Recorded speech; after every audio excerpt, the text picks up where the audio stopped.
It is now 11 o'clock, so it's time for the inquiry to resume. Before we start, the normal announcements. First of all, please turn your mobile phones to silent, so don't go off in the inquiry. Secondly, if we hear the fire alarm, it will be the real thing, so we have to go out of one of the two fire exits, either side of the room, down the stairs, and congregate in the council's car park. Everybody all right with stairs? Yes. Yeah. Okay, thank you very much. Now I've just got one or two outstanding things. I think most of the outstanding issues have now been addressed. Thank you. Various notes and things. I'm hoping I'm going to get bound copies of the Section 106 agreement, Mr. Gearing, am I? You are, madam. Mr. Bashford, They're on their way. They've been couried here at the moment, so right. For the attention of the programme officers, so along with plans as well. The booklets. Yes, correct. Yes. Okay. Thank you very much. We'll look forward to getting those. Now we have got to talk about the SANG issue. Now you will have seen Mr. Dygan's SANG note. Before we start, we've got Mr. Gambrel here today for the council. Yes. So welcome to the inquiry. So Mr. Dygan wrote a SANG's note, and he also contacted Natural England, as you know, I hope, and Natural England submitted a further statement setting out what their position is. So I hope also you've got that. That was in the. That was with Mr. Dygan's. Yes, got that, everybody? Hope so. Because it does raise some issues, and I did ask that I can have the comments of the anybody really, but I'm particularly interested in the applicant's comments at this stage. I know you raised it, 5 parishes, so you might want to say something about it, but I want to hear, particularly at this stage, what the applicants think about it. But you look as a bit sort of if you haven't really had a chance. No, we have seen it, madam. We've asked Aspect Ecology to have a look at it, and we're still waiting for them to come back. Right.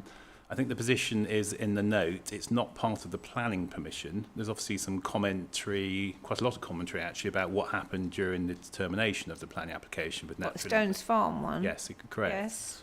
But we're a bit past that now. We're past that. There's nothing in the planning permission that requires we know in terms that, of the conditions and the Section 106 agreement. So it's what Natural England says about this particular It is. situation. So what we're asking Aspect Ecology is to confirm the note. What there is, and this is why we're just seeking clarification, is that we are, if you look at the mitigation plan, I just need to get the plan reference up. It does actually say there will be equivalent of SANG's reprovision as part of the mitigation anyway on the Stones Farm, where it overlaps Stones Farm. So, well, I mean, it's not so much the. I'd be interested in that. It's not so much the provision of open space, because we know that the site would produce. That's the application site would produce. I mean, there would be enough open space for both developments in terms of actual hectarage, as it were. Yes, correct.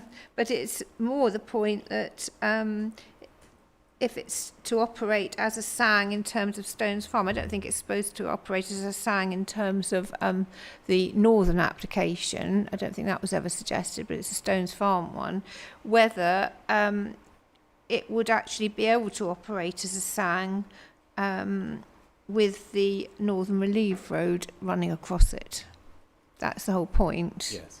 And that's what I hope that I'm going to get. Yes, so we will clarify that. But yes, so we've asked.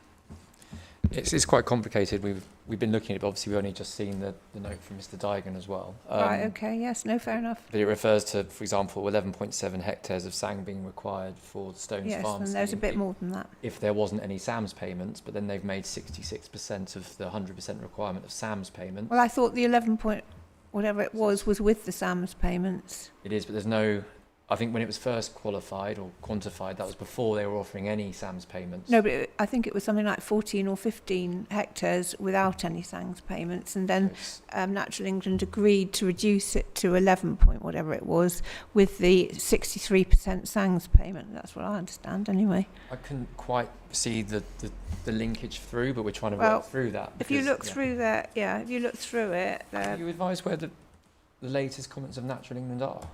Mr. Dygan, in his I haven't seen them. There's his note, but there isn't actually any. No, his note, and then he submitted a further email which we sent on Friday, late on Friday. Yvonne circulated it to all parties. Yeah, we've read it. 70. It was at 5:17. I'm not, I understand it was. Yeah. It was only late on Friday, so. Did it go to us? Well, I should hope so. I know that she sent it to Zach independently of all parties as well. I haven't had it. Okay, we'll pick it up with. Well, you need to see it, and the aspect ecology needs to see it, obviously. Yeah, so we hadn't seen that. But no, I mean that's what I understand. It is the issue of its effectiveness with the road running through it of Sang. I thought actually, was it you who said, well, perhaps we could address it by increasing the SAMS payment? I think that was Mr. Dygan as well who said that. So Right. we're already making the full SAMS payment. Yeah, and no, SAMS for your plus payment site. For our site, Unfortunately, so we could just increase the SAMS payment for Stones Farm. but I think that's what Mr. But I don't know the mechanism for achieving. yeah, that. but whether or not that would satisfy the Natural England's requirement, I think you need to go through the letter. Yes, I need to see the letter from Natural Yes, England. yeah. So I think I'd like to just till everyone's seen the letter before we have any further debate on it. And I think really everybody probably wait until you respond, and then if you want to make a response, it's probably better rather than pitching in now. Is that right? Yeah. We haven't seen it. We've seen some correspondence from Mr. Simons, but that's But we need to sort this out before the inquiry finishes. Well, yes. So it needs to be priority. We really need to see it sort of, in the next couple of days. Yeah, of course. Yeah. Thanks, Mum. We've looked at that, read all that, and we've prepared a note, but we will hang off pending the applicant's response. Wait until we find out what they think they can do. No problem. Thank you. All right. Now, the other thing is that I've agreed, the NHS representatives, some of them couldn't, they had a bit of difficulty diarising next week. So I've agreed that we're going to discuss the NHS requirements, obligations on the Monday. Okay. So there's no reason why we can't do that first thing. I think just go straight into that, and then I'll try and get out some sort of an agenda. I just haven't had time, I'm afraid. Right, okay. Everybody got my track change documents? So I was despairing a bit because it took such a long time to do the northern site, but then I was cheered by the fact that quite a lot of the conditions are actually repeated in the southern site. So the only track changes to the southern conditions is the ones where they're different in some way. So I think the northern site will take longer, and even if I think it will take all day, but even if it just took a bit longer than that, I still think we'll be able to finish the conditions. But I see the council have now put another list in. And I haven't had time to have any, just know that it's there. So what's this all about? Mr. Gamble, you can... They're just essentially kind of very brief alterations, I suppose, to the original conditions list. Say, for instance, where certain matters had been under discussion, like the M43 units and M42 units. And there were a few comments made at the end of last week from KCC in particular. Right. So there aren't many changes, ma'am, and apologies, They're not new conditions. No, there may be one proposed on the southern set relating to an employment strategy. Okay. Okay. Well, I think the best thing is I'm going to concentrate on the list I sent, and then what I suggest is that you chip in and tell me if there's any changes Yes, ma'am, that's absolutely So the fine. conditions, because you know them, I don't know. I haven't seen that. So my general comment was that some of the conditions are very difficult to understand. Now, I know you're going to say, oh, it's a very complicated site and all this stuff. But when it comes down to it, it is really important that everybody understands what the condition is asking for, including the public. And the thing is that, generally speaking, conditions don't have to be overly complicated, I don't think, anyway, and that's always been my approach. So sometimes it might look as if I've made a lot of sort of rather petty changes, but it is really to try and get, one, some consistency into them, and secondly, to make them a bit more comprehensible. I understand sometimes you can't do that, but we do have to remember that this is these are outline applications, and, you know, reserve matters. For a start, you can put conditions on reserve matters if they relate to the reserve matter that you're dealing with. You don't have to put everything but the kitchen sink into the outline permission. And this is completely without prejudice. When I say permission, we don't know it's going to be approved or refused. So this is just assuming at the moment that it is to be approved, because the Secretary of State needs to know what conditions to put on if he decides that that is what he wants to do, okay? So that goes without saying. But obviously there are quite a lot of matters which can't be captured in reserve matters. Lighting probably being one of them, one that springs to mind.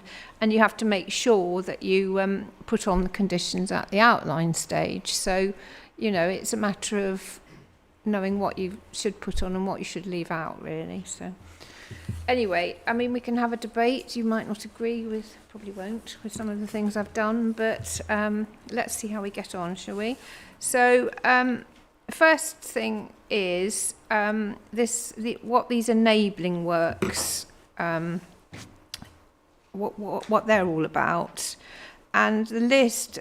Sorry, madam, can you just check which version we're working on? Because my version.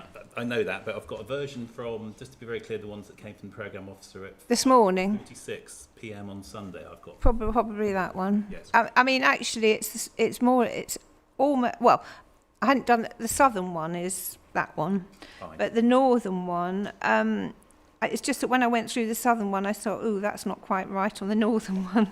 But they are very minor things. I think either one, okay, really. So I'll just keep that one open. Yeah. Okay. So if we just start right at the beginning, like any good story, and we look at what enable work. I know everybody uses the wording very loosely when we're talking about permissions and approvals and consents. They're all different things. I don't pick anyone up when they're just talking, because I know everybody talks about planning consents. They're not. They're planning permissions. Consents are listed building for listed buildings, for example. So, you know, I don't mind what you call it in evidence, but when it comes to conditions, we have to use the right terminology. So that's why, you know, I've done that. So can we just look at the enabling works? Now, you've had a chance to look through what I've crossed out. A lot of these things, like ecological surveys and lighting and all that sort of stuff, are the subject of planning conditions. So it's pretty obvious, I would have thought, that you don't allow them to happen before, you know, before the condition has been discharged. So, and the condition itself will tell you whether or not you can do anything or not, or what the trigger is. So that's why that's all crossed out. Laying and removal and diversion of services, I would have thought that might actually be quite intrusive. So I'm not sure that should happen before, but I'm prepared to listen to what you say. So I don't know who wants to start on this, if you disagree. Sorry, I don't think we have an issue with that, because obviously it'll have separate approvals anyway if it's by a statutory consultee and anything. So I don't think that's such an issue. I think We just noticed in other consents they have included it as enabling works, and that's why it's gone in there. What do you mean other permissions? Yes, we've been looking at the likes of Gilston Park in Well, Harlow. that's maybe. It is, but just that's why it's in there. That's just explained. So I think we're happy generally with that. I think the one that probably, in terms of one that's come out, I don't know if you want to go down, but Yep. ecological surveys, just in terms of those things, that's perhaps something we would possibly want to keep in there. Because again, don't think that's necessarily intrusive. It is for the purpose of surveying, but we can check. It's probably worth putting a reminder to see what the subsequent conditions say. Let's see what the condition says. Yes. Yeah, fair enough. Anybody else want to say anything? Mum, sorry. Yes. We on our side, we don't seem to have the markup version. We had the email, but it was forwarded on to us, and I think in the process of it being forwarded on to us, You should be able to get the track changes. maybe our system that's wiped them, unfortunately. I don't know if anybody, I don't know, Ben, are you able to forward on? Thank you. It's all right. I think hopefully. Yes, somebody could just send them to you. Yeah. Or just the version that you were sent this morning. Or I think last Mr. night. Gamble's going to send them to us. Uh-huh. Sorry, I Thank you. think track changes are very strange things. They sort of jump out, or they, Yeah. if you send a document, sometimes they're included and sometimes they're not. We have it's our system. It Is has a cleaning system, unfortunately, and Oh, because it came into Dali and Dali forwarded it to us, and Okay, no, that's it. fine. So apologies. Has everybody else got the track changes? Thank you, Ben. Yes.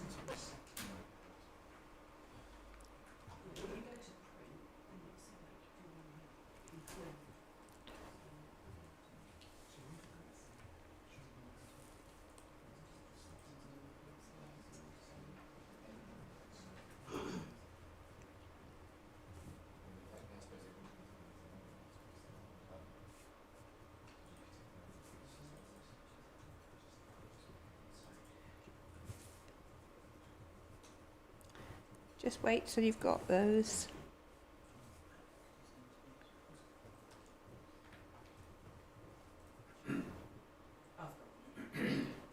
So when it says ecological survey and mitigation works, I mean, that is all, isn't that going to be required by condition, additional surveys and stuff? It is, and again, there's Mr. Gearing's just made a good point. It's probably not even development if it's surveys as well. So Well, no, that's true. yeah, so if we just keep it as kind of, I'll All make right. a note of it and just come back to it, just in case in terms of reference point. No, but I mean that was the only real comment I think we had on that. So Okay. Right, okay. Yeah, have you got it? Yes. You're all right now, you're on the page. Yeah, I have them. Mr. Simpson doesn't, but he can use my screen. Good. Have you got it? Yeah, you've got them. They've come through your system, all right? Good, all right then. Key phase, it's just that, can we just keep to one terminology? I mean, it's complicated enough as it is, but can we just call them key phase, not... I mean, we don't have sub-phases or phases or whatever. I don't think there's anything to suggest there's going to be any... You know, you've got key phase and you've got development parcel, haven't you? But can we not... If we're talking about a key phase, can we call it key phase, is what I'm saying, rather than sort of knock out the phases bit? we agree. Yes?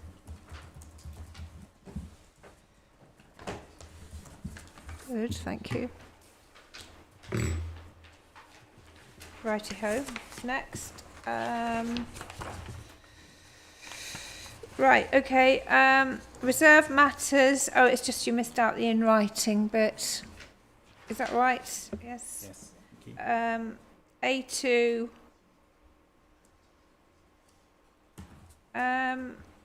Yeah, it's this time. Oh, yes, we better just talk about this, hadn't we? The time limits. What I was trying to get across was that the first reserve matters. I don't even know if we need to say in the first key phase, but and then how long you've got to do it. And I see that 3's been changed to 5, and I've sort of suggested it should be 3, given that you want to get on with it? We do. 2 points on that. I think 5 has been agreed with the council officers. And part of the reason for that is, again, it's abundance of caution here. We've had mention of things like compulsory purchase and things like that. That's just, we want to just make sure in case there is that process, we haven't got to come back again. So, and again, just looking at other schemes, they do tend to have 5 on larger schemes as well. So, yes, but it's I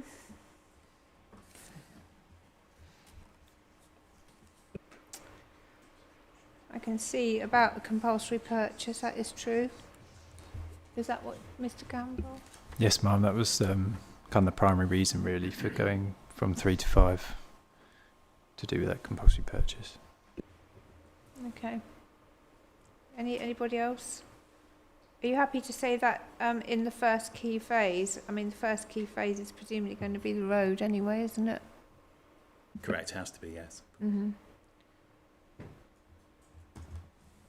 And then, well, I've knocked out 10 years because we've been told it would take 10 years to build out, but of course the reserve matters come in well before the building out, so that's why I would normally reduce the time for the last reserve matters to be 8 years.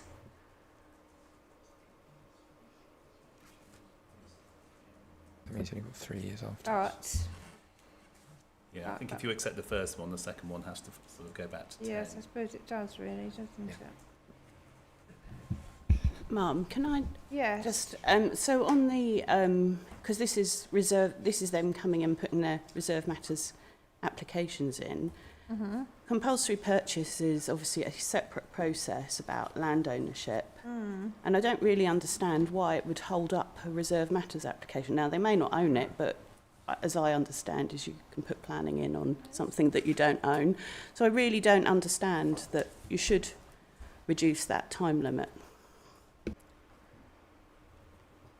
Okay. Fair point. I think that's right in principle.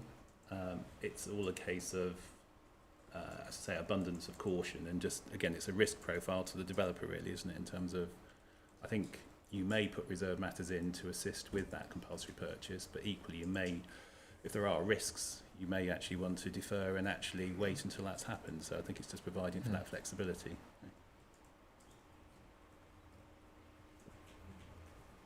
I think we don't agree. I mean, obviously, this is about deliverability and getting this scheme delivered. You know, otherwise, what's the point of having timeframes? We need to focus the minds. For the community, having this out there and unbuilt, you know, is as damaging as building it.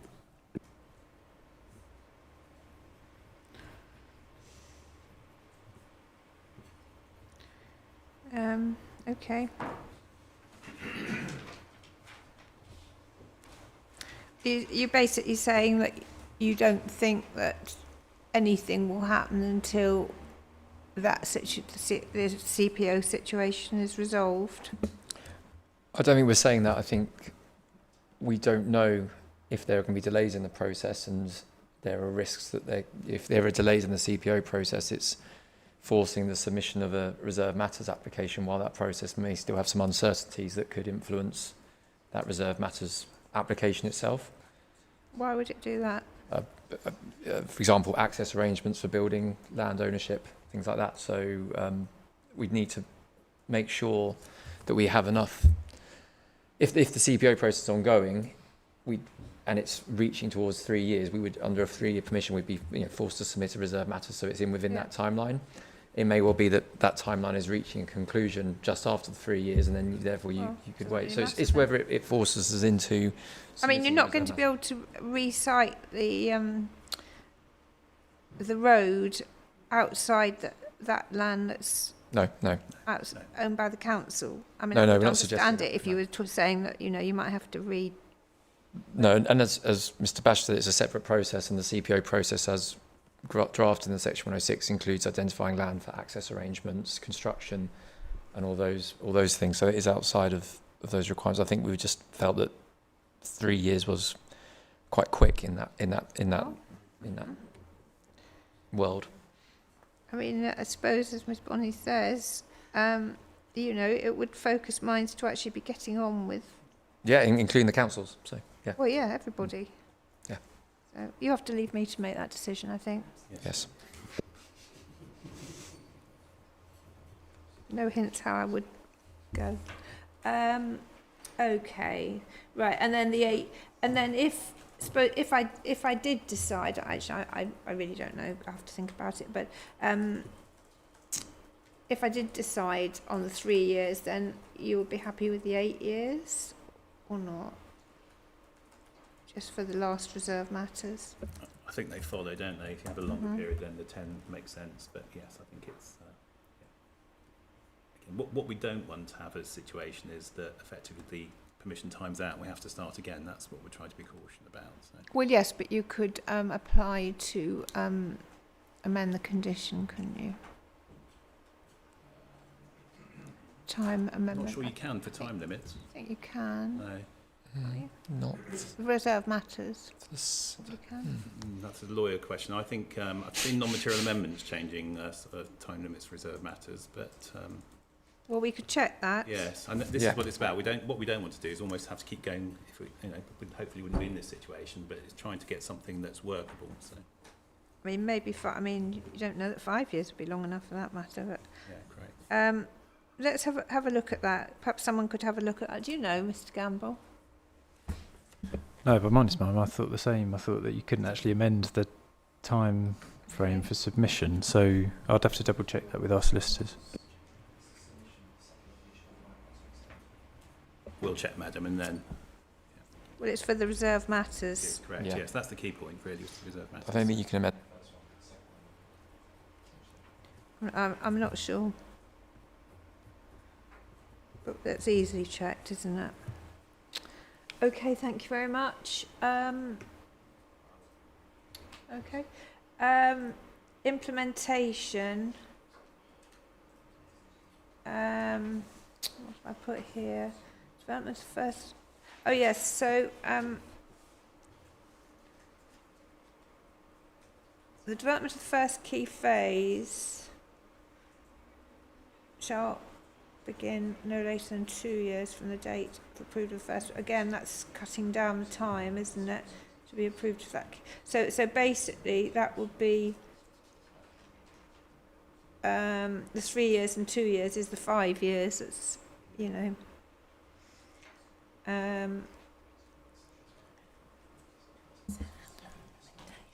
Yes, and trying to sort of yes, it's trying to make sure that, or at least as far as can be done, that the thing actually, you know, there's some sort of end to it, if you see what I mean. Would you have any objection to that? I think in principle 2 years is fine, but it goes back to this the A2 again in terms of whether it's 3 or 5 years, because once you've started, you've got to continue. If you like, it's giving enough time to actually do it, if you like. So if it was the full 5 years, you would go with the 2 years. yes. But if it was 3 years, you'd want. Because again, Another three, would you? it's Ms Bondy's point, if you like. If you're trying to twin track the CPO and there's any sort of issues with that, you haven't got that sort of flexibility in the process, if you like. So because obviously you've got to get on with it. So let's just make sure we get this clear then.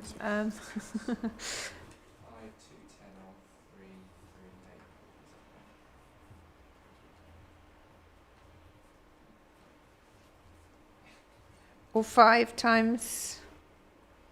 Where we have 5, 10, and 3. Yeah. Is that right? I think. Right. Okay. All right, everybody. Sorry. Okay. Approved plans. Sorry. Yes. Sorry, on A2, Yes. for reserve matters applications, the applicant's got an option whether they will build the schools or we will build the schools. And obviously we don't know the build-out rates for these reserve matters as they come forwards and the occupation rates. and therefore we don't know the pupil product timing. So it would be preferable for us to have some additional years for the education element, just to allow for a scenario where the build out slow economic situation slows build out and thus pupil product.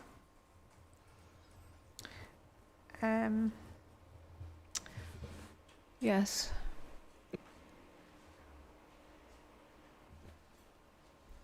Quite sure how that could be done. And Mum, that actually concerns the community, is any slowdown of the educational provision, because that is what we've experienced elsewhere around Sittingbourne and has caused the crisis within secondary provision around Sittingbourne and also around primary. So it's exactly what we want to avoid.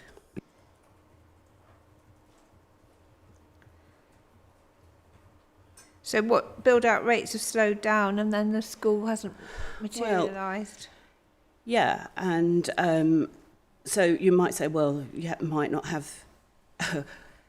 it will depend on who occupies those houses and those dwellings, and what we've found is that there has been effectively an undercooking of those occupancies who will require educational provision.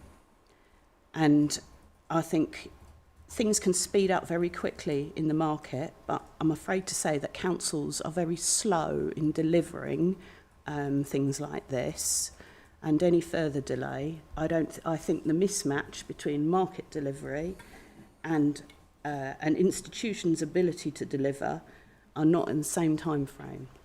Well, the council's not going to be delivering the school, though, is it? No, but contractually they have to go through the process of delivering that, and that's not a quick procedure. It's an option, Mum. The developer can build the school, or the county council can build the school. I see.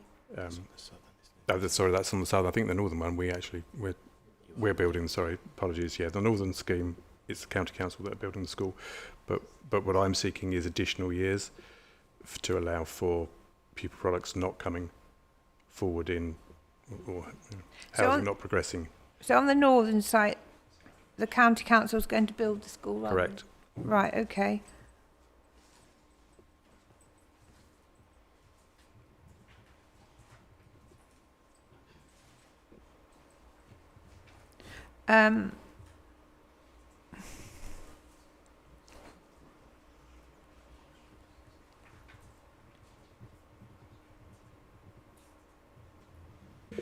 So normally, Mum, we would be submitting a full planning application, which wouldn't be a reserved matters application. Yeah. But there's a scenario in this in this world where local government reform takes place, and therefore it would be a unitary that would be applying, and they would presumably apply via reserved matters to itself. So it's a slight.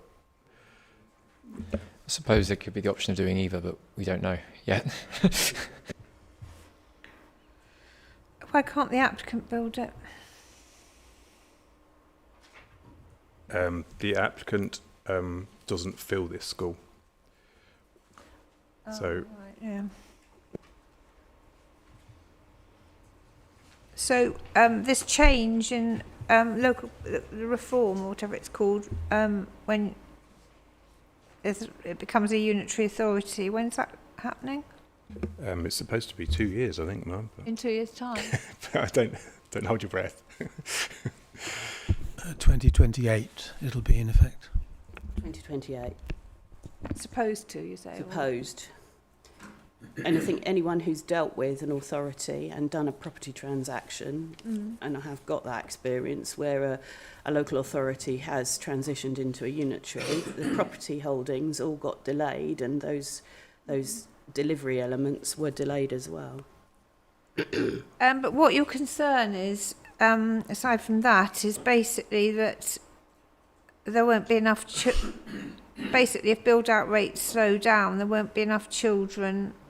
I mean, you've got to reach a sort of Correct. tipping point. Yeah. You've got to make the school sustainable. So you're not going to build the school until it can operate sustainably with suitable numbers of children. But you've just said that this is for a wider area than just Stones Farm, so there will be some requirement from the neighbouring area. So are you saying that delivery elsewhere will be delayed, or are you saying how's that held back? It's not Stones Farm, it's this development, isn't it? Sorry, yes, the northern application, correction. So the 106 sets out a requirement for us to make the primary school payment and the land transfer. I haven't got it directly in front of me, but it's around 200 units, I think, and that's £7 million. So In 200 units. yeah, So, but that's going to be a later phase anyway, isn't it? Because you've got the road first. the road would be the first phase, correct? And that would then form part of the first phase of the first residential phase. What, the school? Yeah. Because it's at the western end of the site as well. Well, I mean, presumably the county council. Hang on. So the school, the payment's got to be after 200 dwellings, yes, or around 200 dwellings. Is that in the section 106? Is that right? I think we're just trying to get the 106 up at the same time as to give you the exact answer. So presumably that is considered to be enough for the school to start being built. I mean, the school's going to take a little while to build, isn't it? I don't know how long. Yeah, generally 2 years, Mum.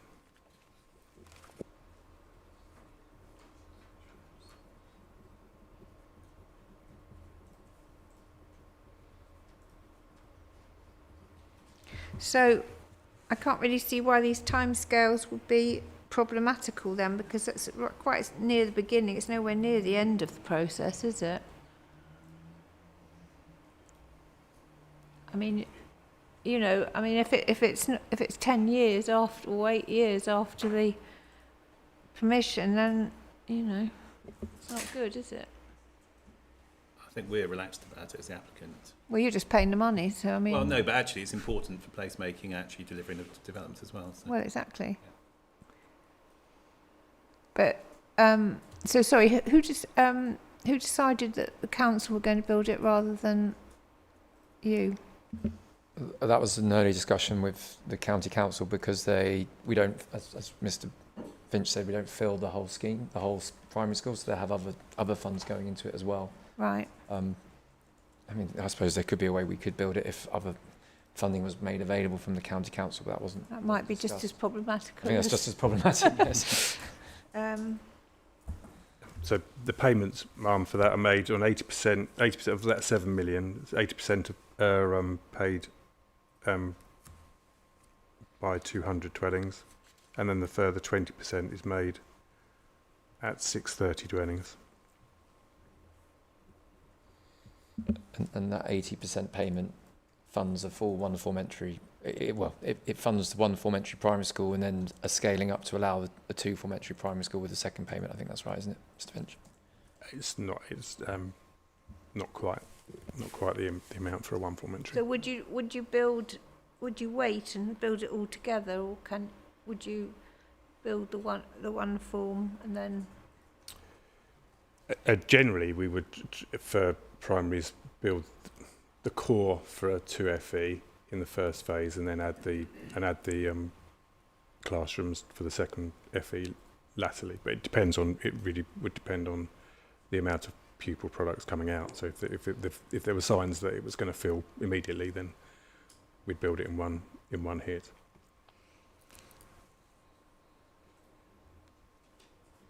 Well, I just wonder whether it is really a problem, that's all.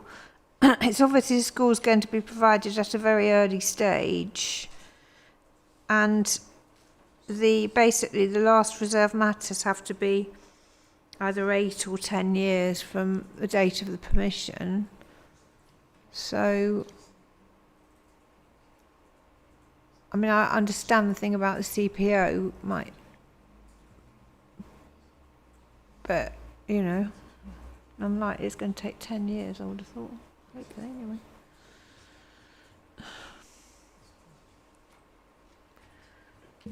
Perhaps if if it goes down to 8, then the education could be 10. Perhaps that would give us a little. Well, bit I of mean, room that, for the I mean, CPO. it is a sort of, that's something I'd have to take into account when I'm deciding whether it is course, 10, actually yeah. it stays at 10. Yeah. You think that would be, I would hope so, yes. Yeah, but I think I'm just, perhaps like you, I'm concerned about how long the CPO might take, or, you know, and the reserve matters and the build-out might take, and therefore we're not going to build the school. well, the school's you know, got, yeah, well, I mean, if it all takes 10 years, I mean, Yeah. gosh, Right. I mean, that would be a disaster, wouldn't it? Mum, and the obvious thing to say here is that the payment structure can't be right if that's the problem. The what, sorry? The payment structure of the 80/20, you know, the whole scheme is supposed to be infrastructure led, but what we're finding now is we're wanting to back out, or the other parties are wanting to back out or extend the timeframes here. This isn't infrastructure led if we can't get those things delivered as required. Yeah, but as Mr. Gearing said, the basically the amount of money that's, I mean, 200 dwellings is not much. No. You know, you do need to have a basic level of children available to, so that they can actually occupy the school. I think it's unreasonable to expect it before any development, if that's what you're getting at. But I mean, Mr. Gearing said that that would fund one form entry. So it's not really the applicants that are the problem. It's more. We've Well, I'm sorry, 7 million won't fund a 1FE. That's not. It won't. No, it won't. No. Right. Okay. So fine. the figures we've agreed to with KCC are what KCC requested. We haven't tried to amend them in any way. Well, So I think KCC need to focus on what they need to get one form entry up and running and adjust the payment profile appropriately. Sorry, just to clarify on the payments, they've been prorated down, so those figures are agreed. KCC already will have funding to make up the balance from other schemes, so there will be funding available at the relevant time to construct the school, but not all of that funding comes from this scheme, no. and Okay. that's appropriate in this case because of the demand created by the development. But would there be funding for a one form entry from the 80% plus from the scheme plus the rest of the funds you've got? That's really the question. Yeah. Yeah, there would be. Instructions are yes. So,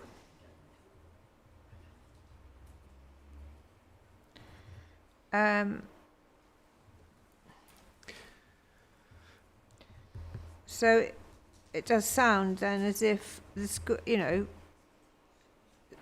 the school will be. I mean, the applicants have done all they can to make sure the school will be built at a very early stage.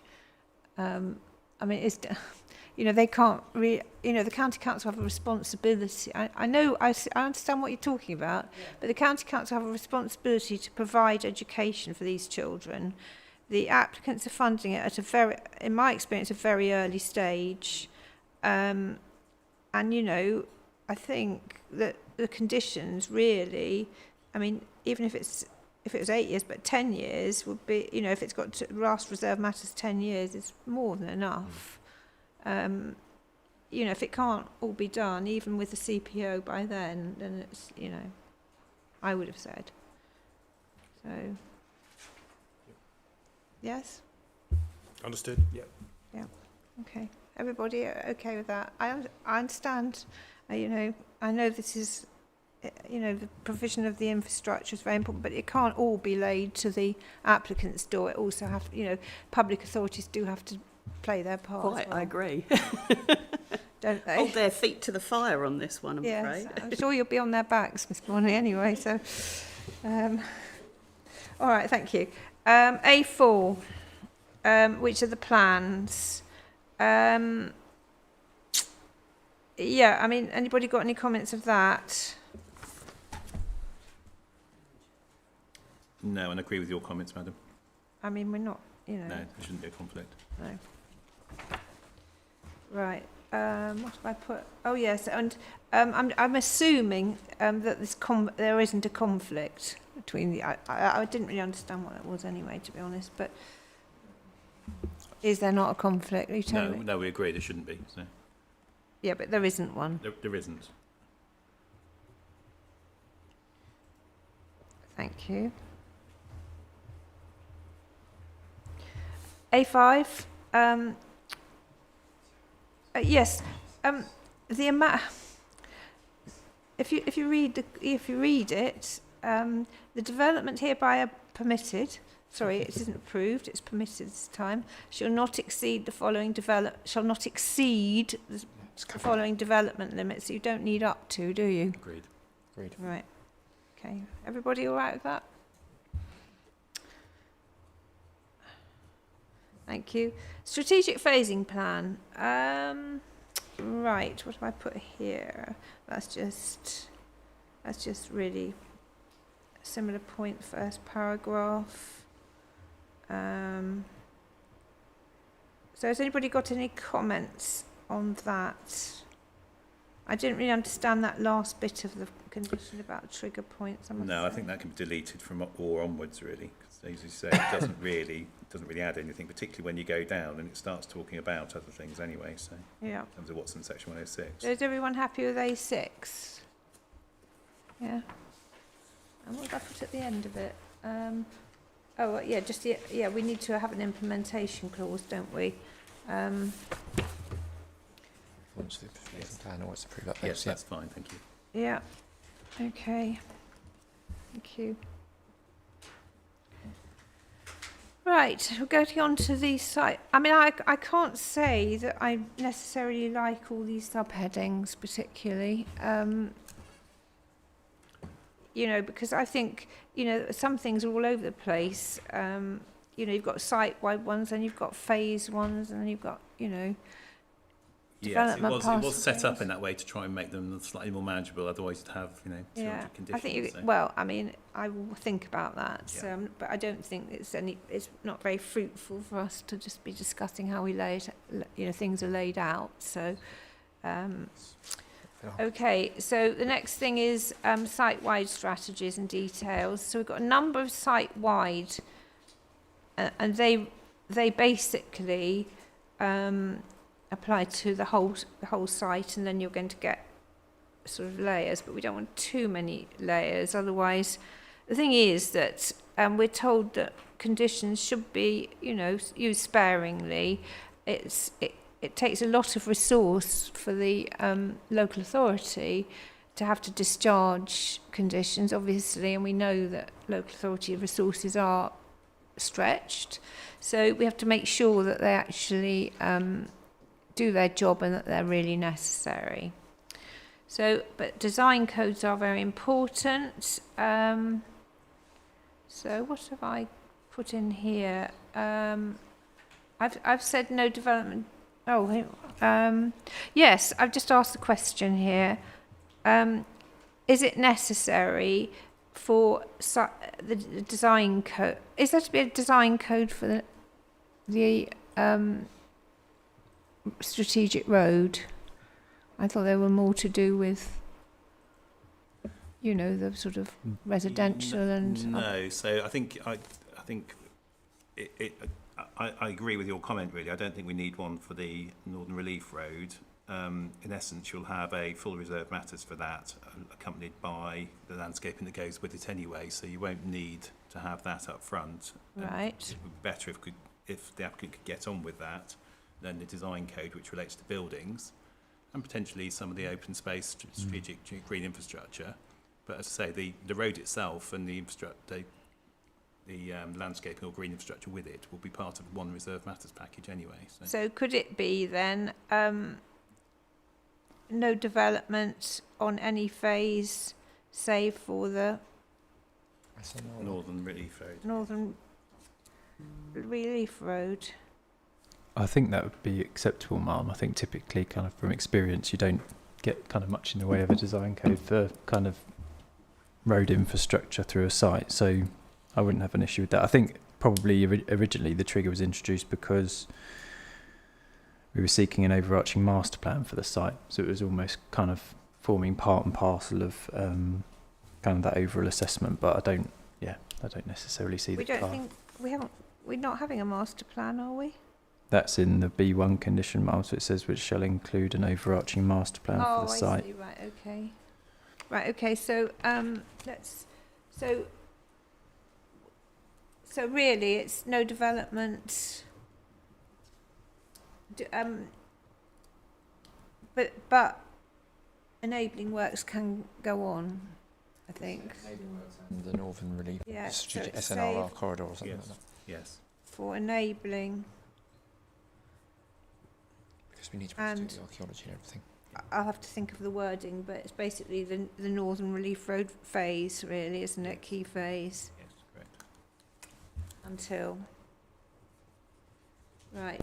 Mum, Yes. so on that, I think we do have a problem because obviously the road goes through conservation area and also through obviously Stones Farm Country Park. Yeah. And so things like lighting and signage, etc., are really fundamental part of how the mitigation is for the impact on the landscape and the historic assets. And obviously the bridge over the railway line, which is a substantial structure. Yeah. So, But- and the enabling works is actually what we experienced at Stones Farm are some of the most damaging works that go on in terms of their impact for the neighbouring community, but also for the wildlife on site, etc. So, you know, I gave example before when I spoke about Skylarks. no, when they scalped the site for Yes. Stones Farm. No, that was just mowing. Oh, that's right. Okay. Right, okay. When they Yeah. constructed Stones Farm, or now Spring Acres site, they scalped the entire site of its vegetation, which caused, when it rained like today, Yeah. the torrential rain into the chalk stream, and we cannot be in that position ever again. And there should have been proper bunding conditions. There's a whole host of conditions around enabling works and how they're fenced off adequately and suitably. Well, the enabling works are only the things that can be done in advance, and we went through that list, didn't we, at the very beginning? So if you'd like to just, we'll have a look at those again. So it says, enabling works shall mean works, whether they constitute a material operation or not, as follows, right? Surveying. Well, that doesn't seem to be too harmful, I wouldn't have thought, is it? I mean, that's not scalping or taking vegetation off, or... No, there might be boreholes, etc. Well, hang on, we've got to Yep. come to boreholes in a minute. Yep. Environmental and hazardous substance testing and sampling. There it is, boreholes and test pits, but I think that wouldn't be development, and I think that's already been done on some of the site, hasn't it? For the you have to do that for the Sorry, yes, it has been done to an extent. There will be a need for more trial holes and test pits and boreholes to actually deliver the road, but we've done a fairly substantial amount of that already.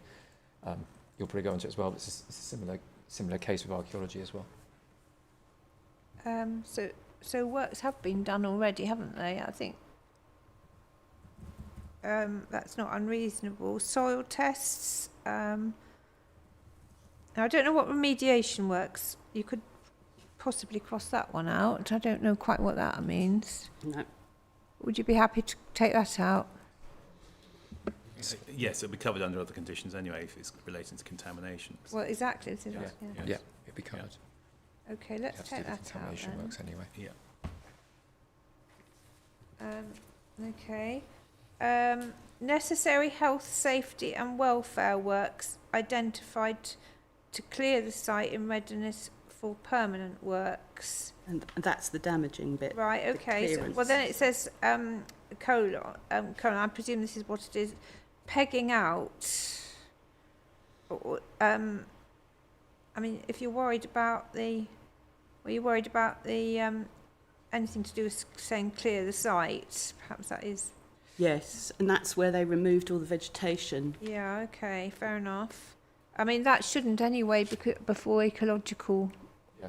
works. You wouldn't be able to do that before the No, I ecological don't think works so. anyway. Yeah, I mean, if it's, as I say, it's semicolon there, so that's Well, describing what they are, I think. Well, It in could- that case, could take out the necessary words. health and safety, we should take that out maybe, should we? It says they're pegging out tree protection. No, but I'm not measures. sure. I think that's the next bit. Pegging out is the next bit. I don't think that.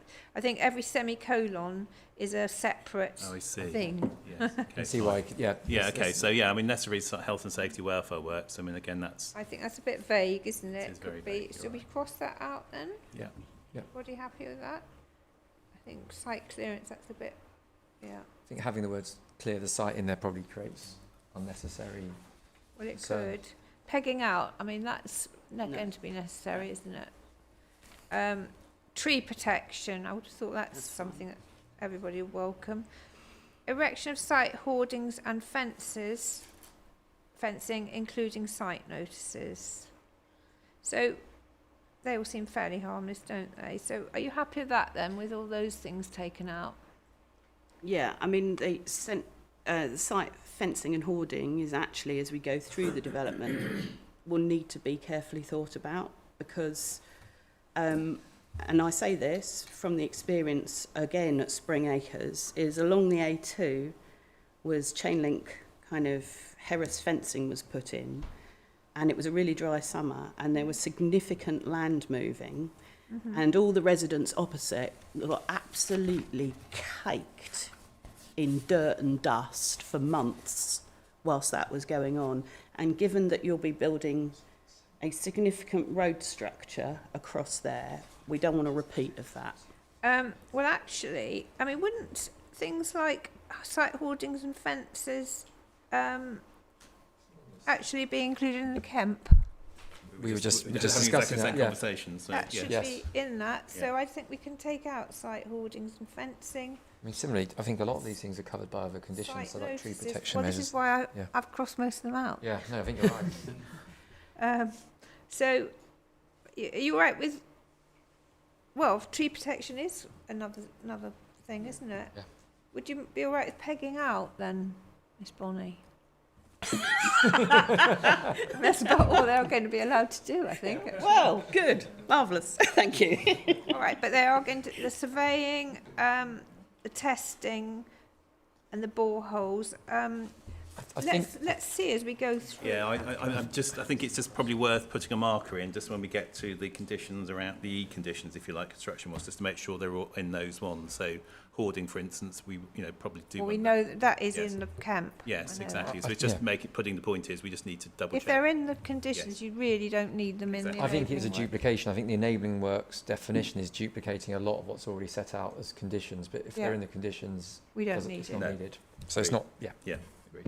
right? Sorry, Absolutely. just to add a thought. I mean, it obviously didn't draft this myself, but just I suppose the purpose is so that when you get to specific conditions, obviously, and you know this, but where certain works are excluded from what you can do before you have to get those details approved, whilst they might be covered by condition and they're controlled in different ways, it's just working out what's appropriate to be done before that particular condition is discharged. And I think sometimes phrases like enabling works are used as a term of art throughout conditions, and it's quite useful to have a clear definition in Well, this way. That's just I a agree. thought. But I mean, if the construction environmental management plan requires details of hoardings, for example, then they shouldn't be something which can be done before the condition is approved, should they? That particular condition, absolutely. So yes, when you get to that condition, it would say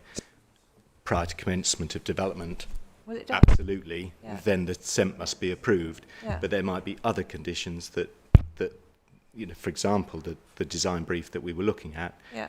that where it might be appropriate for some things to happen before the design brief, which, as you said, is more to do with Yes, indeed. colours of bricks and so forth, just to give that degree of flexibility. But, you know, I'm saying that without a position. Depends what the okay? trigger is. If the trigger Absolutely. is no development until, then, and I'm sure that the Kemp is, and the tree thing will be tree protection.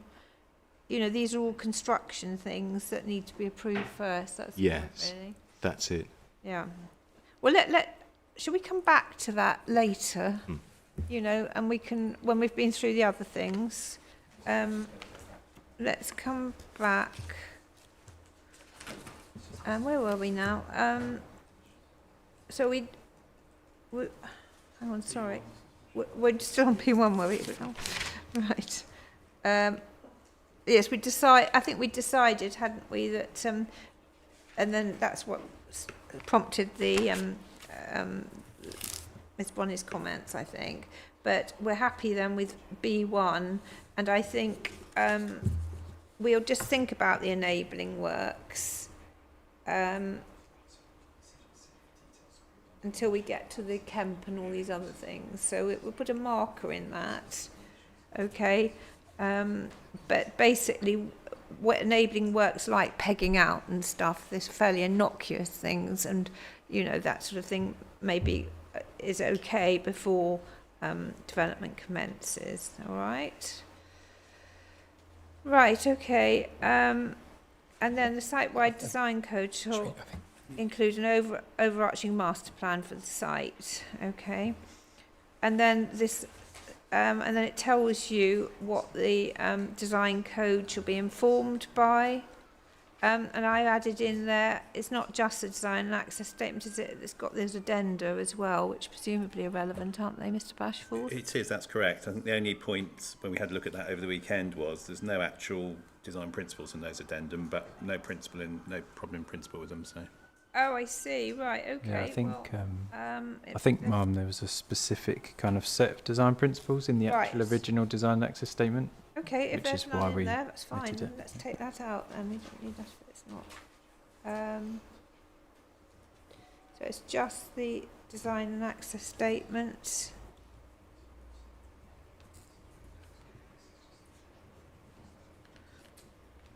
Okay. Sorry, madam. Sorry to be a pain. Would we mind No. just going back to the enabling works God. point? Right. Okay. I think just probably reminding ourselves what the purpose of this is, and Yes. the purpose well, is to effectively give an example of B1 where the design code is effectively. mhm. We could be in a position where details have been submitted, if you like, pursuant to various things in terms of, you know, the construction environmental management plan that provides details of the hoardings and everything else. But if you read condition B1, then it would say no development shall commence. So it's just, I think it's a catch-all to say, actually, if you've done those elements, that won't. Because in essence, it's all tied to commencement if it's not careful. So it's allowing us to, once we've had discharged those conditions, so archaeology, the Kemp, all the other conditions, we're allowed to implement the permission, but only for the extent of those works which are defined as the enabling works, Yes. before things like the design code are approved. So it's not suggesting they don't need an approval through conditions. It's just putting a kind of catch-all rather than Well, you just could listing. read it either way, couldn't you? Yeah. I think that's what it's meant to be doing, though. The other option would be to list all the conditions, so no eventual comments other than those works approved under condition, and then you're going to have a huge list every single condition. So I think the words enabling works is there to catch those conditions that have been already approved. It might need a bit of work to make it do that to your satisfaction, but I think that's what it's trying to do. Yes.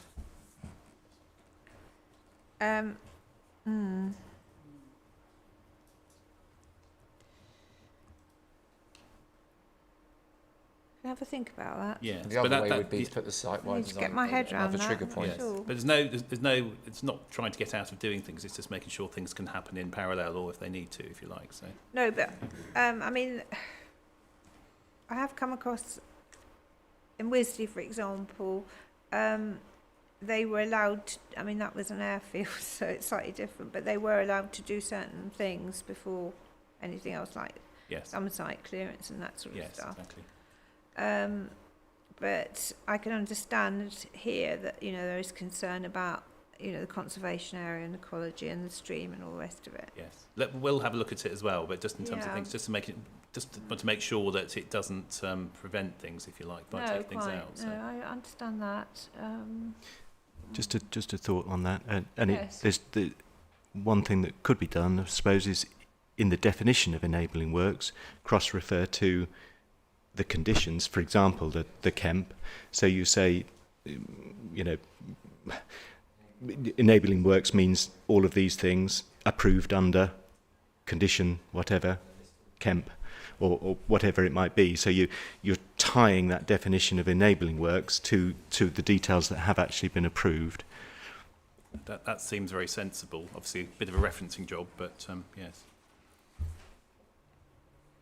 That seems. That's what we just said as well Yeah. before. Should we all have a think about that? I think you need to get your head round it a bit. Let's come back to that, shall we? But let's just carry on with the. Right. Okay. So.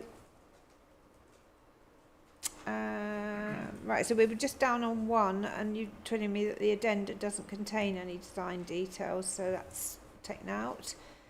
A design review outcome report following a design review process involving... It's Design South East that does it, isn't it? There's various different kind of design review bodies, aren't there? So you wouldn't necessarily have to go with Design South East. But typically the LPA would be involved kind of in those discussions, so that obviously they can inform kind of the design review process and emphasise matters that, you know, they'd like to see particularly incorporated into a development. So that's why there was reference to the local planning Well, authority. perhaps we shouldn't mention Design South East then. Should we say... Could just be design review panel, Mum. Yeah, an That's, appropriate design review panel. Yeah, an independent design review panel or something similar. it's just about, involving the local planning authority yeah, it's and carried out just about having that independent assessment, Right. I think. an independent design review panel, yes? Yes, agreed. All right. And then just, yeah. All right, that one. Right, B2.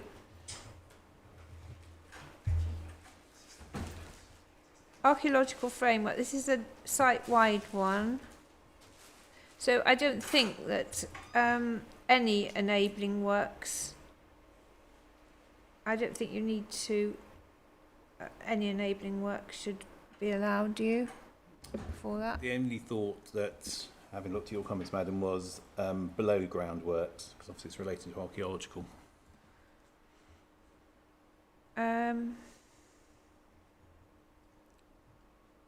Well, I mean, Enabling works. even just Including above any- ground works could affect.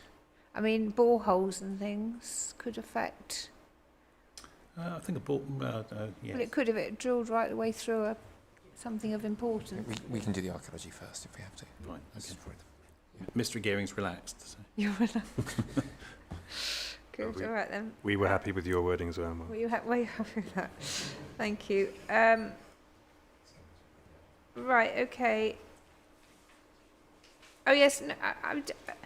No, we talked a lot about, well, in the inquiry about tiers, tier 1 and 2 and 3, and yet they don't figure at all. Well, they do in this one, but they don't figure at all. There's no definition of them. They don't really figure in the conditions, do they? They seem to have been sort of sidelined. Really. Yeah, I mean, it's really the site-wide strategies and then the sort of Key phases, phases, and then really, the isn't it? They development kind of part. fit in. Translated. It's anything in between that and reserve matters, isn't it? Yeah, they- so I suggest we just don't refer to the tiers unless you're, going to define them all. So No, I'm very, very happy with that. yeah, okay, right. Thank you. Oh, hang on. So I thought we finished with that one, and we haven't. And why did I take that out? You oh, made yes. a note on 3, Ma'am. 3. On 3. I don't think there is an update. I think your comment. I don't think there is an updated. But is there any strategy? Because I couldn't find it. No, so I think it's you just delete the word updated and it Right. becomes an A, sorry. Be the correct English.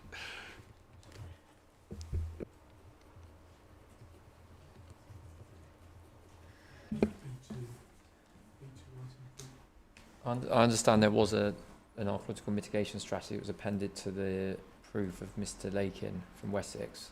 So, but What, there was a strategy for that was discussed with KCC throughout the agreement and the statement of common Should we have a grounds. look? However, Let's have a look at Mr. Lakin's, was it in his proof? let's have a look now. Let's just see. So the proofs are Mr. Lakin. It's like a long time ago. So you get us there first.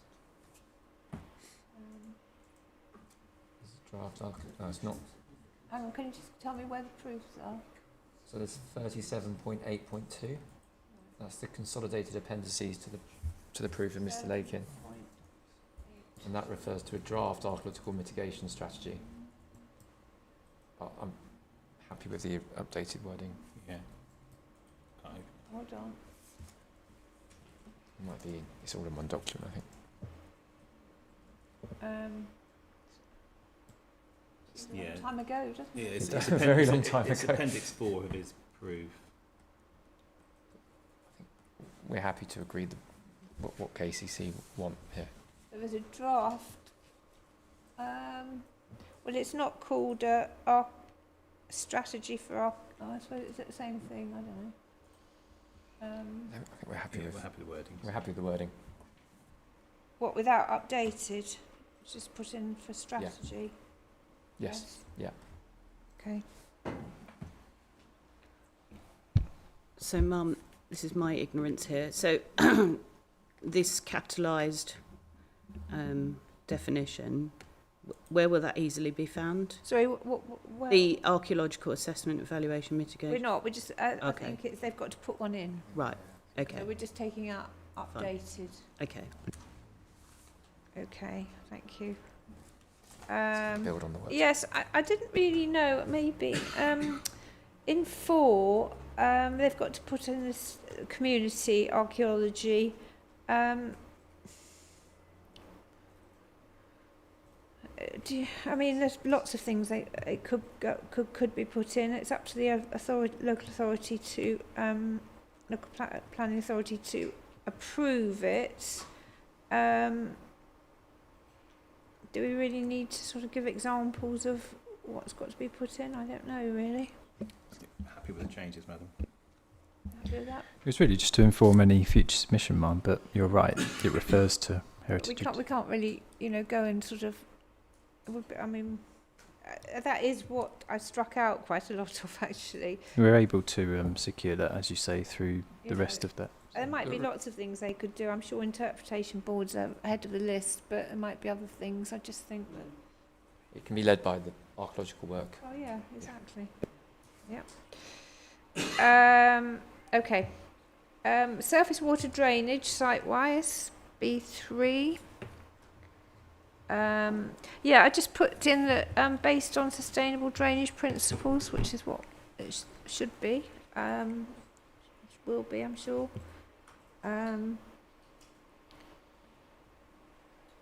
I've just started a few things. Anybody got any particular points on that one? No, very happy with your changes, madam. Happy, Miss Bonnie? I know you're worried about drainage. Mum, we Oh, also had some, sorry. yes, go on then. Let's do that first one, Miss That Bonnie. first, yeah. So, Let's so there's a couple of things. We've proposed some wording amendments, and I don't have them in front of me, but effectively, Let me there's see. Is it in this document then that?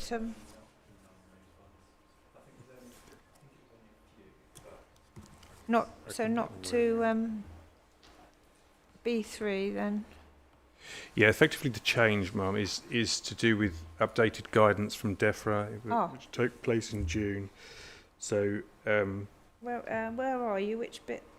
that's the main first paragraph. Oh, I see. The, Yeah.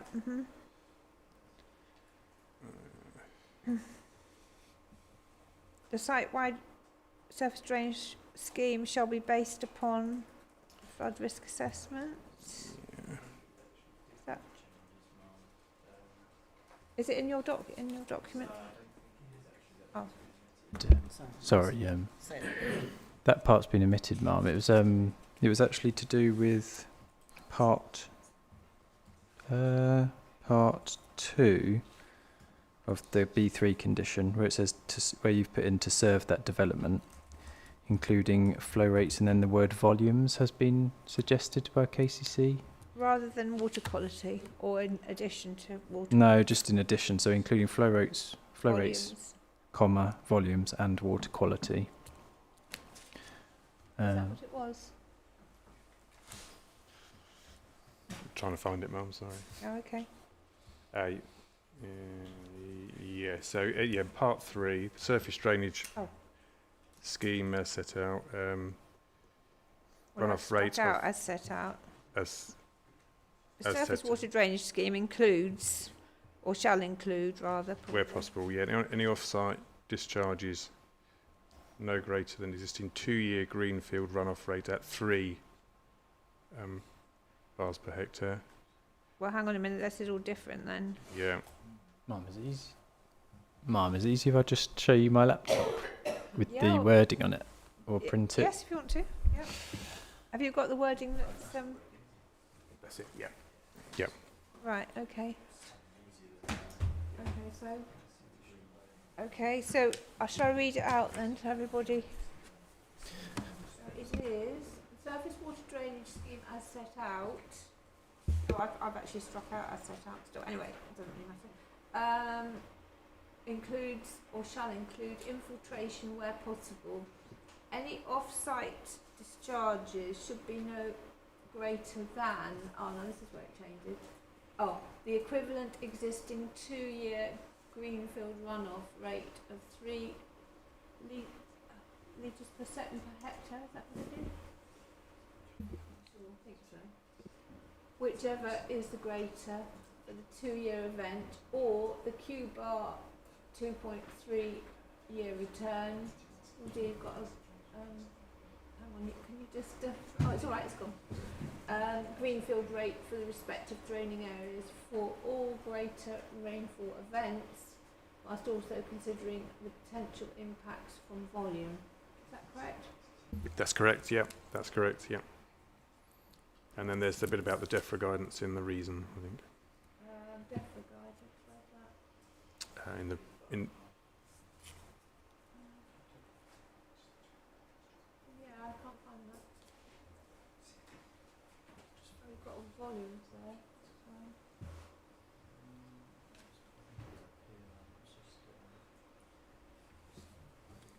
Changes necessary for any updated guidance from DEFRA.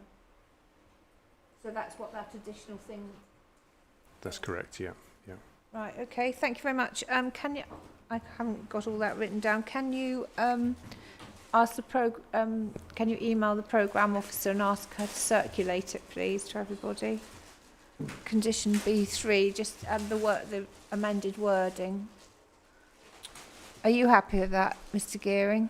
I think we just need to run it past our drainage consultant. Yes. All right. Well, We've got the, I think we've got the updated wording. No, the version from Mr. Gambrell this morning didn't have that wording, I don't think. Okay. right. Well, if you could. If it can be circulated, we'll run it past our drainage consultant. Presumably the updated wording came from KCC, so I'm sure it should be okay. We just need to check.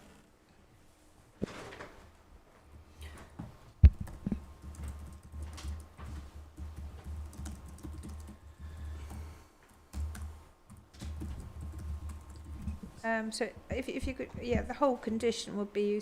Are you happy with all my other changes? Well, I think they're only just sort of tidying up, really. Yeah, changes are fine, but we'll check. It's just that detailed Q bar / greenfield rate. Just checking it aligns with what our drainage engineer. Well, the Q bar thing was in The there Q bar was before. there. It was just whether the additional text. We can check that very quickly. Miss Bonnie, did you have anything to say about that? Yeah. So some of this is a bit technical and Yeah, it is, isn't it? beyond us, but the gist of what we're wanting to ensure is covered is obviously, as I said about what happened before with the scalping of the site, is that there's temporary drainage measures in place for surface water runoff to prevent flooding into any of the attenuation traps, silt traps, but the stream, any settlement ponds. Pollution prevention measures, so for fuels, a concrete washout and other construction materials to prevent this entering the watercourses. And a phased implementation plan ensuring that there's effective surface water management in place for all active construction areas and any enabling works, and the monitoring and inspection of those arrangements. Won't that, because this is the actual drainage when it's operative, isn't it, site? What you're talking about is during construction. Yeah. So can we leave that till we get Yeah, to the that's fine. construction? In fact, we're getting to it next, I think. So that Okay. should probably go in there. Yep. All right. So I think what's important here is the long-term management. So providing that is adequately covered. Appropriate operational maintenance and access arrangements, including any proposed arrangements for the future adoption by any public body. Actually, we could actually have management in there, couldn't we? I'm presuming it might be the management company. Yes, and that I think that cross-references to the section 106 as well with the long-term stewardship. Yes, Management. but so should we have just in 5 appropriate operational maintenance, management and access arrangements, or something like that? and just to layer into that there is a current arrangement for the Spring Acres development around the attenuation pond next to the stream. So I don't know how you're going to absorb effectively or change that setup, because you're Well, it deals with that, doesn't it? It does somewhere anyway. Is it B32? 2, Yes. detailed proposals for the reworked Stones Farm drainage design, including demonstrations of the performance of the system to ensure there is no reduction against what is in place currently to serve that development. Oh, I see, the management. Well, that will be the council, won't it?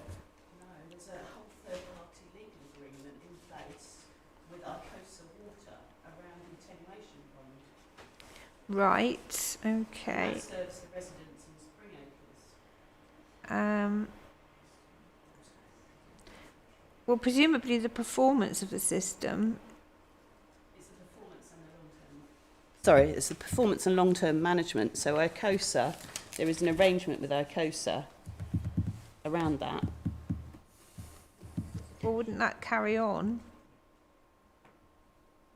Depends if you're changing the attenuation pond, doesn't it? Because they're supposed to be managing it. Well, I mean, the management of something that's outside the site boundary, which would it be or not? Would it be in the site? No, it's in the red site line. boundary, yeah. I think if Miss Bonnie suggested that we have the management requirements to be, you mentioned management requirements becoming under this condition, that would also cover those assets because they're under B2. So where it says the reworking the Stones Farm drainage design, including demonstration of the performance of the system, there could be an additional line there that talks about the. I think Just you the got, management. And it's future management Yeah. to ensure. Yes.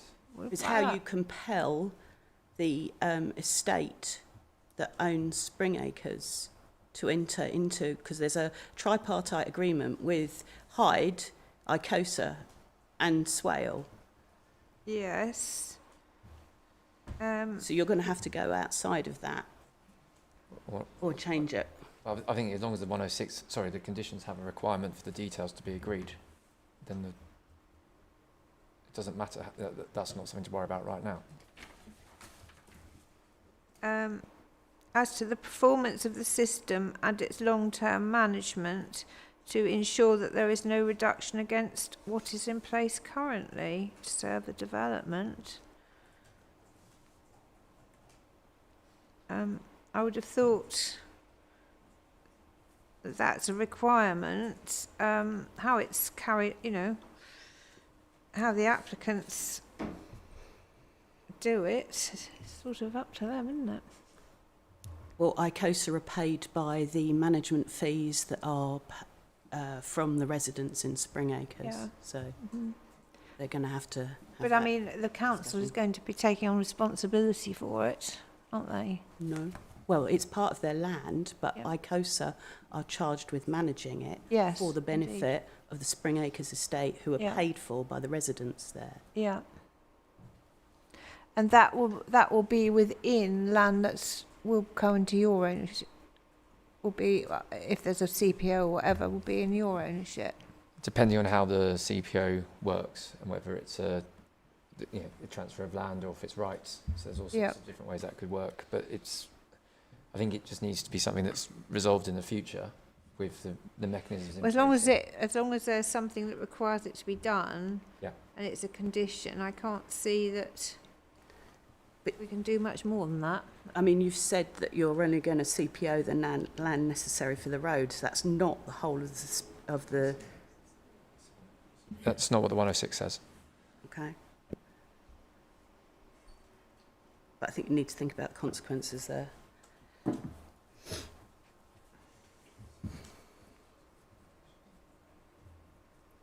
Okay. Mum, just while we're focusing on B3.2, I think Councillor Bonney was mentioned previously the objection raised by KCC Flood and Hang on just a minute. Sorry, can I just write this note before I forget? Yeah, of course. Sorry.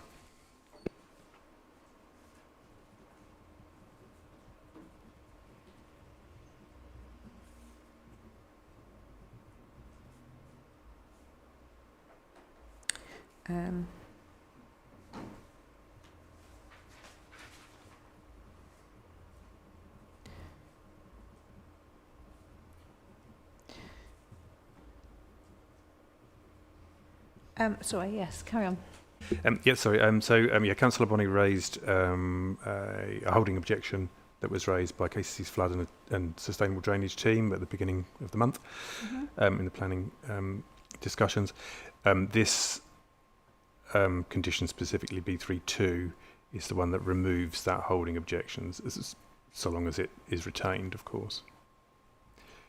So there wouldn't be a holding objection if this B3.2 remains.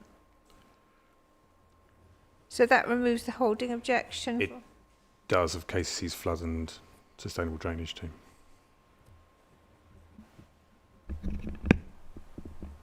Could you give me the reference of the in the CDs for that objection?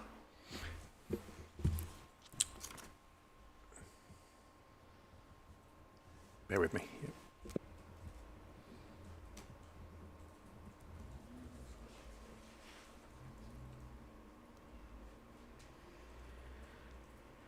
Can I come back to you, Mum?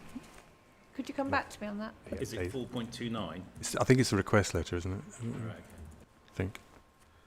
It was from the your drainage department, anyway, Correct, yeah.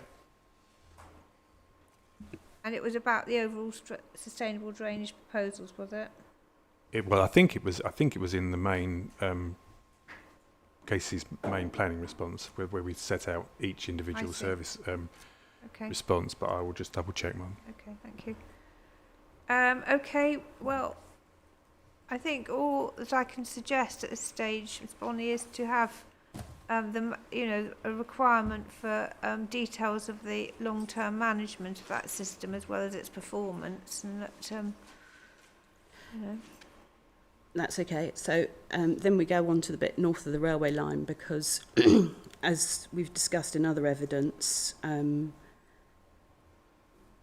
there is obviously currently a reserve matters application for the part of the Northern Relief Road that comes into service, the Tremport. Now they've got heights in there, the earlier iteration of the transport evidence had some chainage in there. There's a 6 metre difference. Now, that's fine if you want to raise up the road. I'm not sure that that's what's in the REM application at the moment. But either way, it will then have a consequential impact on the drainage here and the surface water runoff from the road. So I think there needs to be something that ensures that... What, a 6 metre drop between the... in order, so at the moment, the top and the bottom. So Tremport can build their section of the Northern Relief Road. They can just put flat road in because it services their site. But in order for this Highsted Park that's not correct. application to go in, to get over the railway bridge, you're going to have to elevate that top roundabout. I thought that... The Trentport Road under the Section 106 agreement for Trentport has to be agreed by KCC and meet the requirements to deliver a Northern Relief Road, so they can't just put a flat road in, as you suggested. Perhaps the Highway Authority might like to comment on that. Okay, well, it'll be the council that will agree it, won't they? So the council would have the reserve matters application, but the Section 106 specifically refers to the county council as the highway authority as well. Oh, right, okay, yeah. So, anybody from KCC want to? Well, the application for the reserve matters for the Tremport road at the moment is still a live application where we're currently in discussion with them over them provided demonstration that the road can accommodate the retrospectively extension for the Northern Relief Road to go south and over the railway bridge. So these are details that are in discussion at the moment. So we're looking at levels with them to ensure that within the guidance for design standards that we can get over the railway bridge, or sorry, create the railway bridge and cross the Low Mass Road. I mean, presumably, KCC will require that the drainage is, a satisfactory drainage to take account of the different levels, won't it? That would come through with the Section 278 or Section 38 if it's part of the roads built under that mechanism. Those details would be approved through the technical audit process through the agreement. So, Ms Bonnie, Yeah, so I mean, I think my comment still stands, is that the drawings are materially different from what we've seen for this this inquiry. That's all our observation, and that it needs to tie together in terms of drainage. well, I mean, when you say the drawings are different, are you're just talking about the chainage drawings?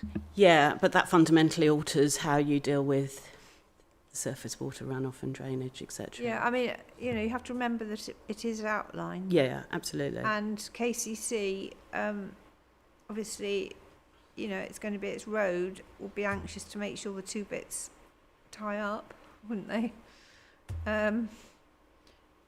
So, they've obviously on the ball as far as this Tremport section's concerned. I'm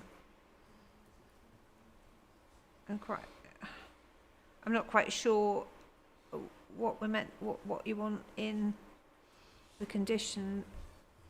I think it's just to make sure that condition works there, Yeah. because it's something that's almost beyond the applicant's control here. Mm-hmm. Well, I mean, KCC are really going to be responsible for making sure it works, aren't they? Because they're going to adopt the road, aren't they? So if it comes about, yeah, is that right? That's right, Mel. Mm-hmm. Okay. I mean, I don't know if it helps, but we did a back of a fag packet calculation, and we reckon that there's about 26,300 square or cubic metres of infill difference between the two. What, between the two sections? Between the levels that are in one application compared to what is proposed here. So we're talking something significant here. But I thought that it was still a negotiation, aren't you, with that Tremport section and levels? Is that right? That's right. We're going through the process with them at the moment to ensure that the scheme that they provide is compatible with the Northern Relief Road extension to take it over the railway line. So that there's level information being provided at the moment, but I suppose this application, those details that aren't fixed on the on this because it's still Outline. the access is outlined. Mm-hmm. Okay. Okay. Right. Let's carry on then. Can we go to the construction environmental management plan? Can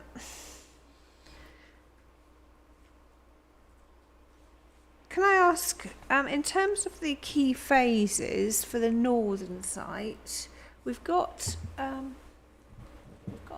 plan, haven't we? Let's just hang on a minute. Let's just look at the phasing plan a minute. We've got, which will be. I've got your plans here if you want to. Oh yes, please. Thank you. Would you like some? We haven't got any spares, so that's why Oh, I'm yeah. so I can get spares if people want them. But these Well, are, I these think- are the same as the ones that we've had before, but they've been bound because we asked for bound versions. Yes, but Same version we shared previously. I think Miss Bonnie asked for some, didn't she? You haven't got another set. No, that's why I was checking what we put in the courier. So. Do you want to look at this? You have this one if you want, and I'll have a look at the. Do you have that? I think they are the same that we gave to Miss Bonnie a couple of weeks ago. Yeah, but they're not bound, were they? They're I different. know, but we're working off an unbound version. I know. Well, look, I'm going to look online. I'd like my own copy where it's on stage, please. Sorry, I thought that was your copy. Which did ask. All right, let's look then at 50. Where are we? Right at the end, isn't it? We're in northern site, so it'd be 52s. Yeah, 52 point phasing plan, 52.17. Right, now we can see there that, so we've got the road, which we've been told is its own phase. Hang on, let me just make it a bit bigger, I think. Really. Haven't we? And then if we look at the key, the movement corridor will be phase 1, won't it? Then we only got two phases here.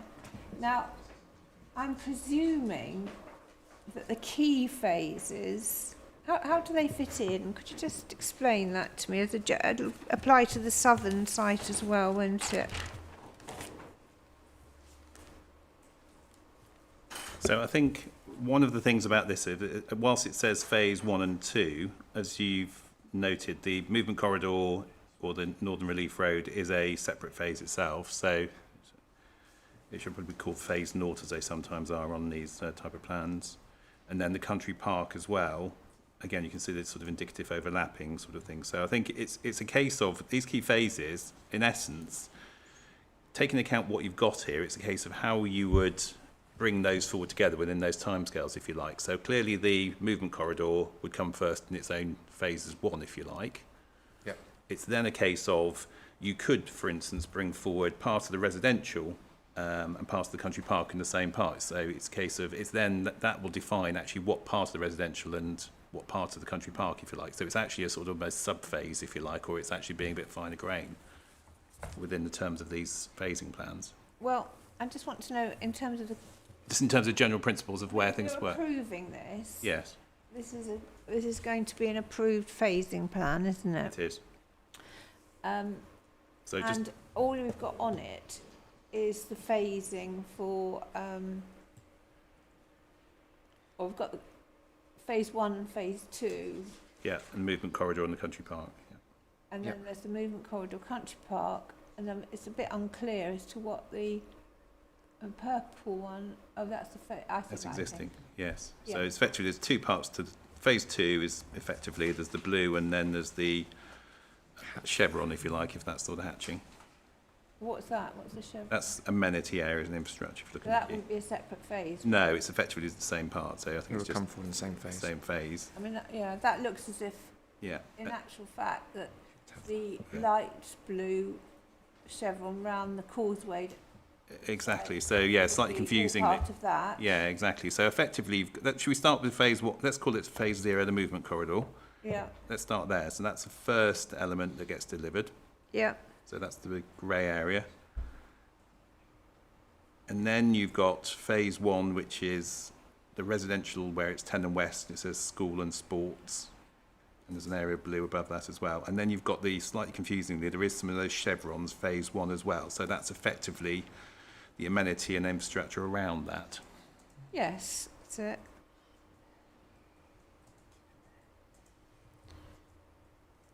So this is the phasing plan, and then phase 2. Is the royal blue area.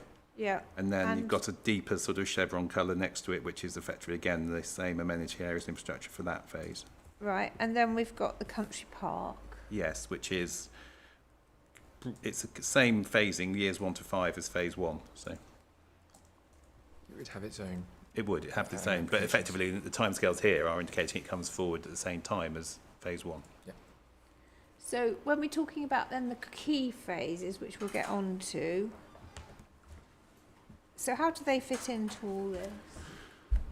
So I think it's effectively, it's saying how you would actually deliver them within those broader areas, if you like. And again, because some of these things overlap, how would you deliver them as, what would come forward with a residential? And you may have, for instance, we were talking about school earlier, so what would you bring forward with the school, if you like, and how would it be? So again, you may have a separate sub-phase for that, perhaps. Let's not call it a sub-phase, let's call it a key phase. Sorry, key phase. Yeah. Yes, but that's the principle, yes. So you may have something that comes forward with that. And same with the country park, you may bring that forward. Some of it may come forward at the same time as the Northern Relief Road, because again, but those are the choices that haven't been made yet. So it's effectively providing more detail about actually when things will be delivered and actually what elements will be delivered within those broader phasing So do you periods. think, so the movement corridor then, which has got to be in and working before any residential is occupied, Yep. that you're saying that might also include the country park? It may include again, I touched on this earlier, it may include, for instance, Mr. Gearing will know better than I will, but effectively you may include the landscaping that's immediately adjoining it, or you may include more of that. So again, those are the decisions that need to be made and agreed through these discharge of conditions. It's similar for the sports as well, because of the cricket club, the need to ensure that the cricket club can be retained in operation on sites, which is picked up in the Section 106 agreement.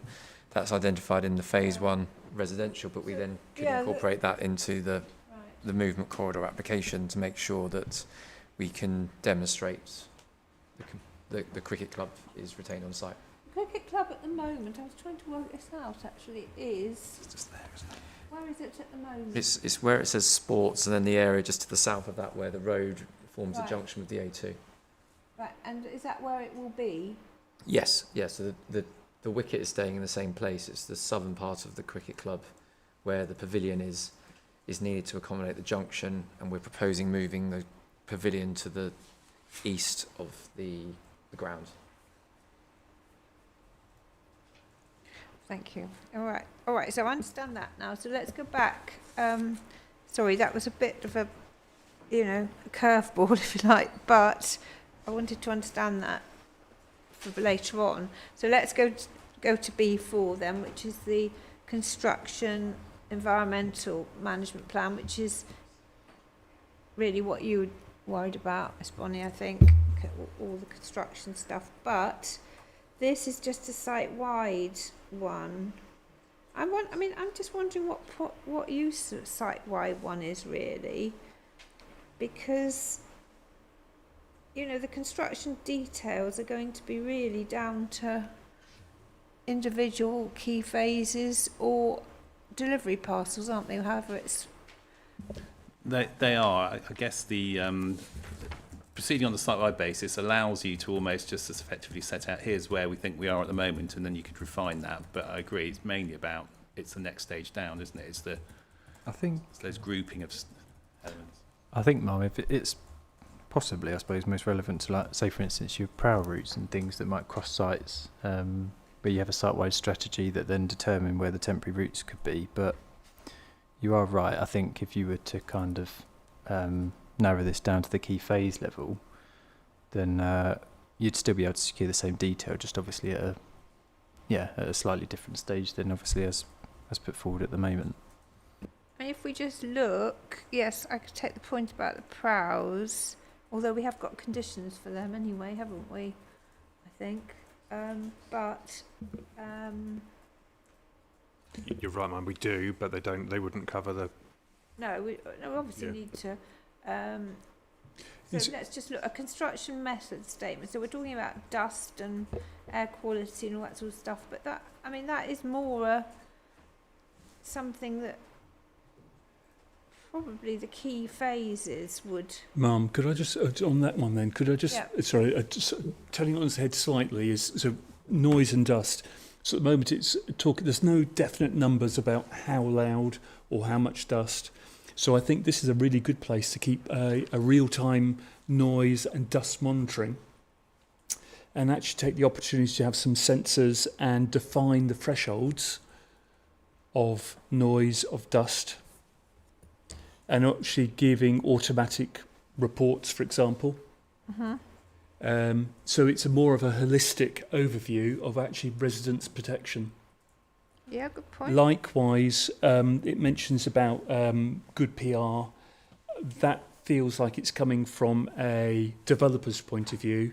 I'd actually like it turned on its head and actually be a community liaison group, which includes different groups that meets at a regular frequency and has public minutes as a product of it. So you've got so it's B for part 5. Yeah. So that B part, part 5 for me is focusing on giving a good image, quite rightly, for the developer. But I'd actually like to go and you actually form a liaison group. So it's consultation. So at the moment it's consultation. What I'm saying is it should have a bit more bite. There should be something in there. You have to be careful though, because everybody has different ideas. Absolutely. And it could just become a sort of moaning shop, couldn't it? To be quite honest. Yeah. And also, we've all talked about how residents want this, if it were to be granted, for it to be got on with. So, you have to, it's a balance of what I'm saying. Which I appreciate and totally understand. Yes, so, but let's see what Mr. Gearing thinks. What, from your experience, and Mr. Gearing, what... I think I read it, it wasn't suggesting it was like PR, but actually maintaining good public relations, as in relationships with the public, including complaint management procedures, community consultation and liaison. So I would hope the wording as set out is appropriate. What do you think of the idea of a group? I suppose the problem is who decides who's on the group, who's not on the group. So one could perhaps suggest pick the organisations, but not the individuals. So the organisations could be the local Parish council. What we currently call Swale, but Swale may not be here in 3 years' time. But the local authority, something low level like a parish council. Several. So, for example, you've got two groups of 5 parish councils here. You couldn't have every parish council. No, but you've got the neighbouring ones. You've got Tong, Bapchild. Yeah, but you couldn't have somebody from all of them. No. It would be unmanageable, wouldn't it? Absolutely.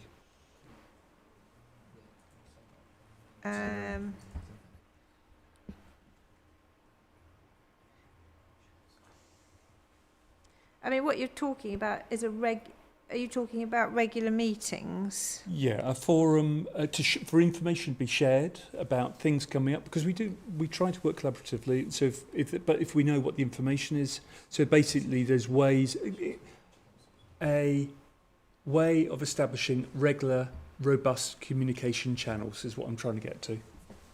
Two-way. I think Yeah, I mean, two thoughts on that. And in principle, fine. I think the question how you could change the condition to say procedures for maintaining good relations, open brackets, including consultation with parish councils, close bracket, or engagement. Yeah. or engagement. But the other thought is, again, it's perhaps one for the council really. Wouldn't the parish councils be consulted on the discharge of the conditions anyway? I don't think No. they are, though. Okay. No, you wouldn't typically. Yeah. Okay. But we're talking about the construction. We're not talking about discharge of conditions. We're talking about Sorry, we meant the. liaison Kemp. group for Yeah, we'd have to discharge the Kemp though. So the PEP. yes. I suppose it's one. Well, I don't think it's about discharging it. It's The afterwards, council isn't it? Yeah. discharges it. It's I basically think we're happy with some um, Yeah. additional wording. there needs. I think we're happy with some additional wording that refers to the parish councils around procedure for maintaining good public relations, so engagement. I think it needs to be someone you like like a to- parish rather than an Would you like to just talk between yourselves, perhaps in Yeah. lunch break? See if you can come up with the Yeah, if formal you- words. yeah. But I think you have to bear in mind that everybody, obviously, quite understandably, the community is against this development. Now, you're talking about being positive and collaborative. That's good, but not everybody, and there has to be a balance so that it's not just, sort of putting up barriers all the time and complaints.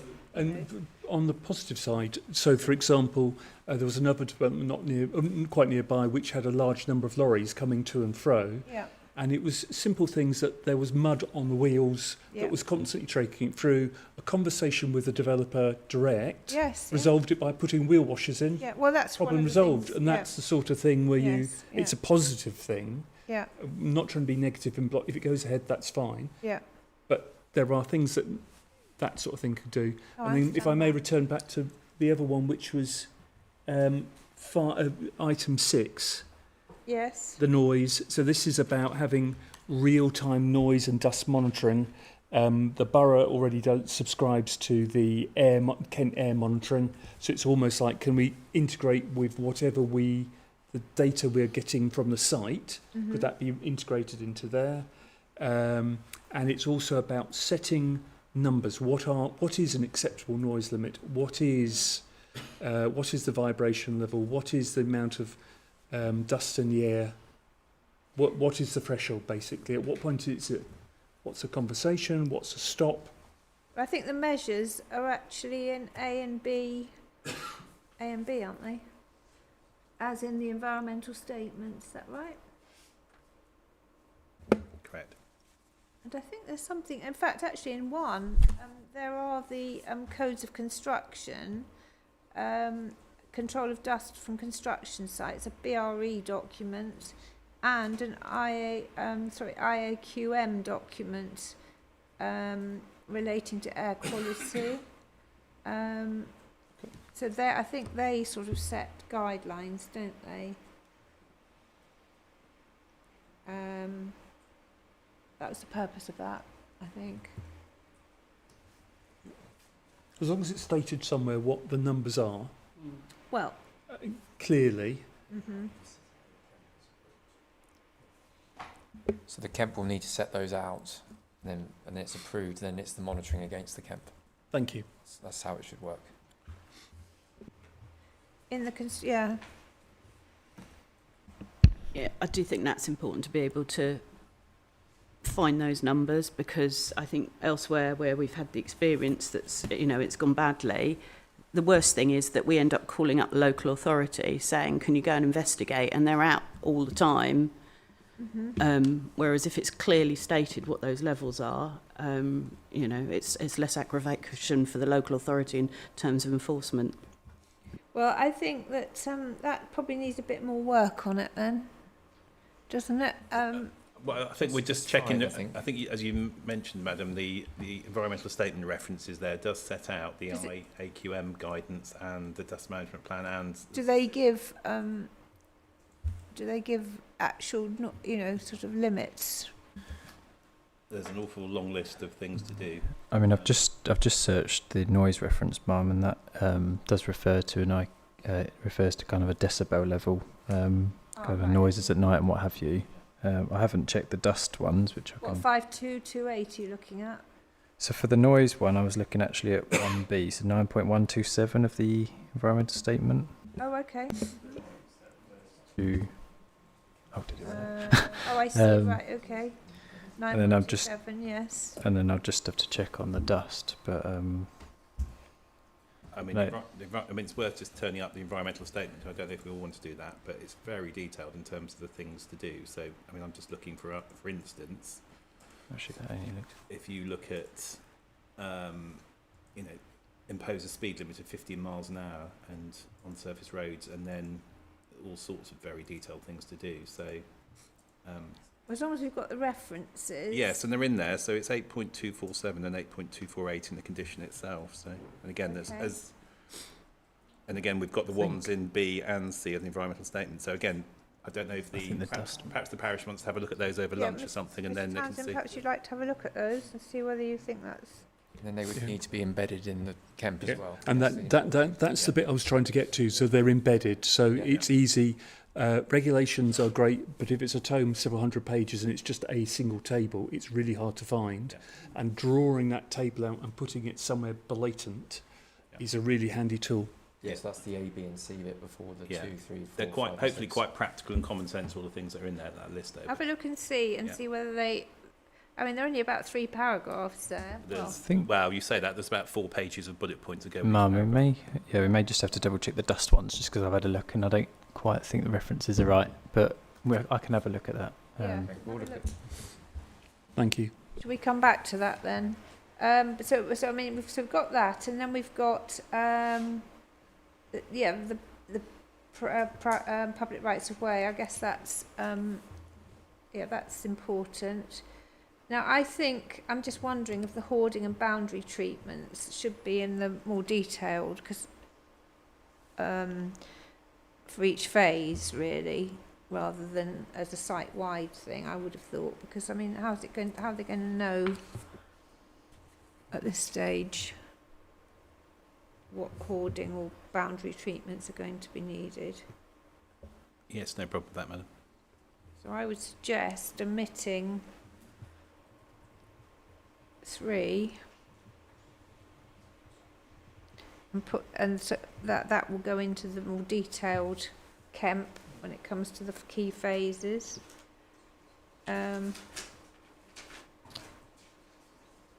The buildings and structures to be demolished. Well, I mean, I think there's only a couple of them anyway, isn't there? Again, that could be done at key phase level.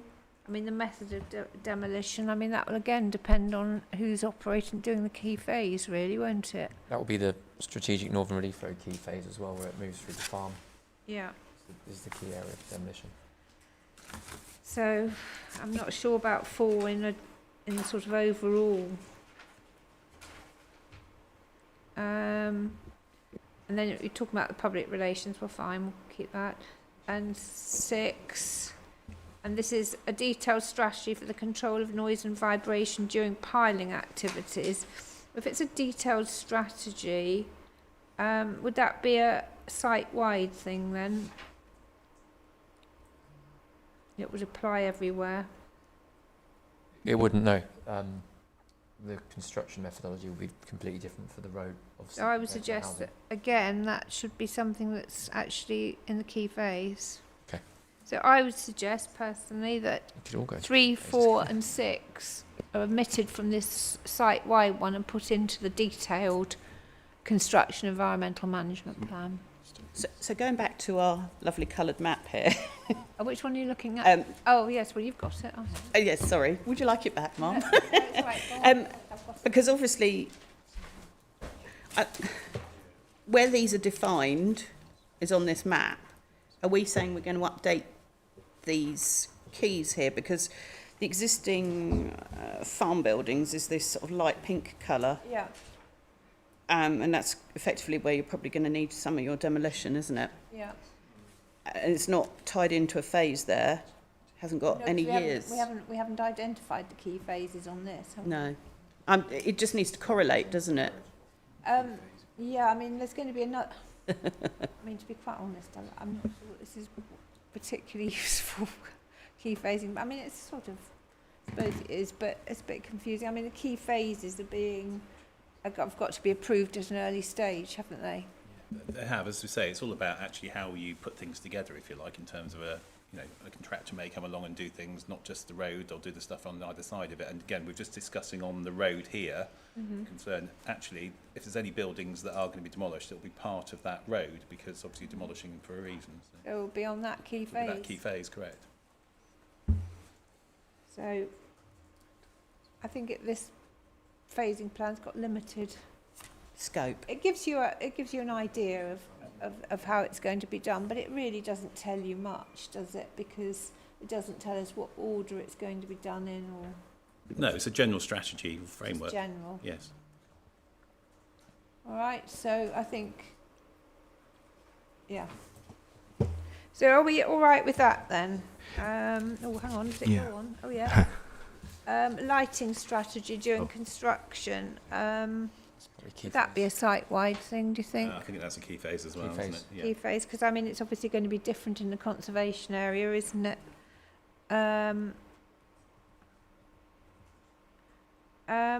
Possibly plans demonstrating the ecological areas to be protected. Do you think on a sort of... Probably is site-wide, isn't it, given the kind of... I think that might be useful to have an overall view, although it'll probably have to be dealt with. And details of when an ecologist needs to be on the site, well, that will be something that will be discussed, and I would have thought in a more detailed plan, wouldn't you? Yes. Yeah. Okay. The work should be carried out in accordance with the approved details and shall be retained in that manner for the duration of construction and landscaping works. I wasn't quite sure why that was in there, actually. Because the landscaping is going to take place, as part of key phase, isn't it? And also some of it might be after the construction is finished, wouldn't it?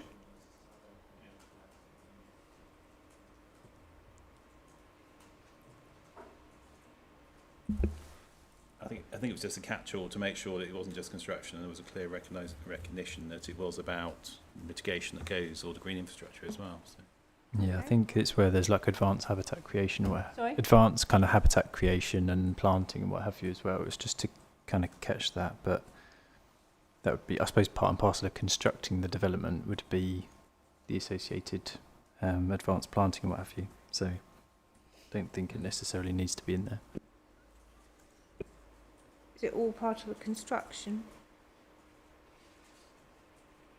Or the advanced planting works? I don't know. It's just that some of the landscaping will take place at a later stage, won't it? But I'm not that bothered. If you think it should stay in, we'll keep it in. I mean, from our perspective, what we're concerned about is that the landscaping's done far enough in advance, and I think we can see what was done on site, Stones Farm and Twiglets and things like that, is to establish itself, that it is brought in at early enough stage. Yes, but not too early, because if it's No, too absolutely, early, it can't, gets, yeah, of knocked course, you don't want to over. be tearing it up, but equally, I mean, some of it will be done earlier than other bits, won't it? So, depending on the phase, really, I suppose.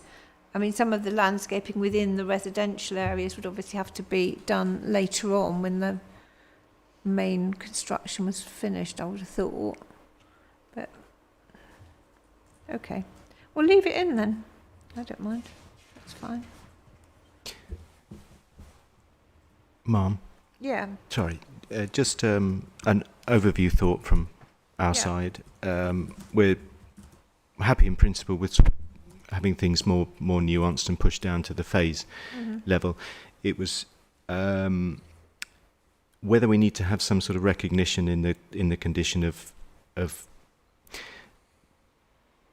account being taken of the other Kemps for the different phases. So when you're preparing a Kemp for a particular phase, you have to have regard to what's been done for the other phases, so they dovetail and don't work against each other. Of course, that should happen in practice. Yeah.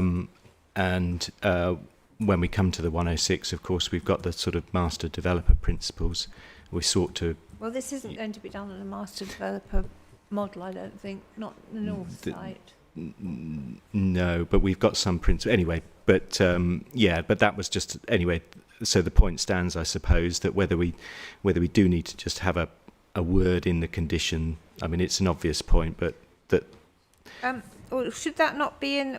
when we come to the detail, the Kemps for the detail phases, could that not be put in there, that they should comply with the site-wide one, and have regard to each other, or or any other...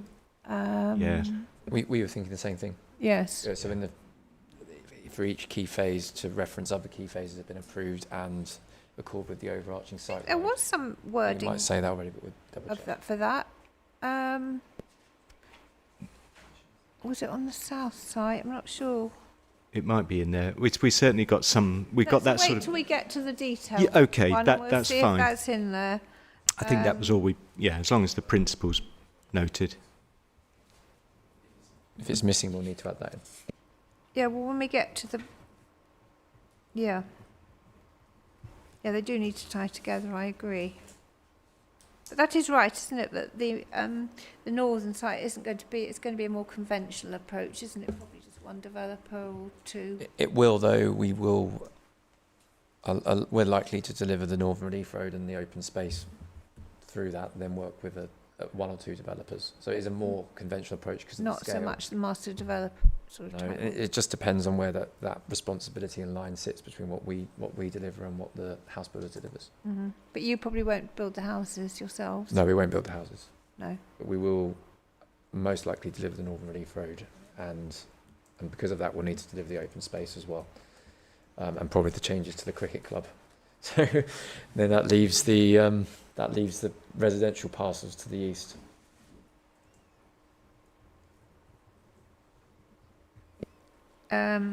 So one or two developers for that. Correct.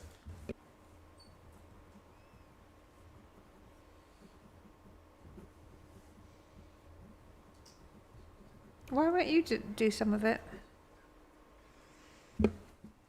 So generally we work on smaller schemes and partner with one of the larger or more house builders. So where we've delivered, so where we're building on the an south site, maybe some of on the the south. We may do plots. something on the north. So we may do the local centre. So we've done that. We're doing a local centre at the moment on a scheme with Redrow and Ashford for 700 or so units. So we're building a local centre. They're building the majority of the housing, and then we'll build a bowls club on that side as well. Okay. So we do pick up bits, but we're unlikely to try and compete with a house builder. Right, I've just noticed the time, sorry. Sorry. I know, I'm desperate for a coffee, I must admit. So, we haven't got very far, have we? But, it will take quite a time, but we need to speed up a bit. So, I'm still going to suggest, if it's all right with you, if we just have till 2 o'clock, all right? And then we'll go on, we'll have a break, obviously, in the afternoon, go on till about 5:30, is that okay with everybody? No, it's a bit long. Well, we didn't start till late. So. Okay, so we'll adjourn till 2 o'clock. Thank you.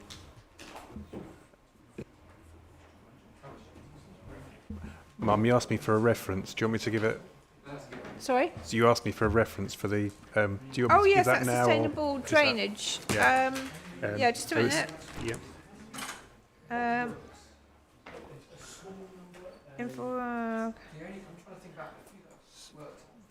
Definition of... Just a minute, sorry. That's okay. It was B32, Mum. No, holding no, objection. but Oh, yeah, sorry. just trying to find it. Oh, yes. Yep. Oh, yes, yes, yes. So the holding objection reference is ID, actually, not CD. It's ID 100.17.8. Point 70. 17.8. 17.8. Super, thank you very much. Thank you.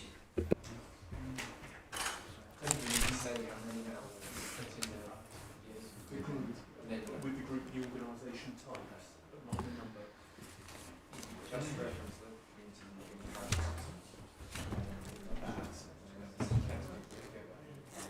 then submit the documents to the council.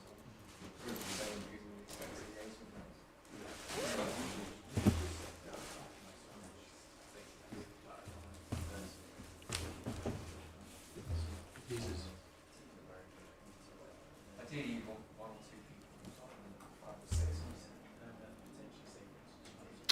potentially.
2 o'clock, so it's time for the inquiry to resume, please.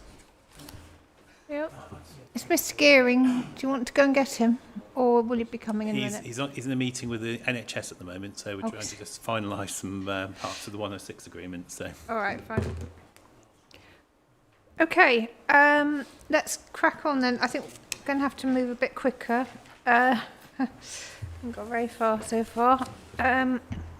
So let's go to B5 next. Construction surface water management plan, site-wide. So I'm just going to ask whether anybody's got any comments. I think it's the best way of doing it. What I've put, or...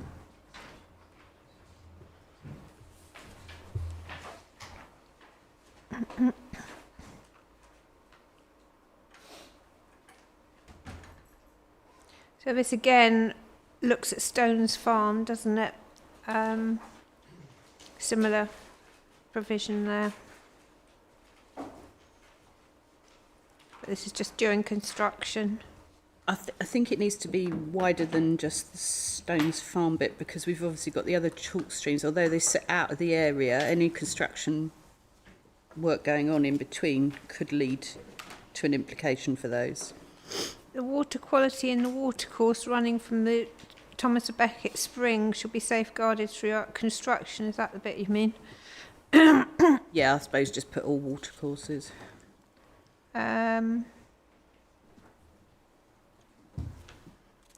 Well, because there's the bit that runs north of, is it Lower Road, isn't there? but doesn't that runs into this one, doesn't it? It must be downstream of it, mustn't it? So, isn't it? Well, you've got one on Lower Road junction, Frognall. Oh, sorry. Forgive me. You've got one at the junction of Frognall Lane and Lower Road. That's a pond that seeps off, and then there's another one in the middle of the Frognall field, and that takes water from a different stream, I'm guessing, and then it ends up going down towards the coast. Yeah, there's two, yeah, you're right. There's two plus there's Beckett Springs. There's 3 in total. Well, so their watercourses north of Lower Road, are they on the north or north of the railway line? Yeah.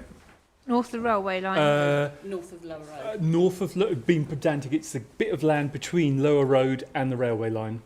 What? So the spring is there. There's a pond, but it's fed by a spring. Yeah. Is that just north of your property then? Somewhere? Yes. Yeah, and they're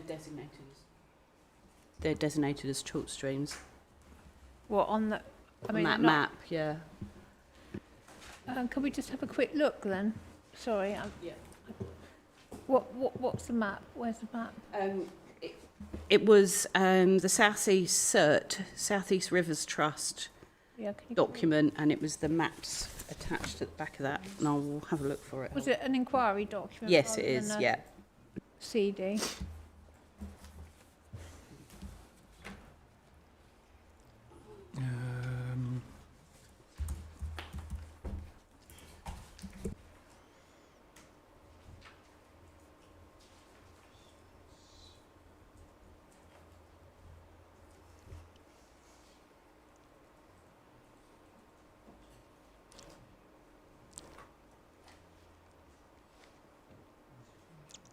I mean, this one was actually mentioned because it actually goes through the site, doesn't it?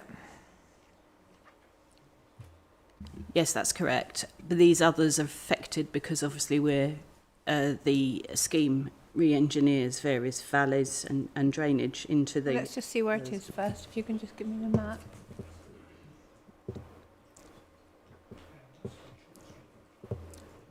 Just to see the 100 point, whatever the document is, please.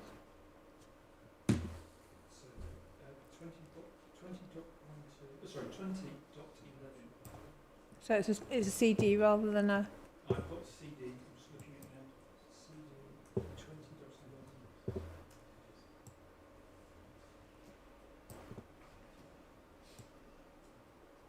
We want that map, don't we?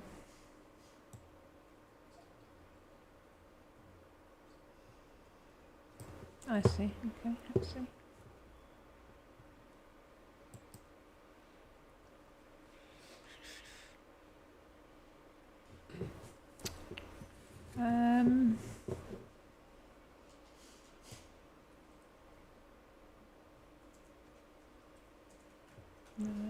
Right. Map figure 2. Mm-hmm. Come on, computer.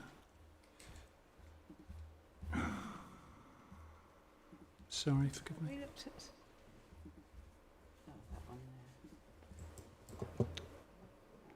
No, go down. Figure 2. Does it show it on there then? Figure 2.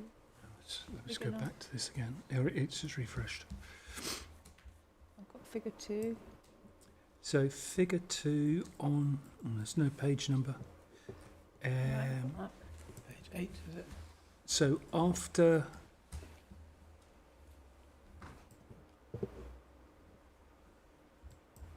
This was corrected, wasn't it? Now it's in our evidence.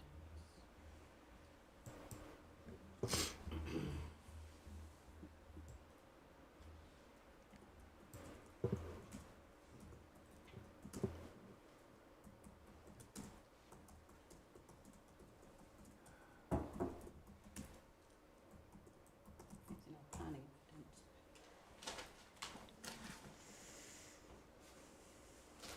It's a bit. I think there was a better plan than that, wasn't there?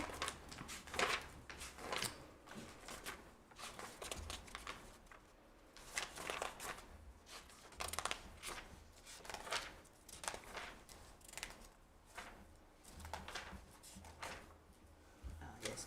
So if you look at CD 42.23, that's our proof of evidence. Sorry, Mum, put my mic on. CD 42.7.3, Hang on.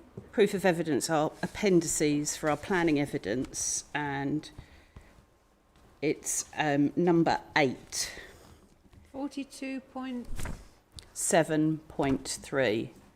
It's the appendices for our planning proof. Yeah. And if you go to section 8, Could you give me a PDF page? Or yes, 26. Thank you. Hold on just a minute. It's that, isn't it? Yep. Is that Lower Road? That's Lower Road there. And that's one side of it, and then there's another one over here. Yeah, Oh yes, I see. yep. So that was the corrected map from the cert document you were just looking at, because they You say They ma- corrected map. they made a mistake, and they've corrected it in their latest edition, published edition of this document. Okay.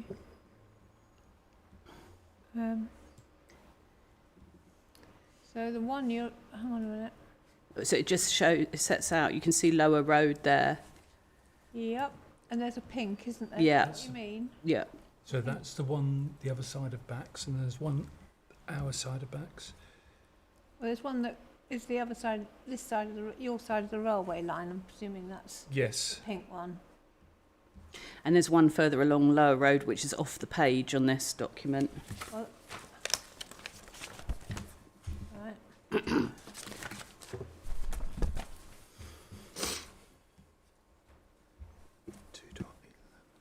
That looks to be. If I look at the. That's east of the site, though, isn't it?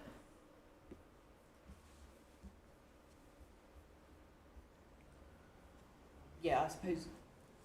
Our comment is that, you know, during construction, things come off the site. We have to be careful about what goes on within the site area that affects these that are further north. I can see the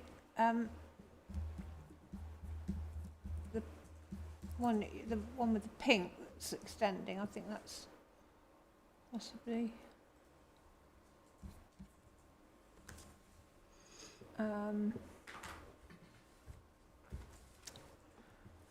So what, Mr. Bashforth, you're being very quiet. What do you think we should say then?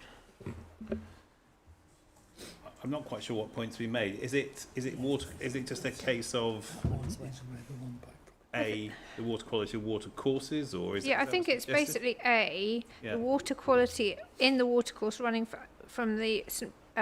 Thomas Becket Spring. Yeah. Is the main thing, I think, because it runs through the site. Yeah. Also being talked about is the effect on the watercourse, the chalks, well, the high certainty chalk stream shown in that document, updated map in Miss Bonnie's appendices. Whether that should be mentioned as well. I don't know. I'm not a drainage expert, so it's outside the red line, though, isn't it? So. It's outside the red line. On the on 20.11, page 8. So CD 20.11, page 8. There's a slightly wider map, and this is figure 2, and this is a slightly wider map.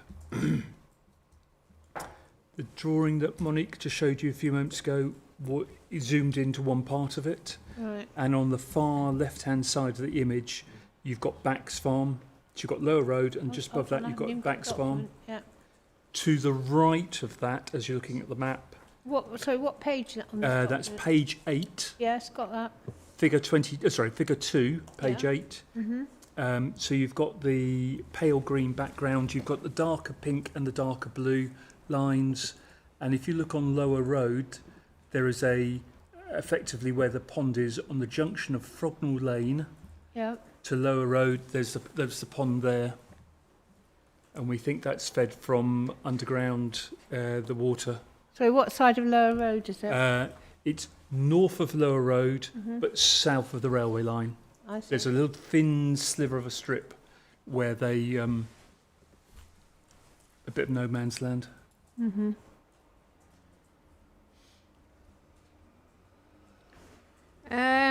Well, Mr. Bashworth, have you got any? Again, same point again. It's outside the red line. I'm not a drainage expert. I can't. I just don't know if that's appropriate or not. So again, where do you stop is the question, I guess. Well, I'm not a drainage expert either, but I've got to decide, haven't Yeah. I? So, I mean, it's no good just saying that. Well, it's true, but I can take advice from a drainage expert. But there's obviously been a reason why it's been set out as it has. But this just seems, again, that what's been pointed out does seem quite a long way from the site. So. Mm-hmm. It's adjacent to it. So I'm looking at figure 2. Figure 2 on page 8. Yeah. So the bottom of the site will go down to the back of Lower Road, See Lower Road, yeah. and literally the pond is across the road, 5 metres, 8 metres away from the bottom of the road. Where's the pond on this plan? I can't see anything. It's not shown, so if you can find... I mean, how do we know that's connected to the that's what, chalk that's my, stream? Exactly, that's the problem I have. I can't. I think what we're concerned about is if you get things like, concrete solutions that run off the site. So what we're saying is you're going to need to put proper bunding in place to prevent pollution into the chalk streams, into the watercourses that are adjacent and nearby. Because that is exactly what happened on Stones Farm when they scalped the site. We had runoff and it went into the chalk stream. Well, for a start, we stopped any scalping the site, haven't we? Yeah, which is great. That's marvellous. Right, so we've also got, basically, that there's got to be details of how the surface water and stormwater will be managed on the site during construction. So you've got those details have got in accordance with the environmental statement. So, I think the reason why this particular stream was mentioned was that it actually goes through the site. But I'm not so sure that it's necessary to specify other streams that might be nearby, especially if we don't know that there's even any connection to there might be a pond there, but... I mean, my only thought on this was, again, probably sort of deferring things, but just something like make this more general, relevant, adjacent watercourses, something like that, so make sure things are covered. But rather than being too specific, because again, Well, I think we need to be specific in relation to A. You could say, if you wanted to, how the water quality in the watercourse running from Thomas Becket Spring and any other shall be connected watercourses or something like that, or yeah, but it's not connect. Well, I suppose it well, is we don't know, do eventually. we? I think that's the point being made there. They are potentially connected. So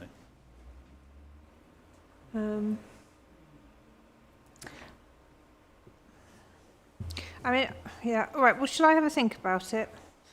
I think I'll have to have a think about it because there is the. I mean, basically, the plan has got to show how surface water and stormwater will be managed as a general factor, which will cover, drainage into off-site areas. I would have thought.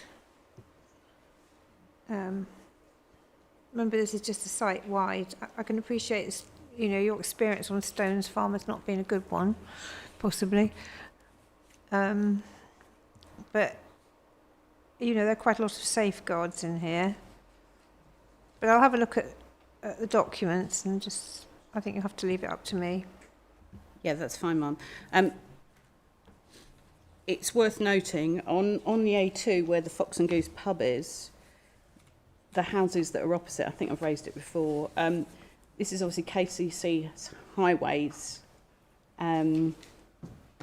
domain, because they're in control of the A2,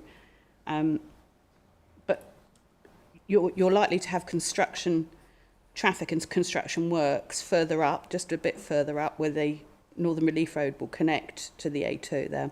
But there is a particular problem with surface water ponding, and the houses opposite the Fox and Goose there being covered in surface water from splashing from lorries and passing traffic all the way up to their first floor windows. Sorry, which bit of the site? So it's just outside of the site, but it's going to be part of the main... Can I just get the parameter plan or something to look at? Yeah, so if we looked at, say, if we looked at your nice multicoloured phasing plan here. I'm just going to have to find a copy, just a minute.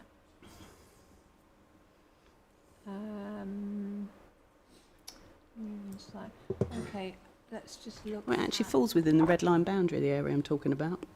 Which one are you is this the phasing plan you're looking at? Yeah, I'm just looking at the phasing plan, for example, because you've got the red line boundary there. Oh, wait just a minute. Right, okay, I've got that. So I'll hold it up so you can see. So it says the word Bapchild down there, and if you go immediately north of that, you see there's a thin slither of the A2 that is incorporated into that red line boundary. Yep, just on the A2. Yeah. Yep. And there's some terraced houses and some houses opposite where effectively goes around what was the Fox and Goose pub there opposite. But what happens is, because there's a hill there and you're going to have quite a large amount of construction works going on to connect the Northern Relief Road to the A2 there, and we've had that around Stones Farm. But at the moment, just even with rain, without any construction works, those houses are having problems with the water coming off the highway, going up to first floor level, dousing their houses with standing water that collects there. So I think there does need to be some thought, if they're going to be doing construction works there, that problem isn't made worse and that actually a solution is found by KCC Highways to deal with that.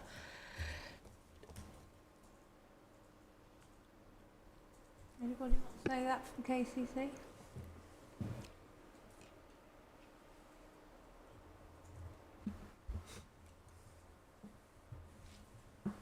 Where does the water come from? I think it's surface water that's not fed into the drains along the A2.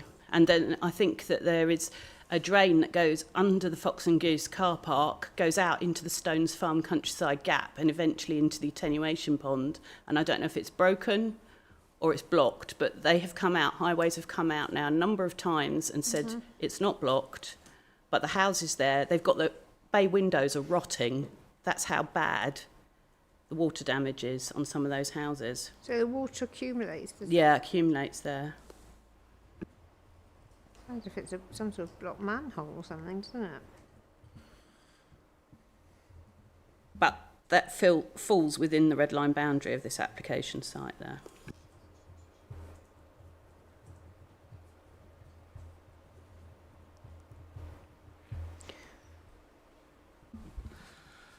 Millard? I think it's something we'd have to investigate, because it's either there's works that were through the Section 278 process when the recent changes took place there, and they would be covered by the maintenance period if we not already adopted those works. But other than that, it's something for investigation to sort out. But so it's not something I'm personally aware of that's taking place there. I mean, presumably this is something that's already happened, isn't it?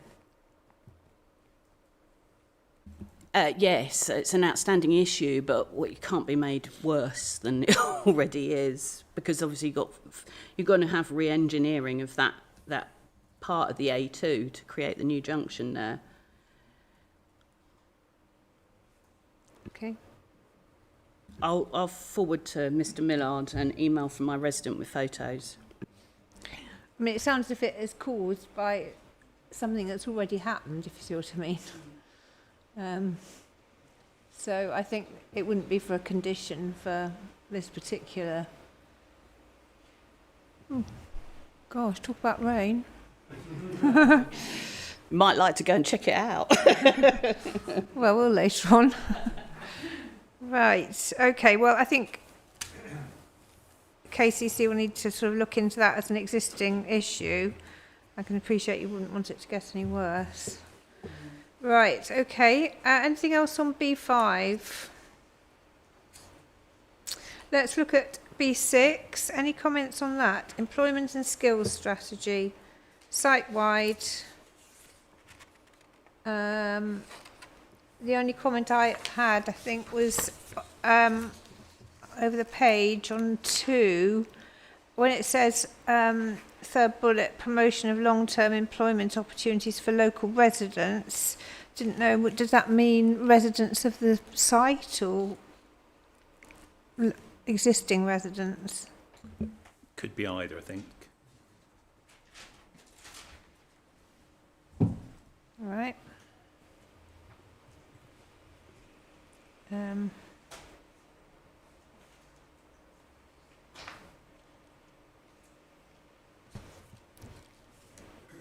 Okay.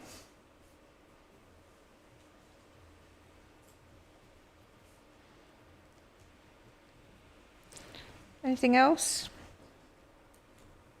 All right with that? Okay, can we carry on then? B7.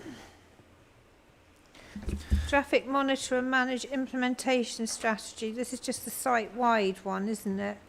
Yes, ma'am, and I understand this has been superseded by the 106, so it doesn't need to form right, a okay. condition. So we take that one out then? It is, yes, that's the comments I've got from our team as well. So check Kent are happy with that, but that in principle it should be. We're happy with that.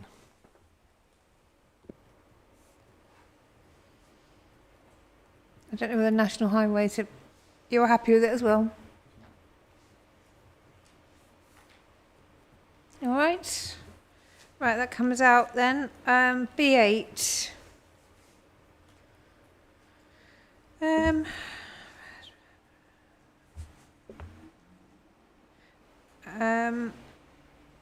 Yeah. Anything? This is just again a site-wide one. Madam, on the first paragraph, towards the end of it, it mentions about battery storage. Oh yeah. Forgive me, I don't know where it is. Oh, do I? I had to look up what it was. Let's just see. There's a specific condition, isn't there? Whereabouts are you looking, actually? So I'm actually looking at B8, first paragraph, second to last line. It just in passing mentions battery storage.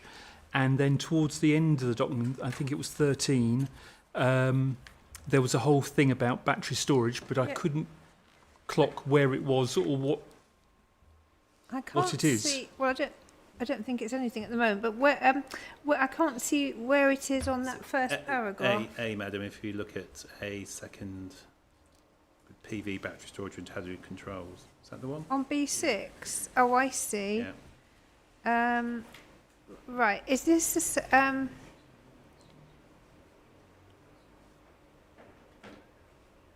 no. So I think there's two things. I think the one you may be referring to, there seems to be an odd condition later on which talks about battery storage, which I'm not quite sure why that's Well, there. did you look it up? There are these great big. I know. I've battery done a few things. inquiries for Oh, battery have you? storage. Yes, sort of 40 heard of megawatt them. ones, and it's not what's intended here at all. So Right. Well, that's- we'll get to that. Yeah, but this What's one this one's related entirely to dwellings, and again, it is a potential thing you may have on dwellings to have PV panels and some, there won't be big things, but you may have some storage by batteries. So when it's, sunny in the daytime but not at night, Yeah. they could store some of that energy overnight, for instance, and release it so it could be used in the evenings. So. When you read there is a report buried somewhere around energy efficiency and sustainability, and that's not what it talks about. It talks about battery storage and EV chargers, community ones. That's not the same as an individual householder battery. I think what you're referring to is an individual house having a battery, but the one that's actually mentioned in the document is much wider. It's a much bigger thing, which is the one that raises concern with us. Well, this is this one that we right at the end. This condition. This relates to dwellings, so. That's not what this is. You're talking about. Hold on.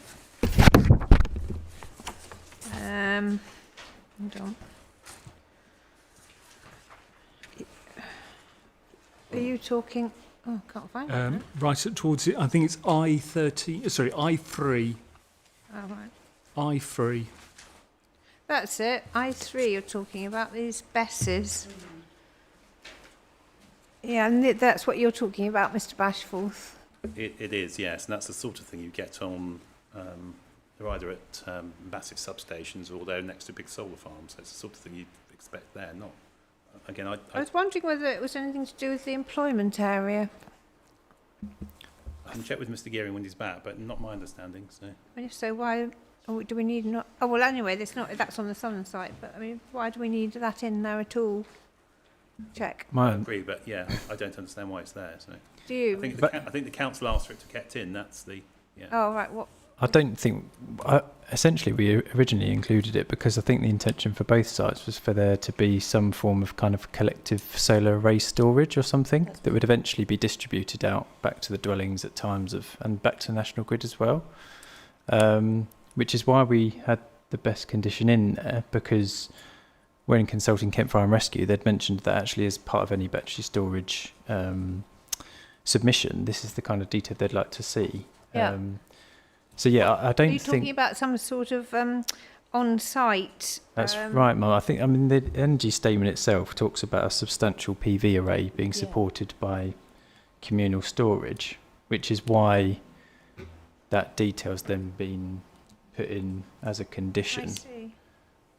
So I think there's two elements. You've got this, you've got the site-wide kind of strategy, which it's almost actually talking more at like a dwelling level, isn't it, in terms of the nature of the storage for each dwelling.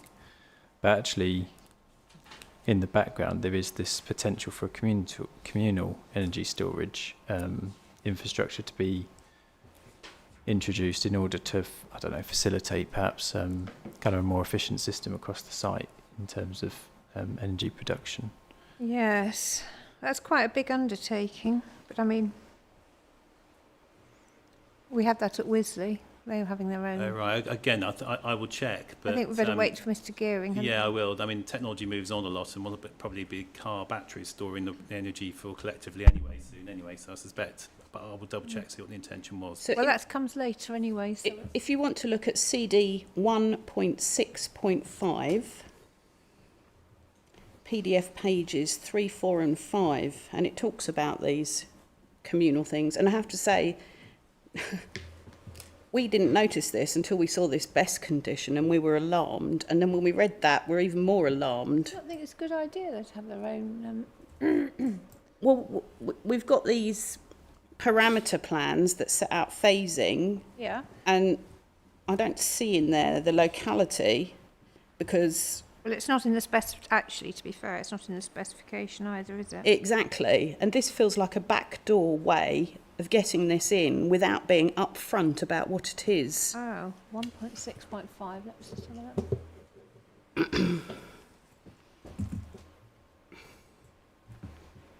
I think we need Mr. Gearing, don't we? We do. And Again, the- I and think the just, problem- just to be clear, I'm no expert on these things, but I suspect if that is the intention, they're more likely to be something like a substation. Effectively, have them part of a substation rather than some huge sort of containers like you might expect for a solar array or anything like that. So I think it's just effectively energy infrastructure, which is part and parcel of a transformer. But as far as there's sort of things you'll see anyway. But again, let's check with Mr. Gearing. So. Hang on a minute. Well, there's a conflict, isn't there? Because in the design access statement, you talk about green roofs, and then if you're talking about having PV, I don't know whether you're going to be putting solar panels over the top of green roofs and shading them. It's not clear. It's not clear. I don't think you'd have green roofs on just ordinary residential properties, would you? Certainly not. Not usually. And Usually it could be the community buildings or even a school, possibly. And again, they don't necessarily conflict because you can have them on different aspects as well. So. What? Not green roofs you're talking about there? No. So you can have roofs can do a number of things. So they can have green and They have water. can, but you don't usually put them on residential property. They need maintaining. You can't just leave them. No, I agree, but it is, but you can do it. So. Well, you can.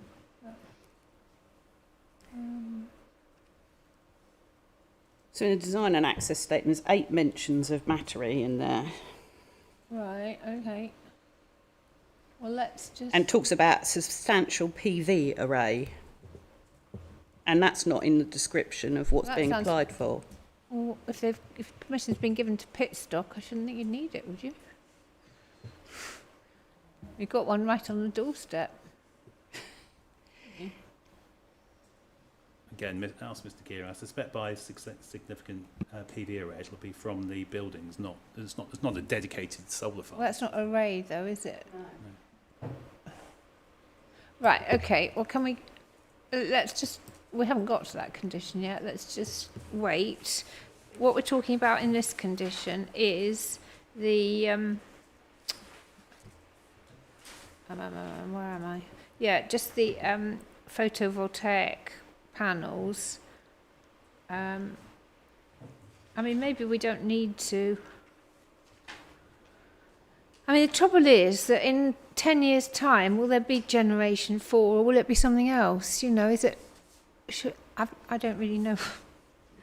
I think that's why we referred to the kind of superseding equivalent, but should there be... It wouldn't be an equivalent, it would almost surpass that standard, so... that sort of thing really is something which...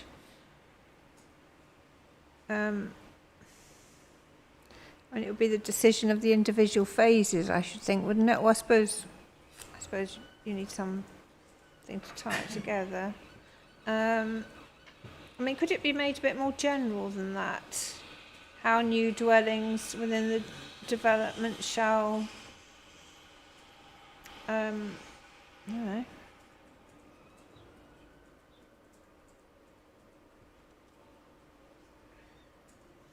I think the reason the wording had been used was obviously because it's referred to in the design and access statement as the target for the development, and the northern site itself is obviously smaller in size. Mm-hmm. So you would anticipate that perhaps technology does advance, but maybe not so significantly so that it renders kind of the condition. Well, it dilutes, I suppose, the effect of the condition because that's the target that you're going for initially. Whereas the southern site, perhaps actually maybe that's where more flexibility needs to be embedded because it's a longer period. So, Ms. Bonny, I mean, have you got any objections to A on a dwelling basis? No. No, I don't think it's a dwelling. Let's just park the wider thing for the moment then, because that'll come up later, won't it? B, is that okay? Oh, did I put that in, B? Oh, yes. Yes, I did, I think. The non-residential uses on site. Did I put that in? I think it was already in, Ma'am, but you've Was it? just I can't just tell. rearranged the condition. Oh, right, okay, fair enough. And Oh, yes. And then C, I did say, might it become outdated, but you tell me that that is in the design and access statement, is it? Or the energy statement or whatever. I don't know if that part was, but in any event, it may potentially be superseded by building regs now, in the sense of every dwelling has to provide an active charging point. Is that one that's compulsory, or is that? I'm not sure. I think quite often get conditions, don't you? I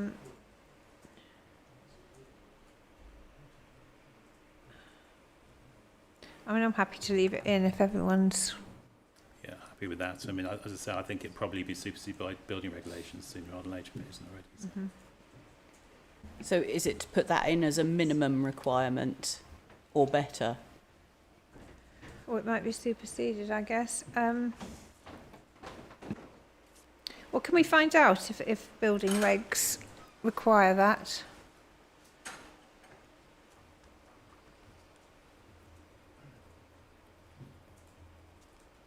If they do, then you don't need to put it in, really. Right, okay. You find that out, Mr. Bashful? Or Mr. Gamble, one or the other? I am just looking now. Right. Well, shall we carry on? Right. Anything more to be said about that condition? B8. Okay. No, happy with that, thank you. B9, open space strategy. This again is a site-wide one.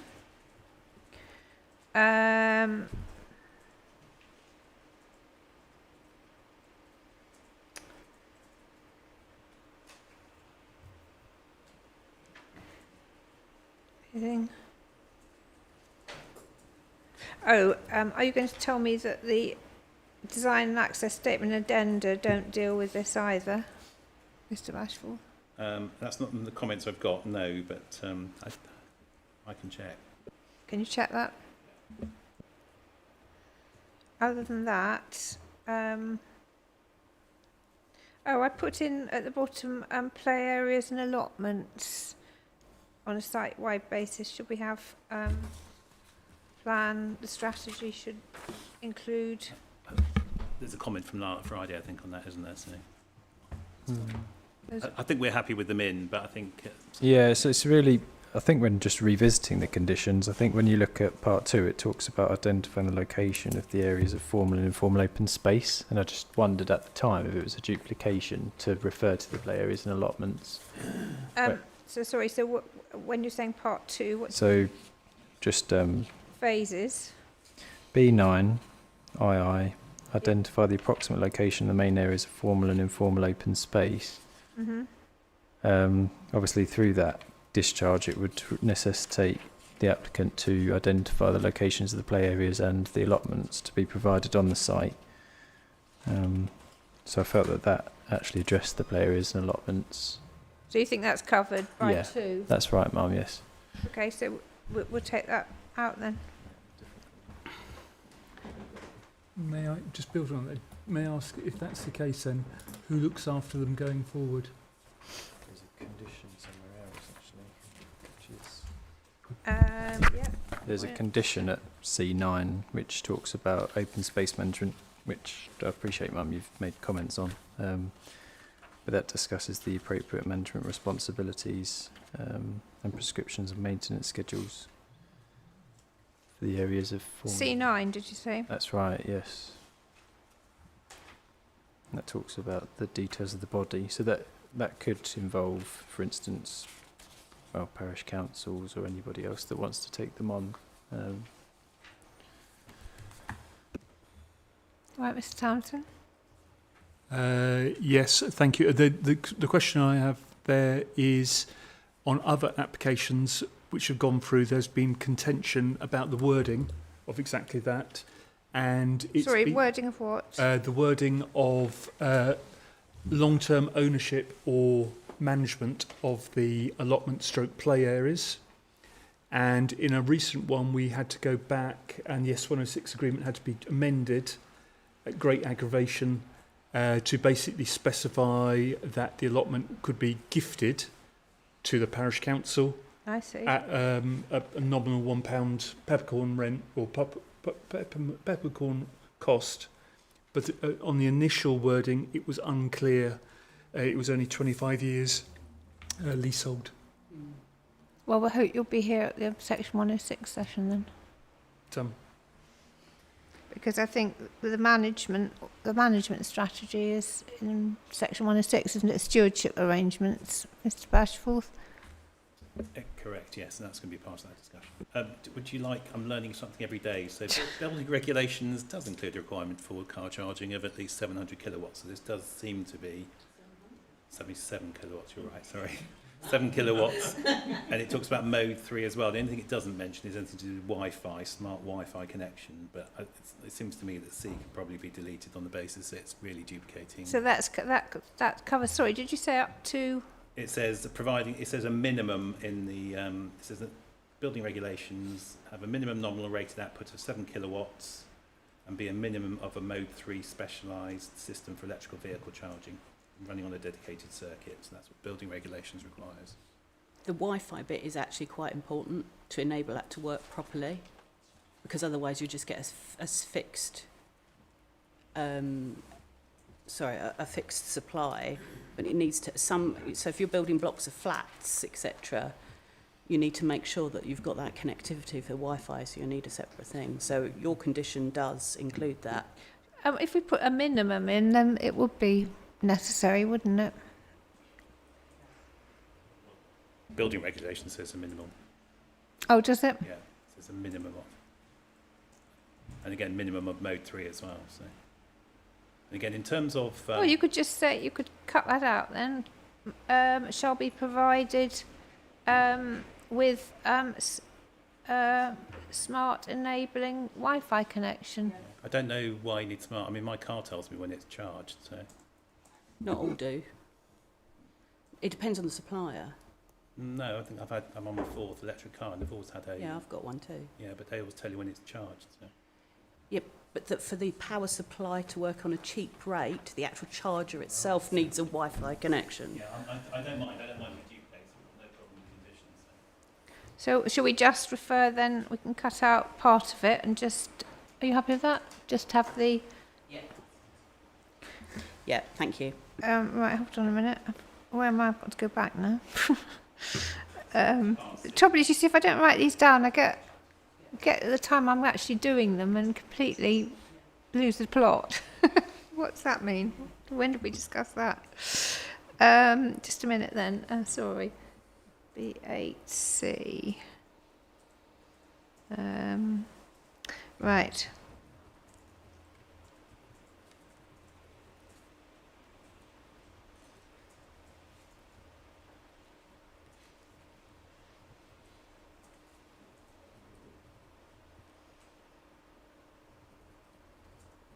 Thank you. So, Mr. Townsend, then I'm going back to the open space. So we have got something about management later on, and we've also got the stewardship vehicle. So let's wait till we get to the management condition. What condition is that, Mr. Ashforth? C9, isn't it? C9. If we wait till we get to that and see if that answers your question. Yes, I think it's C9 7. Right, okay.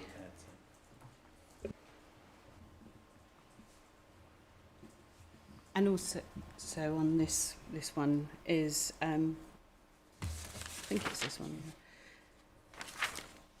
The Sangland, which obviously we can't deal with until we've obviously had the applicant's comments on the Sang for Stones Farm.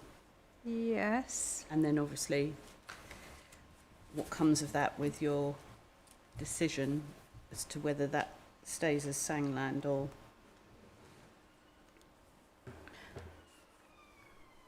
Well, I suppose the point is that it's whether or not it will operate effectively as a Sang, and if not, whether there are other means of mitigating the harm to the SPA, etc. But I'm just wondering about the condition.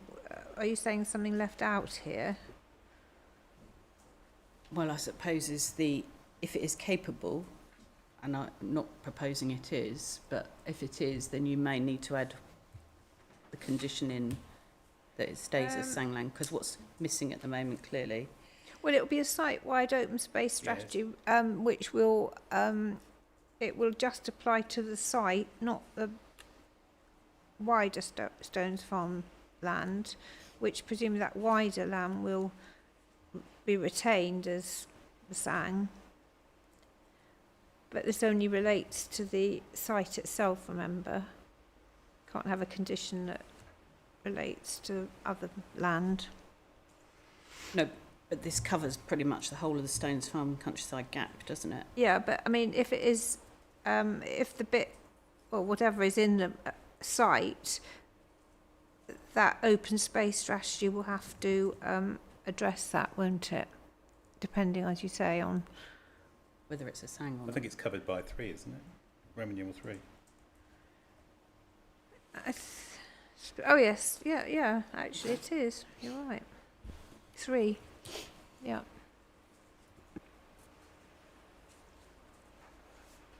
But is that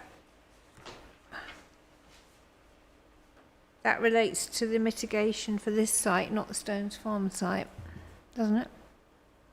It does, yes, because as you say, Madam, necessarily it's got to relate to this red line. So I think I've seen quite a few emails on the issue about the one earlier. We'll come back to you on that, but I think as far as this condition can control what's in the site, that does it. So. I think that covers it, because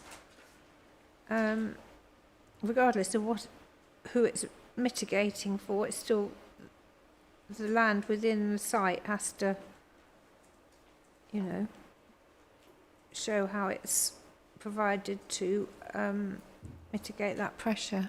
So, And I suppose this is a question of timing and phasing, because that open green space, will that be delivered in parallel, or is that mitigation, that open space, so if you say deliver 500 houses, are you going to be delivering the equivalent amount of necessary open green space at the time those are delivered? Because this is quite a long development in terms of phasing.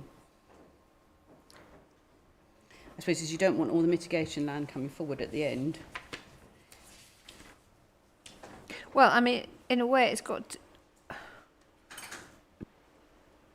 the road comes first, doesn't it, before anything?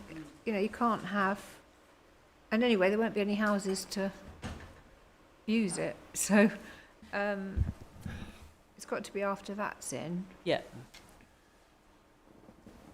But you're saying when? Yeah, is there something in Section 106, Mr. Bashforth? I don't know. The delivery of the... I can't even remember. I can't actually remember offhand without looking it up how the mitigation, SPA mitigation for the application site, northern site, is to be. Is it to be partly? Obviously, you've got the SAMS payment, you've got the payment towards the footpath, but is some of it offset by the actual open spaces, I don't think there's any suggestion there should be a sang on the site, is there? No, if you, I can't remember the reference to it, but there is a plan. I think we were looking at it in the inquiry in the most Probably. recent session in terms of, I think it's a sang equivalent. I don't think it is actually sang. I mean, part of this, just in terms of mitigation, I think we're coming on to condition B10, which is all about ecological mitigation enhancement strategy. So I think we need to look at that one as well, as you say, Madam, then with the 106 as well, in terms of the SAMS payments and other things as well. So Let's see if this resolves as we go on, then, shall we? Yes, because I mean, it just says high quality semi-natural space. It doesn't actually call it a sang, does it? no, and there is, as I say, there are other mechanisms to secure that. So Yeah, okay. Right, let's carry on then. B10, yeah. So we've got the ecological mitigation and enhancement strategy. My only comment about this is that this seems to crop up. There seems to be one for about 3 of them required at various stages. There's a site-wide one. I think there's a key phase one, and there might even be a development parcel one. I'm not sure, but I think that's a bit over the top, to be honest. I mean, personally, I think, whilst I'm not against having a site-wide one, probably a phase would be the appropriate. I mean, the development parcels, again, we need Mr. Gearing, really, but the development parcels, I mean, I understood to be a sort of what, you know, I don't know, 100 or 150 houses, something like that, or are they bigger than that, or in this case? about that stage, but again, it's to be confirmed. Really, it's up to. That's the whole point of describing the phases we discussed earlier. Yeah, the key phases, Yes. but within those key phases, you're going to have development parcels where the reserve matters are coming in. Yeah. Now, on this site, which is a more conventional site, which will be developed by, we were told, well, 2 house builders, say, or I don't know, perhaps 1 or 3 or whatever.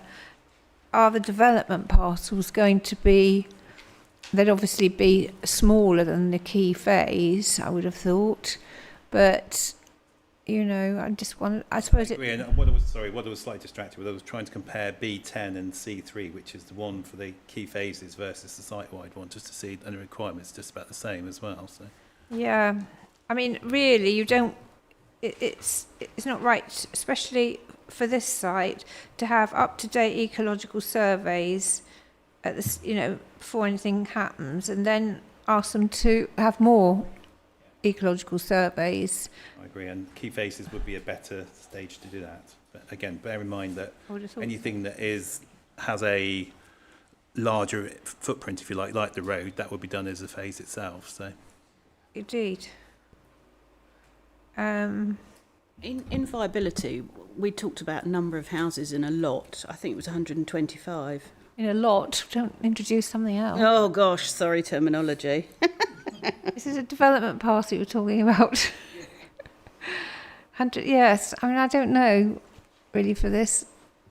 I suppose it would depend. I mean, if it's affordable homes, maybe they'll be, you know, if they were built, say, by, it depends who builds them, I suppose, but if it was a registered provider who was going to build them, then they might be a sort of, you know, or maybe it would be the house builder that will build them and then pass them over. So I think I need to check, but if you look at condition B10, that references back, so this is a site-wide one, that references back the environmental statement.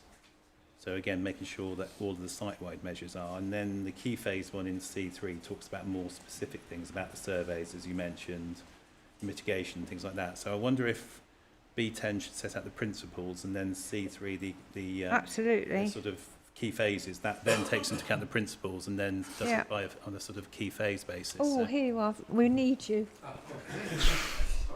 That's all right. No, you were doing important things. So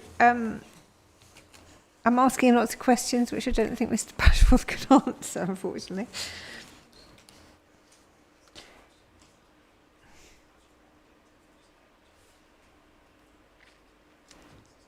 Obviously, council will come into this as well, but Well, I wonder, Ma'am, if Yeah. the site-wide condition kind of actually largely replicates what's in the key phase condition. Yes, I know. So I wondered if actually, because H10, which is the individual phase condition, is Parcels. Do you Sorry? mean H10 Yes. is the parcels? the development parcels condition. That's actually far more prescriptive in terms of the nature of the type of infrastructure that you might need to introduce to mitigate the impacts, like including through use of protective fences and what have you. So I wonder actually, particularly for the northern site, because obviously it's smaller, Yeah. if maybe the wording from the individual phase part could be utilised for the key phase part, because then you only have you only have the two. So Definitely. So, I mean, probably do want a site-wide one, but it's whether or not then the more detailed one is development parcel or key phase. And I was just going to ask Mr. Gearing about this development parcel and how big they are. Ma'am, we have a view on this, so I'm happy for Mr. Gearing to answer you first. Carry on. Just as a standing back as a sort of general rule, the approach we've taken is, first off, it is useful, obviously, to have some sort of site-wide strategy so that the whole thing is coordinated, and the individual bits don't come forward, separately and distinct and don't connect up. In terms of the detail that we know at the moment, we obviously have a phasing plan. Appreciate that is potentially going to change, and that there is provision for that in both the conditions and the Section 106 as we've looked at. But one of the key things I think for the council is, of course, that in terms of highways and education, that should be thought through across quite a larger area and not just on a very small scale. So particularly with things like the schools, we want to know that they're linked to delivery of a particular key phase, because that's quite a large area within the development. But we want to know that, wherever the school is located within the key phase, that it comes forward, it's planned properly, and that all of the connections are there in place when the school is delivered, and that the houses are nearby and not sort of separated by construction sites. So from the county's perspective, in terms of that delivery, the key phase is quite a useful I think so. sort of unit. And in terms of the detail, of course, we don't necessarily want all of that micro detail at that stage, but enough to be able to know that to be able to assess that things like the layout and the timing of delivery, etc., within that unit of scale are appropriate. So that means that there may need to be some of that detail, such as ecological surveys, so that we can assess, properly that things are where they should be. Well, I'm all for ecological surveys being as up to date as possible. I'm just saying I don't think they shouldn't be. I mean, they're expensive things to do. Duplicated, They last, yes, and they will last for it depends on the type of survey. Yeah, So totally. some of them will last for 2 or 3 years. Some last longer, actually. So it's not.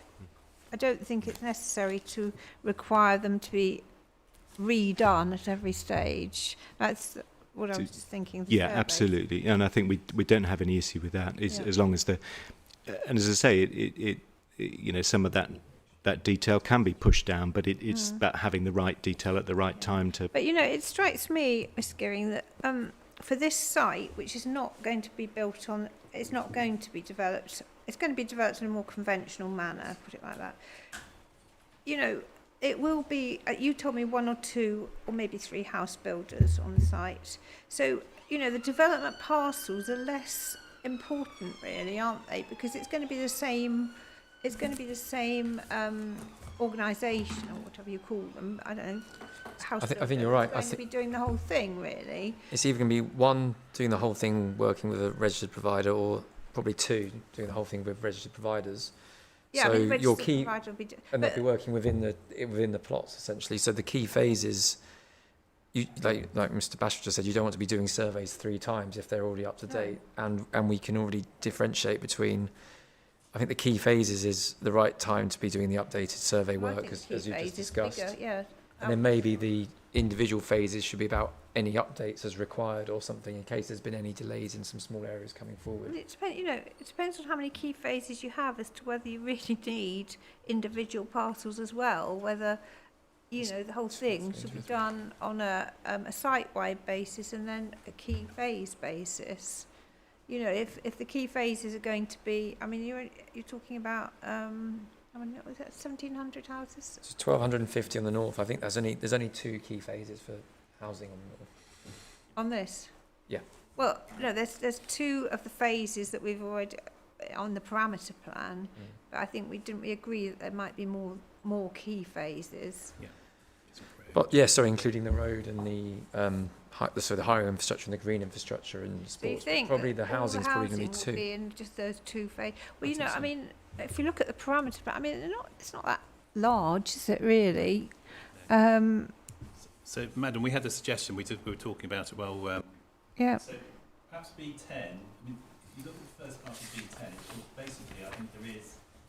Sorry, Max, no accents on. So B10 at the moment is in essence updating what's already in the environmental statement. So I think if B10 has a purpose of having a site-wide ecological, effectively updating the existing site-wide ecological mitigation, and then it hands over then to the key phase 1, which then does the surveys, etc. So you don't then have all of the... We've got surveys, haven't we, in the year? Yes, that's in the key phase 1. So you effectively don't need the 7 bullet points or 7 numbers down there. You don't need to have a site-wide ecological mitigation strategy. You should include the following. That's what the key phase has done effectively. But effectively, if you have the first part of this and it updates what's in the environmental statement as a series of principles, and that's all this condition then does, and then it hands over to the key phases at the next level below. I see. So you in fact knock out. So in fact, would you call it a site-wide? Site-wide Strategy. ecological mitigation and hazard strategy. Yeah, it's just put the site-wide in front rather than at the end. But you wouldn't have all these 1 to No, 7. I don't know what the council thinks, but that seems sensible to us. So. What do you think, Mr. Campbell? See if you do it then and then don't do it at the key Yeah. phase. I suppose you could do it then. As not I think we'd want to keep the comments that have been, those 7 points in the site-wide condition because they give obviously a framework to that strategy. There, though. You only do I don't key think phase if I you don't think we want. necessarily need, as you Says suggested, review. an individual development parcels condition. Was it review? Well, I'm thinking of scrapping the development parcels and Yeah, moving it all into key phases. yeah. And I think that would be a reasonable approach to focus on the site-wide framework for the the ecological mitigation enhancement strategy, feed into then a key phase updated as per surveys identified as necessary or something like that. Well, leaves it a bit vague though, doesn't it, really? I think Normally, because of usually we find that it's quite clear if the ecological surveys are up to date, and we're able to agree that with KCC Ecology. So That's the I'm question, not if you too did it- concerned. If you did it site-wide, though, are you doing too much too early? That's the only question. Well, that's what I'm wondering. It's 10 years, remember? Yeah. So you only really want to do the things you're on a sort of a third of this part, a third of the site. You might do the ecological surveys for that part, or where the road is, and then then you can kind of. If there's only going to be You'd do the basically, first, anything that's coming forward in the Yeah. first 5 years, wouldn't you? Yeah. there are only going to be 4 phases. Yeah. You just wouldn't do phase 2 potentially, Yeah. because everything else is years 1 to 5. I mean, I can understand what you mean. We want something to tie it all together. I agree with that. Stop at years, anything coming forward years 1 to 5. But we want to avoid duplication. That's the thing, really, isn't it? Yeah, I think because of the timings, obviously, of the road, and because that's going to be coming straight away, isn't it? The road, in That's theory. Exactly.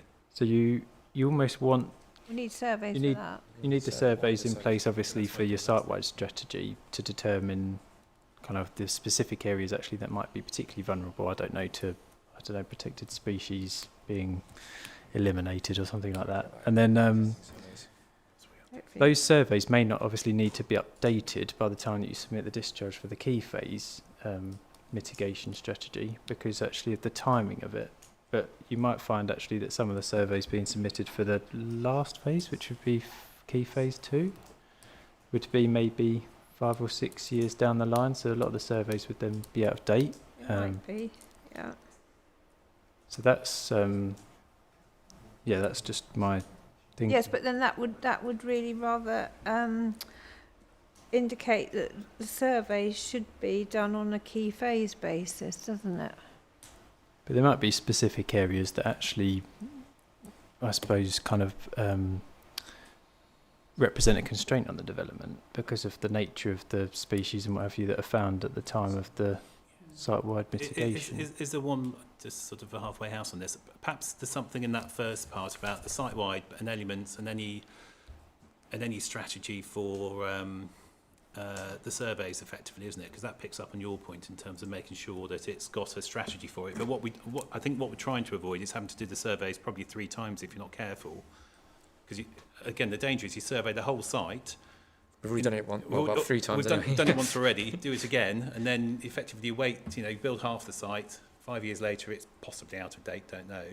You've got to do it again, and then you come to the phase again. You've got to do it again. So I think perhaps it's something at the site-wide saying actually the appropriate survey timings. Sorry? So with the, Sorry, I mean, they're in charge of the time frame in order to deliver. If it gets strung out, there doesn't need to be. We're not talking about being strung out though. Yeah. Because phase 2 is years 5 to 10. So even Yeah. if you're just talking about phase 2, you would probably do the phase 1 surveys and the country park and the road. But that would mean that the surveys are already out of date if you do phase 2 at the outset, and that's farmland. So you'd probably keep that farming and then do the surveys when you bring it forward for that key phase. Yeah. I think We've had a strategy that said that, Yeah. essentially. I mean, we've got the ES, which has survey material in it, hasn't it? Right, and I think they've been updated for the inquiry. So we have surveys at the moment. So I can't really see why it's necessary to do more surveys now. I think they need to be done so they're up to date before, obviously before the, at the beginning of the key phase, before all the details and so forth come in, because you've got all the reserved matters, of course, to come in. So it's going to have to be in advance of that. It is, and again, there's more, as you've noticed, there's 3 sets of these things. So, Yeah. So I mean, that would. So the council's point about, well, they might determine where development goes. I mean, the reserve matter, it's got to be really before the reserve matters, hasn't it? In advance of reserve matters, which I'm suggesting might be better just done on a key phase basis rather than a development parcel, which I'm not really sure what I do.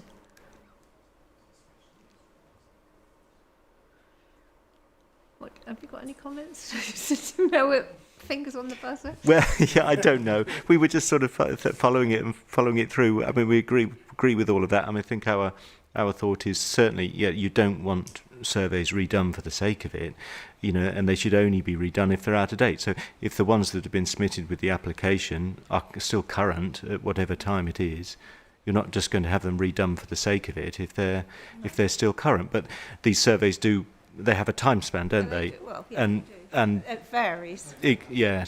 So they would need to be redone at Certainly, I would think actually phase 1 and 2 probably. yes.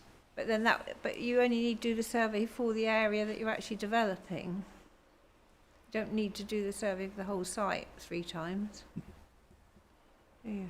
I think we were suggesting, perhaps on I, sorry.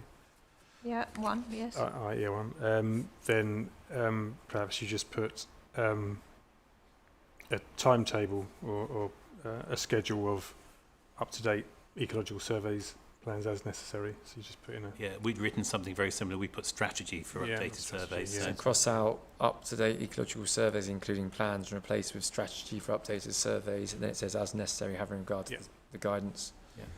That's better put than I did it. Same thing. What do you think to that? I think that'd be fine, Mum. I think that obviously then sets a strategy for the necessity for any surveys. So that would inform that framework. And everything else below then is effectively you've got an overview of mitigation required, an overview of habitat creation, plan showing habitat creation, fine, and then everything else. It's the surveys was the most onerous part of it, so it does still make sense. B&G assessment's a little bit tricky Yeah. there. Yeah, although B&G, maybe early. BNG. It's normally at RM. We've got a BNG assessment already, haven't we? Yes. It's been done. that really shows, well, indicates a site-wide target of 20%. Yeah. So I don't really see why it needs to be done again until the key Key phase phases, because you almost need to show how it's meeting that target overall, don't you? Yeah. And I don't know what 6 means. And then monitoring requirements, I suppose that's probably... I think What does monitoring that- might be okay at this strategy Monitoring of Yeah. what, though? think- What are you going to monitor? level. I Yeah, suppose it's you're not implementing at that point, are you? So no. I suppose it's setting out how the strategy proposes the monitoring. Yes. So it's Strategy for ongoing So it's a monitoring. strategy for the monitoring. Right, so can we have would you like to put together a Cross. amendment? Yeah. Share that round um, to make sure everybody's happy with it.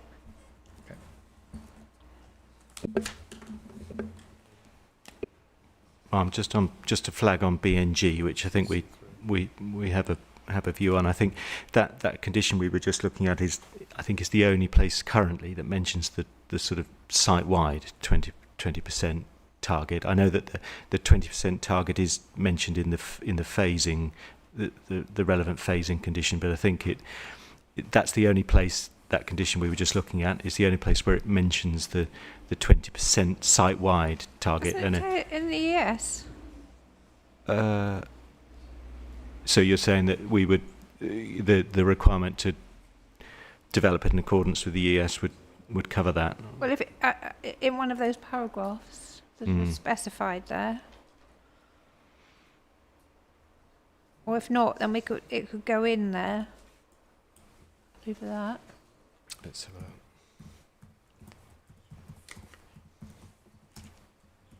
I don't know if anyone wants to check, but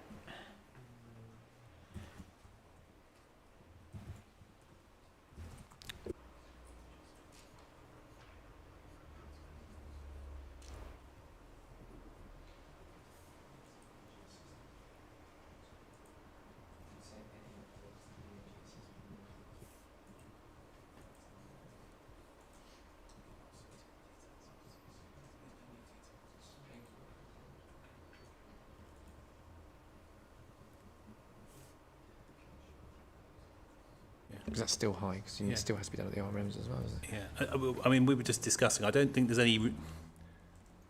There's no. This is site-wide. There's no new information in relation to biodiversity net gain at that yeah, but point. isn't it mentioned somewhere in the ES that it is? It is posed- exactly. Well, which paragraph? Then we just put. Oh, I see. So if the paragraph's in, it says the strategy shall incorporate the measures outlined in paragraphs, whatever. And that would do it, wouldn't it? I think, would it? That would do it then, if it's in the ES already, and then in the detail phase it tells you how it's going to do it.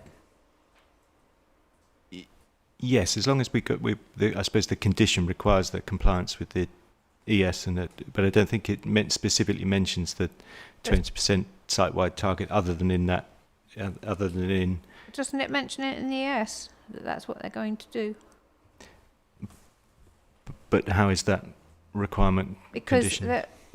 if I start, there's no implementation clause on this, but there has to be an implementation clause that the development's carried out in accordance with the ecological mitigation and enhancement strategy site-wide. Yeah. So the Site-wide reference, one. the ES references are it's CD 3.20, which is the Northern Environmental Statement. I'm on PDF page 534. Yeah. And the references are 11.171 and 11.172, which tells you what the measures are to achieve that biodiversity net gain. So if we add in, we've got 11.172 already. So if we add in that 11.171, yes. Yes. So basically what it says is a site-wide ecological mitigation and enhancement strategy shall incorporate the measures outlined in those paragraphs.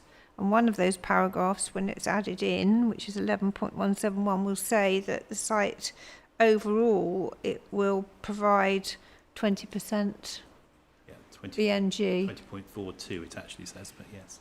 Sorry? 20.42%, just to be precise. That's what it I'm says. happy with 20. Well, you could say over. If you Yes, But anyway, it doesn't, you know, that sort of makes, is that not enough? It would certainly cover it from a, you know, from it's not. And then the Very- individual phases would have to demonstrate how that 20%. Oh well, I mean, some phases might not be able to, Exactly. of course. So it's got to add up to 20%, It's almost got to have a running total of how Obviously, each or phase is maybe dealing it's- with which it. will have to be made clear somewhere. That was certainly part of our point, that it is a site-wide target, and that's for reasons, you know, irrelevant for present. We're quite keen that it's sort of site-wide. Yeah, that's fair enough. I suppose my only comment is that it's, in terms of being public-facing, it's not overt. But right. Well, if you're how happy can with we it. word it then? Because I don't. A BNG assessment at this stage is very high level, isn't it? So We've already done one. really, I mean, it's almost like a commitment to provide an overall or site-wide target of 20% BNG, isn't it? It's almost, you need to show how, it almost needs to be how this site-wide target will be achieved, isn't it? Or is likely to be achieved through the key phase submission. Yes. That's what we're trying to get at, isn't it? I think that's the point. Yeah. And the key phase could include a requirement Yeah. to show the site-wide. Every key phase would show the site how it's contributing to the site-wide requirement. Yeah. Why don't you have a go at drafting something then? Yeah. You have to do it quite quickly, I'm afraid, Yeah. Sorry. and circulate it. Okay. Yeah. So this is, it's more of an overall thing, which will then the key phases will then need to demonstrate how these things actually happen. Yeah. See what I mean? Right, now we're coming on to them. Key phases.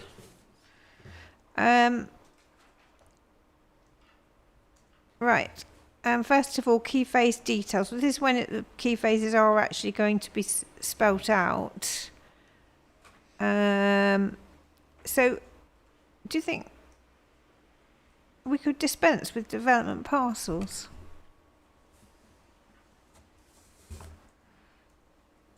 Or would they be useful in something like the school, when that's going to be developed in addition to the houses?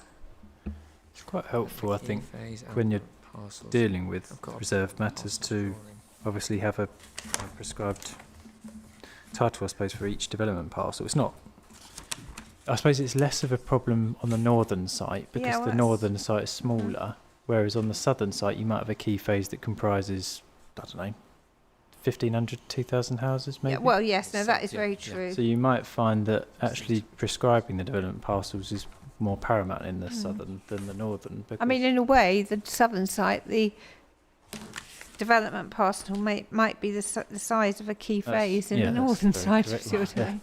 yeah, so perhaps it doesn't necessarily need to refer to development parcels in the northern site, but when we come to the southern, I think it's more important.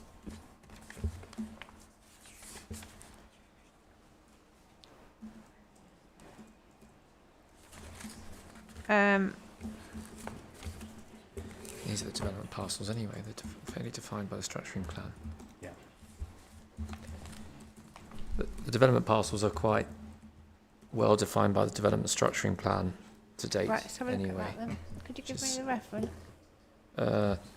CD 2.7. Might be right. Well, let's go to the up-to-date plan, shall we? So it's 50 something, I think. Yeah, right. Okay.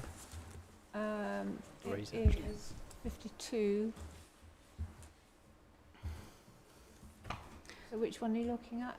Did you say? The north. Development structuring plan Of north. course, this isn't a, remember, this isn't an application plan. Is it? It's yes, it's the illustrative plan, isn't it? Not an approved plan. Is this one of the approved plans? No, I don't think it is. no, it's not. It's only the green space structuring. Yeah. So, but it's useful because it sets out some of our assumptions over the development parcels. Right, okay. So you're saying that the development parcels are likely to be these Yep. R numbers. Yeah, it gives you a Yeah. broad indication of just again their assumptions at the moment. So Can I ask a question here, because I'm a bit confused? These key phases, at the point, it says here, prior to the submission of any reserve matters application, a key phase, details for that key phase. At what point are we going to know all of the key phases? Or is this going to be a dribs and drabs that come up with a key phase, or this is a key phase, and then... Only 4 of them, I think, aren't there? I'm told. Why can't we set those out now? Well, they are in the key phase details. In this definition? Oh, hang on. Have we got something? Actually, you're right. Have we got something which actually sets out what the key phases are? Or do we rely on the plan that we've got? Are they... I think it's Roman numeral 3 on C1. So effectively that should explain how this key phase relates to the others. I I think mean, it would be quite useful, I think, to have a condition, an overall phasing condition. Oh, But I wonder, Mum, if it may be best to place that in B1, where you talk about your site-wide design code, yeah. your master plan, where you might be able to break up the site into the different key phases through that. Mum, sorry, isn't that condition A6? Deals with the strategic phasing plan. Oh, That's yes. how key phases Oh, right, defined. yes, you're right. Well done. Strategic phasing plan. Yes, you're right. Sorry. Right. So we've actually got all the key phases set out there. Sorry, it's confusing, isn't it? All right. So we've got the key. So we've got a plan that's been approved with all the key phases on it, which might be 4. It might be more. We don't know, of course, at the moment. But then we've got these development parcels. So you're saying you think the development parcel would be sort of similar to what's on this development structuring plan, that sort of thing? I think so, yes, because that takes into account all the constraints of the site. I mean, obviously, it's not the full details for approval, but I'm not concerned with referring to it in the drawing. I think we'll be able to have that information. The only thing is that if you look at that and then you look at the phasing plan. So, for example, Towards the end of that one. for example, I don't know, maybe that's right. So it should align that, for example, in phase 2, R10, 11, R10 to R15 Yeah, okay. are identified in phase 2 and R1 to R6 are in phase 1. But I don't know that necessarily you want the reserve matters at that level, would you?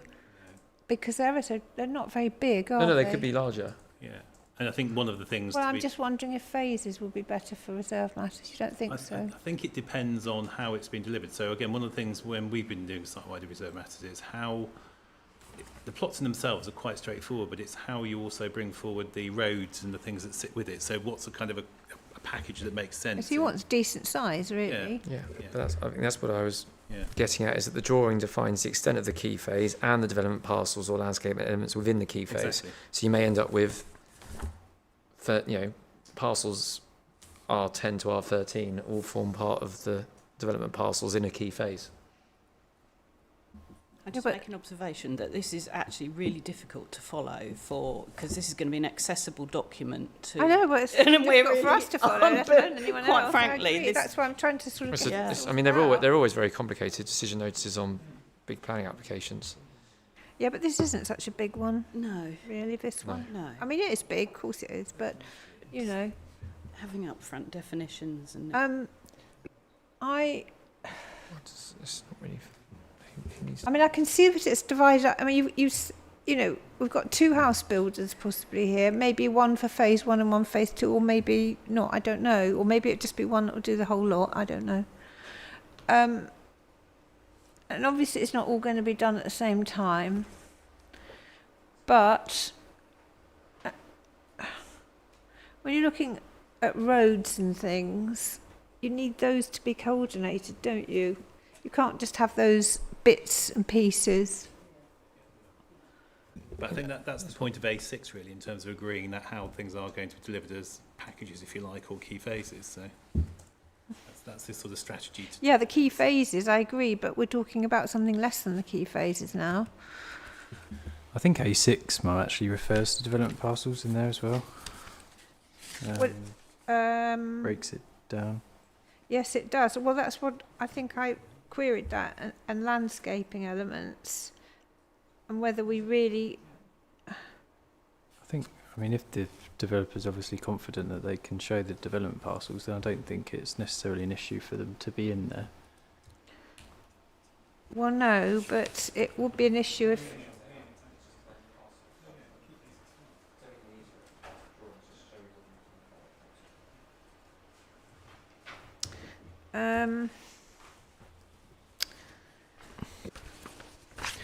Mum, I mean, what's in my mind at least is that at the key phase level, you'd have all of that layout organised, and things like how the roads would work, how the public rights of way and footpaths would work, so they're all in a coordinated manner. But then a development parcel might come forward, and let's say that was developed by individual house builders. That's when those reserve matters, all about house types and plot sizes and bricks and so forth, come forward. So you wouldn't necessarily have to have all of that detail about the houses at the key phase level. You'd have it at individual plots, but you'd have organised the layout and all the rest of it at the key phase level. Yeah, but layout and access is part of the reserve matters, isn't it? So what you're going to do, split up the reserve matters, some to be dealt with? I think they establish the principles for it at the key phase, and then it effectively becomes like a parameter almost for the reserve matters then. Yeah. Well, I mean, I think... Because reserve matters has to be consistent with the key phase above it, so... Well, I think certainly access and layout, shouldn't that be a key phase thing? Well, access certainly should. But again, if access will mean curb lines, sort of cross sections and everything else at that sort of stage. And again, fine for the road, the big sort of Northern Relief Road, but actually when it gets to the estate roads, if you like, or the kind of ones within the part of it, we wouldn't necessarily want to be providing every last curb line at that stage. So for instance, you could, a good example is the school, if you like, because that's not necessarily one on type, if you like. Again, what you would say is the school, here's the school building, and here's the roads that go with it, sort of thing. That could be a key phase in itself, or it could be the open space next to it and other things as well. So what goes with that as a kind of a things, and then you would submit the reserve matters once you've got that key phase for the layout and everything else that goes with it. So where we've done this before, we've got a phase of a development that's 500 or 600 homes. Either we have or the house builder has put a first RM in for strategic infrastructure, then might put the spine road in, and then the house parcels come afterwards. So there's all these different flexibilities that could exist, and this allows for that flexibility. Well, so are you saying that C1 allows for the flexibility? We're not talking about any reserve matters here, are we? no. No, but by this point we've established The overall key strategy, phase, yeah. what are those key phases? That's what that's asking us to do, is to set out that strategy for the key phases, knowing that the reserve matters will follow. Yes, but I think we've already said that there are only likely to be 3 or 4 key phases, and the ones that are really important as far as this side of the development's concerned are the 2, really. Aren't they? Because we've got the movement corridor, we've got the open space, and then we've got the 2. Mum, I think what concerns me listening to this is obviously for the existing population, obviously how the applicants access their site and their construction traffic, etc. That design and layout, that principle, whether there's a spine road or Northern Relief Road, that needs to be clearly set out at the outset. What worries me is that there'll be phasing where you're saying, well, we'll only do part of a spine road plus the school plus this bit. If that stalls, And we'll have to think about this, because the various developments have stalled for whatever reason, is that you'll end up with part-built roads. And is KCC content with that? Or should there be, you build out the spine road, which then you get a detail for maybe the school section, but the further phases, they're built off the side of that spine road. I think what we certainly don't want is any of the rural lanes used for the construction traffic in here. There should be a key access off the A2, but of course we haven't got that detail, but that should be specified later. We have in the environment and management plan, but we haven't got to that yet. No. But this whole phasing thing is quite critical as to the impact on us as this is built out.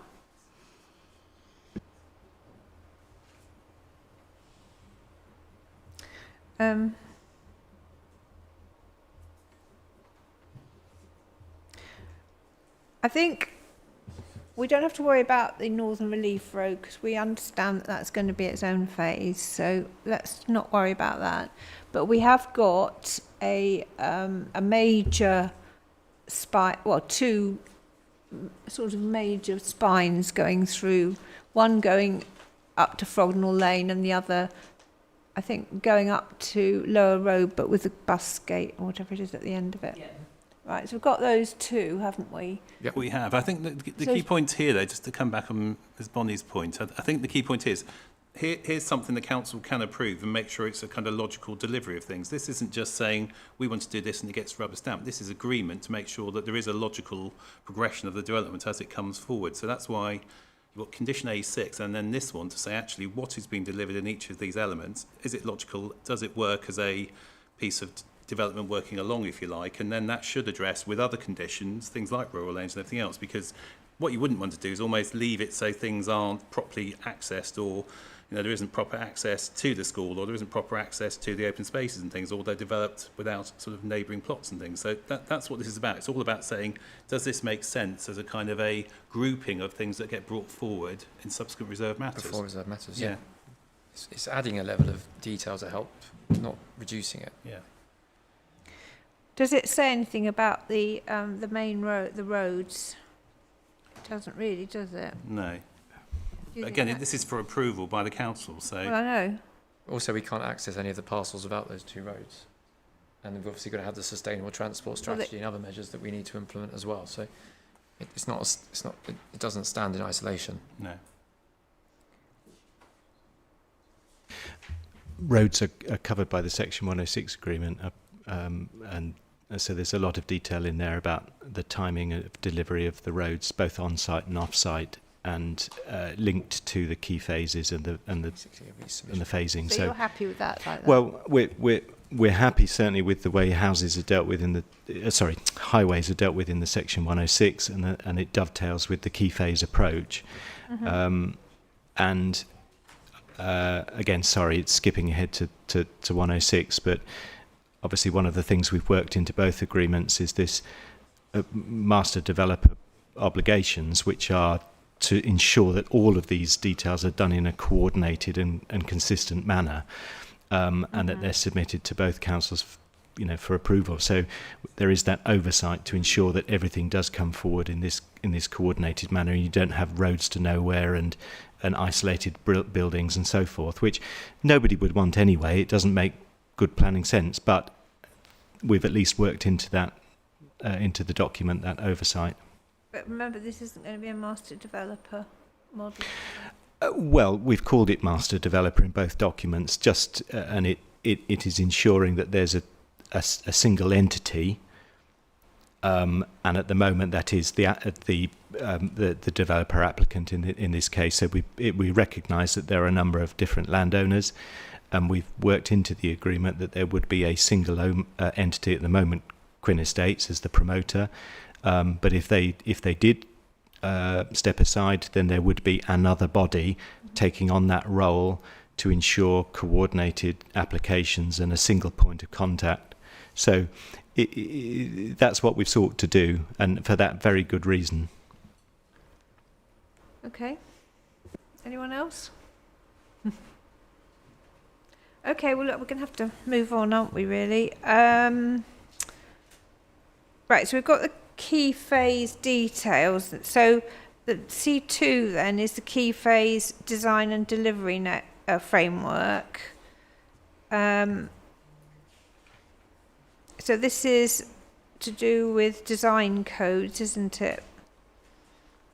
It is, and the second point, which is just sort of, again, helps answer the point we've just been discussing, is a delivery of land uses and infrastructure and triggers. Sorry, say that again. So if we look at Roman numeral 2, it's the design codes plus a delivery framework, which again partly goes to answering the point we've just been discussing. So what gets triggered when does the social infrastructures like schools and open space get delivered? So again, that has to be approved by the council.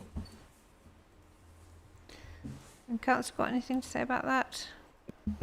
No, Mal. It provides an additional layer as to when infrastructure is being provided on the site. Well, in each key phase and when. So nothing else to add.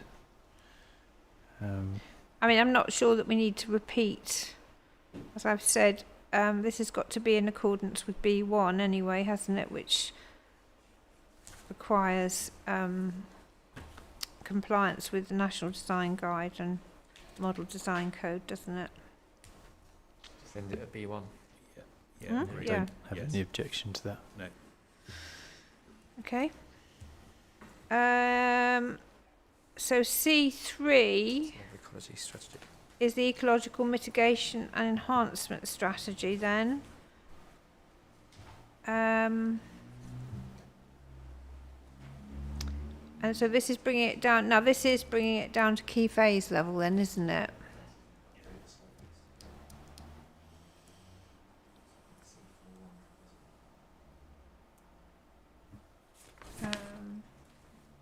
So what have I put here? I wonder whether condition B10 is really necessary. Oh, I see. Right. Okay. Well, I think we've decided it is, haven't we? But we've sort of checked. We're going to change it a bit. So here we have got. So this is on a key phase basis, isn't it? Review and where necessary update ecological surveys, mitigation and habitat creation, etc. Anybody got anything to say about that one? No, subject to us making the changes to B10. Yeah. I think this will now work, so obviously got to agree B10. But Yeah, hopefully it will. Yeah. Okay. Yeah. So, sorry, the only other thing, I think Roman numeral 4 will need to change, I think, demonstrating how it will contribute to a 20% biodiversity net gain target. So again, it's got to, because key phase may not be able to do it on its own. Sorry. So Roman numeral 4. Yeah. At the moment it says review and update the BNG assessment demonstrating 20% net gain. I think it should how this one will contribute.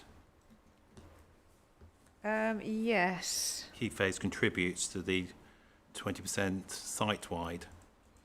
But we've got to make sure that they add up at the end. Yes, and I think that's the purpose. When I drafted the B10 again, I'll draft that on those ways to show how the site-wide can be met effectively. So that's what, as I say, it's how you do it at the upfront to go to that point. And then this one's demonstrating how this key phase, so some will provide more, some will provide less, depending on which one it is. You've got your baseline established, so you know where you are. Yeah. Because then from the start, you've got effectively, this is how we'll think we'll achieve it, so you can almost judge it for each key phase then in terms of how it is. So, you'd expect a key phase with most of the open space in to be doing quite very well and exceeding it. By the time you get the key phase for that one, you can check against it. That's, I think, the way you would do it, isn't it? So You've got to have a reckoning, really, haven't you? yes. It's almost keeping a tally and a budget, if you like, and sort of, Yes. is that what we expected in the budget you provided earlier, if you like? Yeah. So, yeah. C4, advanced habitat creation. So this is. Oh yes. So we're back to these enabling works again. Except that they've been called something else now. There's another layer. Site and vegetation clearance. But I think we only need one term, don't we? I think providing enabling works refers to the site vegetation clearance, etc., then that would make sense. But if the enabling works has been stripped to remove that, then the condition itself may want to specifically refer to that clearance. Can't remember what we changed in the... I think site vegetation clearance is something we took out, wasn't it? Yeah, I think so. This is why I'm wondering if actually you almost could have been, if we left it in the enabling works, then we don't have to refer to it in the condition. But if it's not in the enabling works, then we have to refer to it. Simply it's not to have any of them at all, really, but I can see why you need some things. Maybe simplest. But anything to do with habitat creation, you don't want habitat being stripped off, do you? No, not at all. And I think maybe it would be safest to simply refer back to the original bracket wording about site and vegetation clearance. Just for certainty, I think just add it in is no problem. Add what in? Including site clearance and vegetation clearance associated with development as a... Was the wording you suggested deleted, Mum? Well, Just they're gives not reassurance. counted as enabling works. I see what you mean. Yep. So are we going to allow enabling works? Will there be any damage to ecology if we allow things like boreholes? Do you just refer to enabling works and any site and vegetation clearance to deal with it? Because then that covers both what is in that definition, but also specifically makes reference to the vegetation clearance. Yeah, I certainly think we don't want that.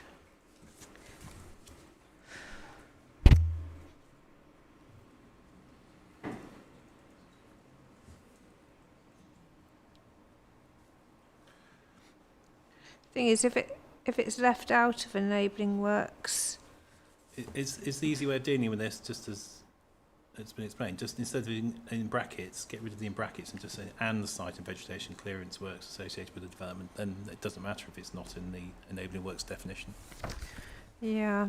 because that means that sort of covers that point in terms of just as an extra precaution. Thing is, if it's not in there and it's not development, then we can do it. True, but I guess it does allow for that, makes it very clear that you cannot clear the vegetation on the site. So should we cross off including enabling works, because boreholes and things, they're all right, are they? Well, they're not development, so I mean, No, but are they detrimental to habitat creation and stuff? You're covered by the legislation for that when you do the work. Yeah.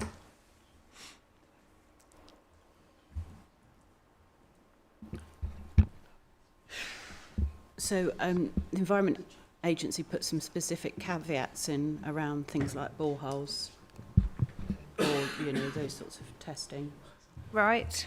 because of the water protection zones. So what did they say? Could you point us to that, please? Huh? Whereabouts is that? If you look at the Environment Agency's letter with their conditions that they specify. Oh, their conditions, sorry. Yeah. That's to do with deep water soakways and things.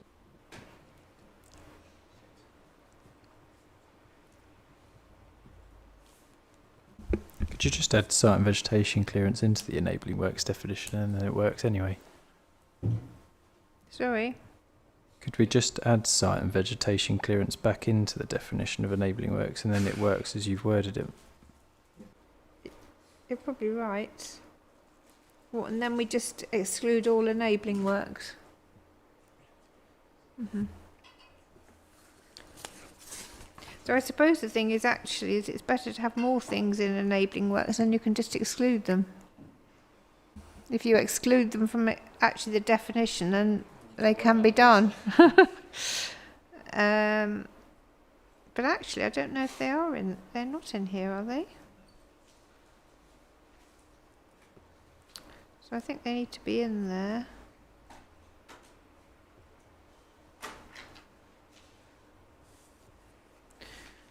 Okay, so if we put them in enabling works, then we can exclude, say, including no development including enabling works. Then is that?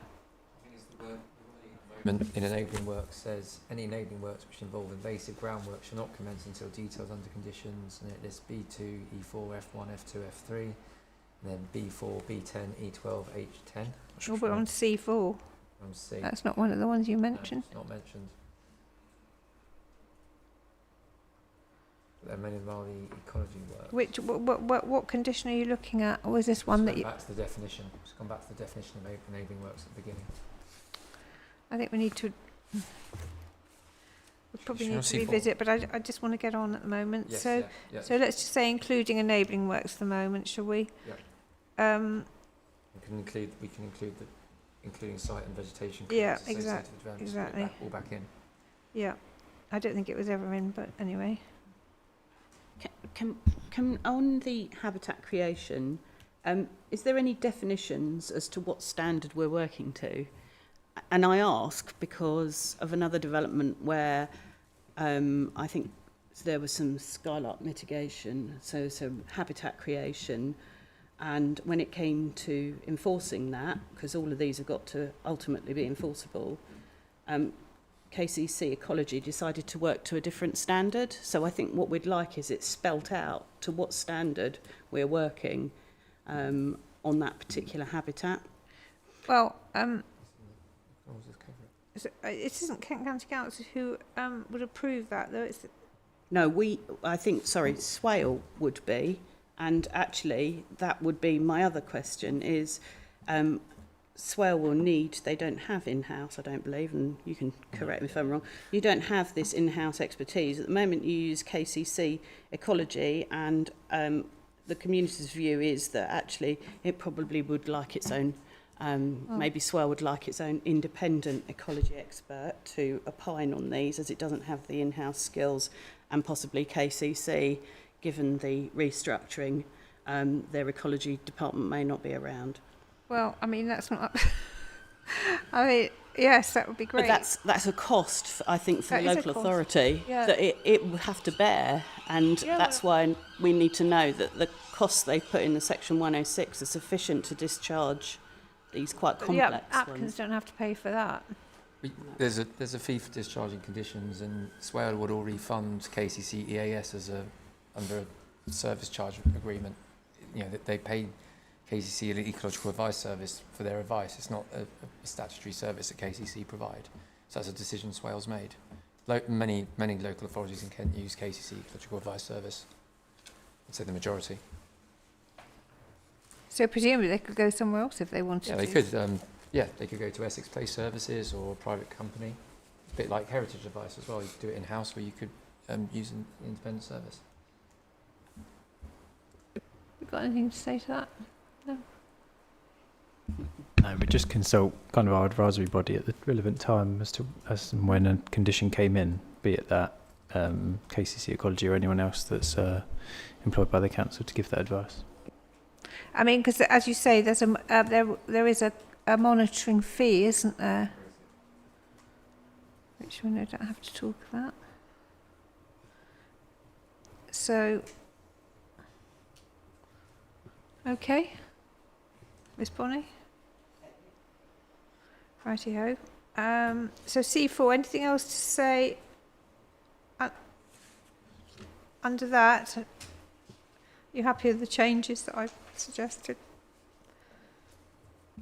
Yes, thank you. Yep. C5? What's that? Ecological monitoring on the... Now, why did that all come out? Okay, so a few comments on this one I've made. Right, okay, let's just see.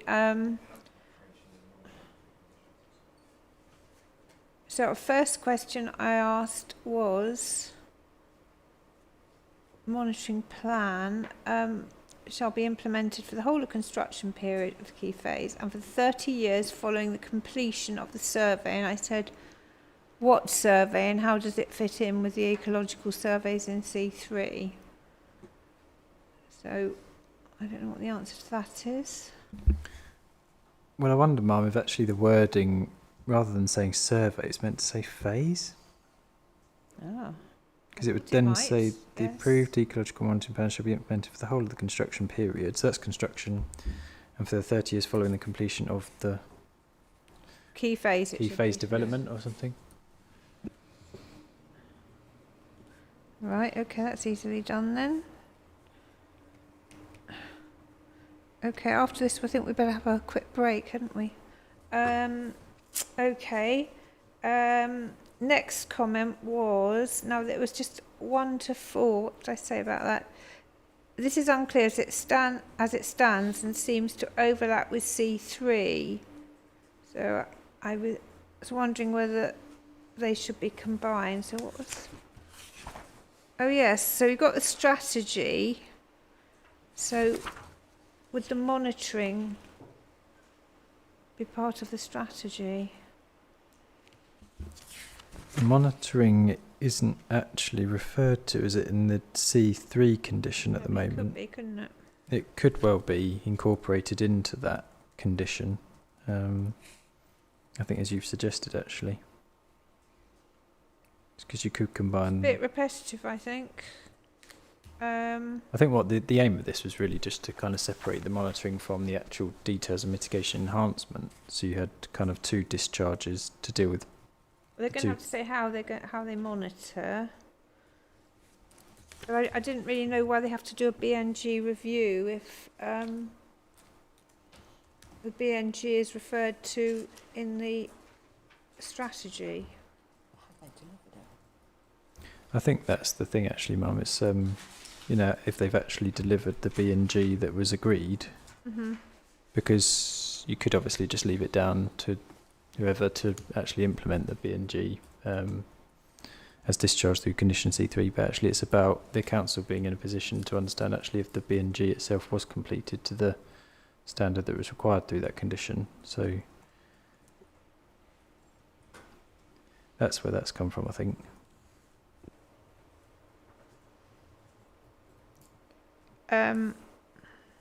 So if it's completed in accordance with the strategy, do you mean? Yes, Ma'am, yeah. So I think that's the purpose of introducing the wording BNG review, is to just make sure that actually over that period of time the the biodiversity net gain that was envisaged by the application and delivered within each of the key phases comes forward as agreed.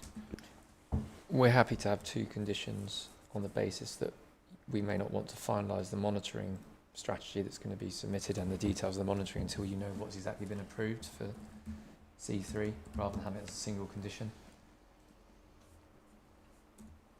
Okay, well, it's not very clear what BNG review means. You could refer back, I suppose, to the BNG as agreed through condition C3, or... I suppose it says details of the habitat and species to be monitored. Timings of the monitoring surveys, by definition, the habitat that's going to be monitored will include that delivered for BNG. I mean, I It's think not separate. basically it needs to link back, doesn't it, to C3, because this is monitoring what's been approved in C3, isn't it?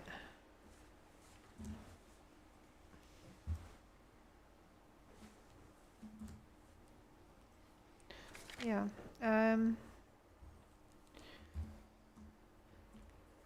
Okay, and I didn't understand what the last bit meant at all. What does that mean?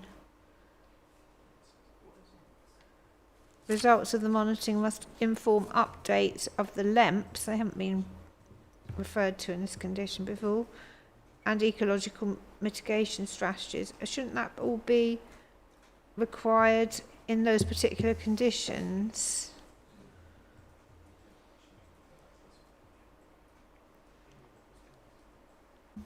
I think you're right, Mum. I think if actually we were intending to get the LEMPs to take into account what was going on with the monitoring, you'd actually refer to the monitoring condition in the LEMP conditions. So it should be really, So the other way round, really.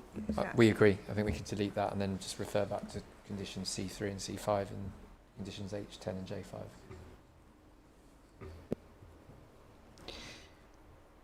J5. And then we need obviously a some sort of implementation clause, don't we? That it's to be development carried out in accordance with the monitoring plan, don't we?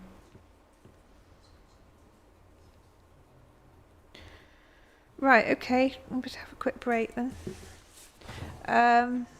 Sorry, Ma'am. I may be missing it or overthinking it, but just on those, you've got the implementation of the plan, so in the creation of the habitat, then you've got the monitoring of the habitat. If someone can point it out to me, that's brilliant, but I can't see the maintenance. I can't see an obligation to actually maintain it for the 30 years. Good point. Is there something later on about maintaining the... C6? Oh yeah, is it C6? Would that be?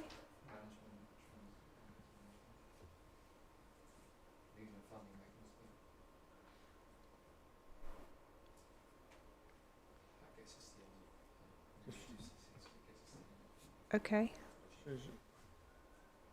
So But it doesn't show you how, does it?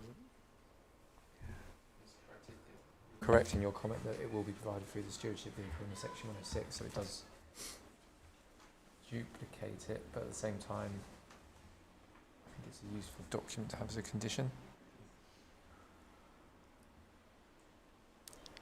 you think it should stay in there? I think so, because it means you've got a holistic set of conditions that take it from Right. through, and then the length, and then section 106 controls how it's then managed by the stewardship in accordance with those conditions. Do you agree, Andy? Yes, I agree.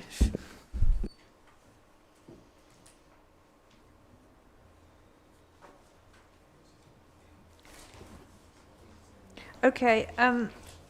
So is that going to be satisfactory for you about the management? I'm straying outside my brief, of course, because it's not a That's all right. I KCC think matter. everyone is, so But I know why a bit not? about BNG, that's all. And it's just that I think obviously the how of the maintenance over the 30-year period is quite important. I don't think it's a controversial point. I can't quite pin it down where you it's. don't maintain BNG, you maintain the ecological. You maintain the habitat, features. of course, yes. So it's basically, this is an ecological management plan along with landscape, isn't it? That would include the, yeah, exactly.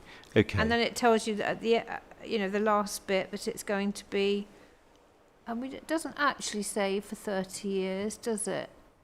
But we had 30 years, didn't we, before? But I thought it was BNG was 30 years, is it? Not sure. That's statutory BNG where we're not in that, but we are hitting the. Yeah. It's all it all catches from here into the stewardship vehicle. Mhm.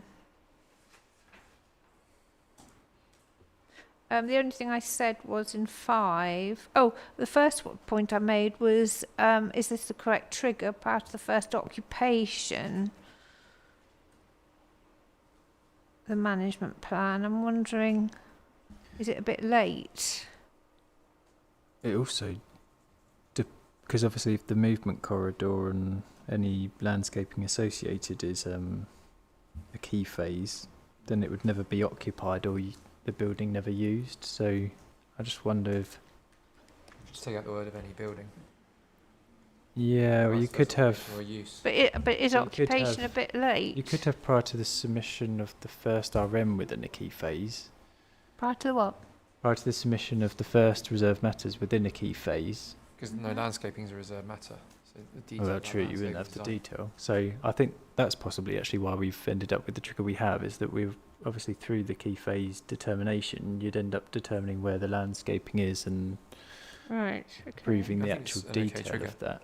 So You have to do the trigger. Okay. I think you need to provide first occupation or use rather than of any building. Yes. yeah, I think that's it. I think you just need to make that clear, really. Okay. Thank you.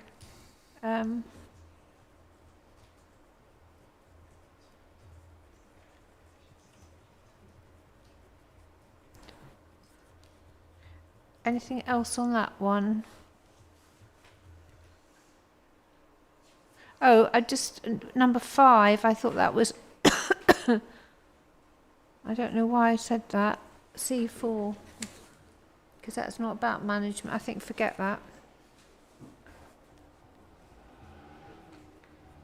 Anything else on that? Right, should we have a break?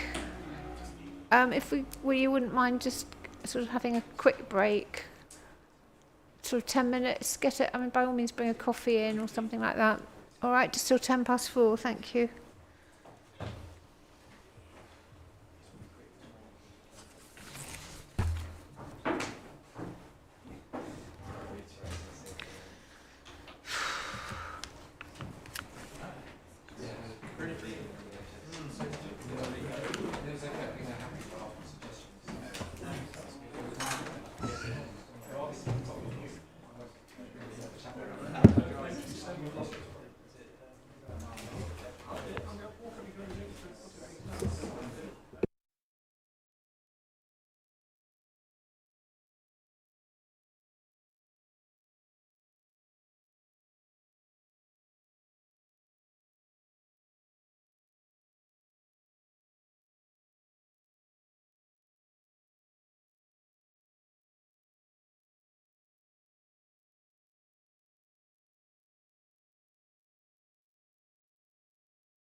C7, local centre strategy.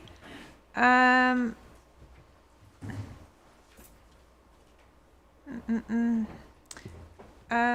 to say on that? No sensible changes, thank you, Madam. Thank you. C8, housing mix strategy.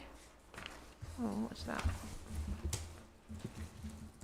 Sorry, the only thing on C7, I think, that Ah. we discussed last week with the applicant's lead on conditions was about introducing some wording to ensure that the local centres themselves don't undermine the vitality and viability of the town centres. Oh, yes. Yes. Because we didn't want, obviously, them to become a destination in their own right No. that would dilute, obviously, the viability of the town. So that was actually the wording. It was kind of, we pulled it from the reason, which was... where it Have talks. you got that in here? in the- Yes, if that's the latest print, Mum, yes. Yeah. That's, Right, good idea. Let's just have a look. C7. yeah, I think that's in I see, particular for right, the south, okay, because yep, the south mhm. has got so much employment to it. The north was like the local centres just preventing them from...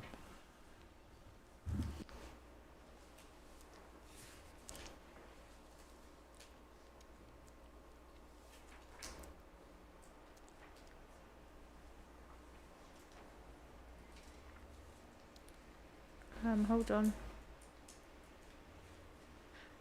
Right, well, so you're happy with my changes? I'm presuming, because you haven't... Yes, Mum, yes, yeah. Right.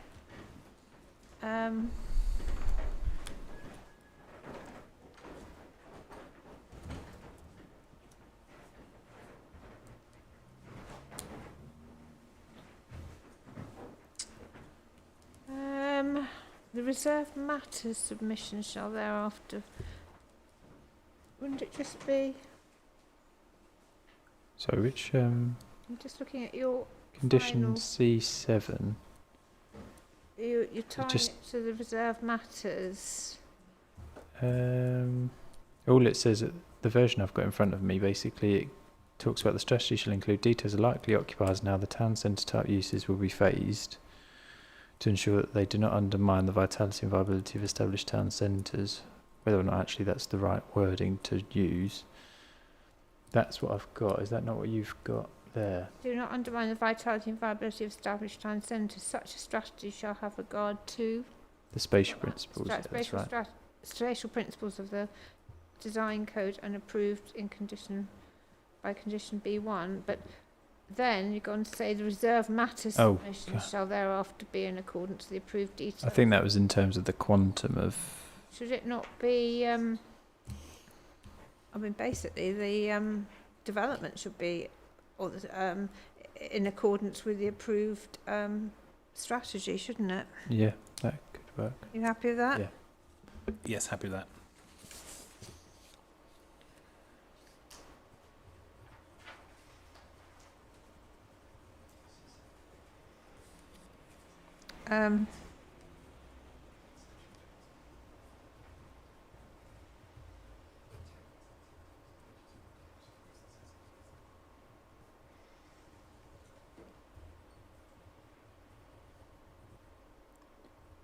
Or actually, the key phase, actually, well, anyway, but anyway, there's the implementation in accordance with the approved strategy. Right, okay. Thank you. So just carrying on from there then, housing mix strategy. What have I put here?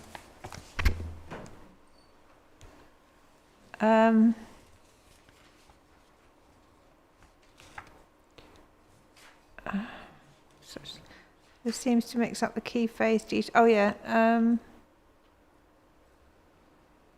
Why did I say that? Is this the key phase one, isn't it? That's a key phase one. It shall demonstrate how the housing in the key phase reflects housing need and the capacity of the wider site to provide. Oh, I see. Yes. I just wasn't quite sure why you then were talking about the wider site, because you might not know. I don't think we need to, Mel. I think that part that you've stage. highlighted could actually be deleted. So you're happy to delete that? Yeah, because I think it would be, obviously on a key phase basis, you determine the acceptable market mix and deliver that.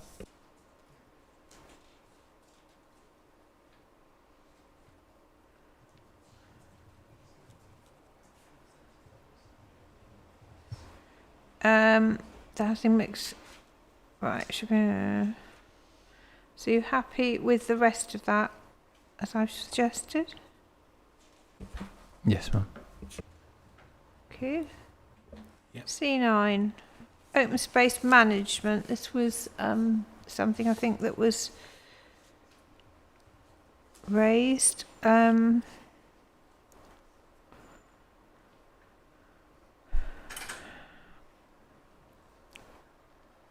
So basically, again, I thought it was a bit late, but if you're happy with that. Ma'am, on that one there, the point Roman numeral 6, it's talking about the implementation plan. So my question there would be, and who looks after it once it's built, made beautiful? Who looks after it going forward? Oh, well, that's the whole thing about this condition, isn't it? Basically, appropriate management responsibilities and prescriptions and maintenance schedules, detail of the body or organisation responsible for implementation of the plan. Isn't that what that's saying? No, it's got to be.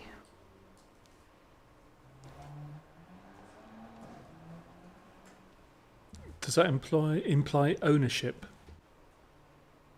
Well, the body, or I mean, how it's going to be done will be matter probably for the Section 106 stewardship arrangements.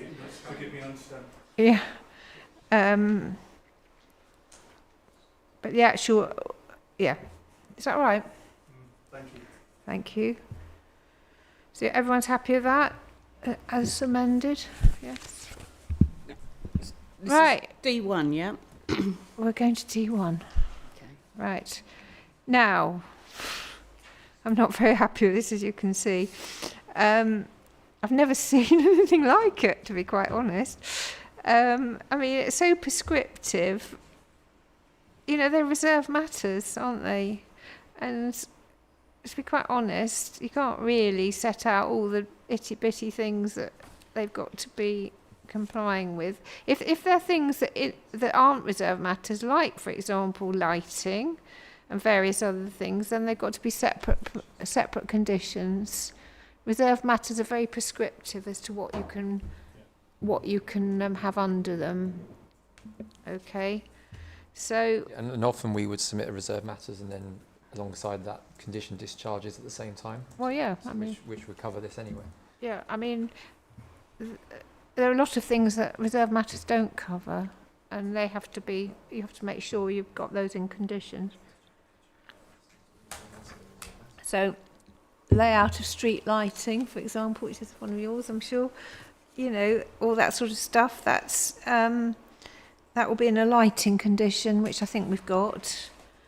So, by all means, if you think that there are things that we haven't got that are in that list, then that's fine. We'll have separate conditions for it, but you know. I mean, I suppose 1 to 5 is okay. I think I've sort of. Oh, well, separate permission condition. What have I said for that? Oh yeah, the energy thing. That's not part of reserve matters, and the archaeology, which I think we have got anyway. They're not part of reserve matters, are they? There are certain elements that were also requested by KCC Highways as part of their consideration of the application. So where it talks about, say for instance, the layout and configuration of retaining walls and supporting structures and the width and configuration of. Hang on, where's this? Could you tell me what number? Yeah, it's 8, Roman numeral 8, as amended by you. But they'll all come. Well, we've got KCC here, so we can have direct conversation with them. The width and configuration of carriageway layouts. Well, that's all going to be done when we get the access, isn't it? And the layouts and that sort of stuff. Don't need to set it all out, do you? It's all part of the reserve Yeah, matters. I mean- if you haven't got everything you need, then you can put conditions on when the details come in. Yes, I think. Apart from the fact I should think that if the roads are adopted, they'll all be part of the 278 or 38 or whatever it is, won't they? I know we love belt and braces, but I'm afraid inspectors think- don't do that. Yeah, I mean, this has come from kind of a large-scale scheme that I've been involved in the past at another authority. Which Appeal doesn't one? No, not an appeal Oh, one. well, there you go. It went through a few rounds of committee, and I wouldn't be JR surprised if and it was an what appeal have you. one, mind you, but there's certain elements. So, obviously, because of the magnitude of not necessarily the northern side, but the southern side, Yeah. and the duration over which it was intended to be delivered over. It's just about ensuring, obviously, kind of a standardised approach, I suppose, to RMs and ensuring that they're all assessed in the same way. But I do understand that, and it's a bit of a belt and brace thing. I mean, I know but you know, the principle is the same, really. It is a very large site. Well, this is a large site, and the southern site is even larger. But you know, either it's a reserve matter, in which case they've got to put further details in, and you don't need to specify what all those details are, or it's not covered, and then we must have separate conditions.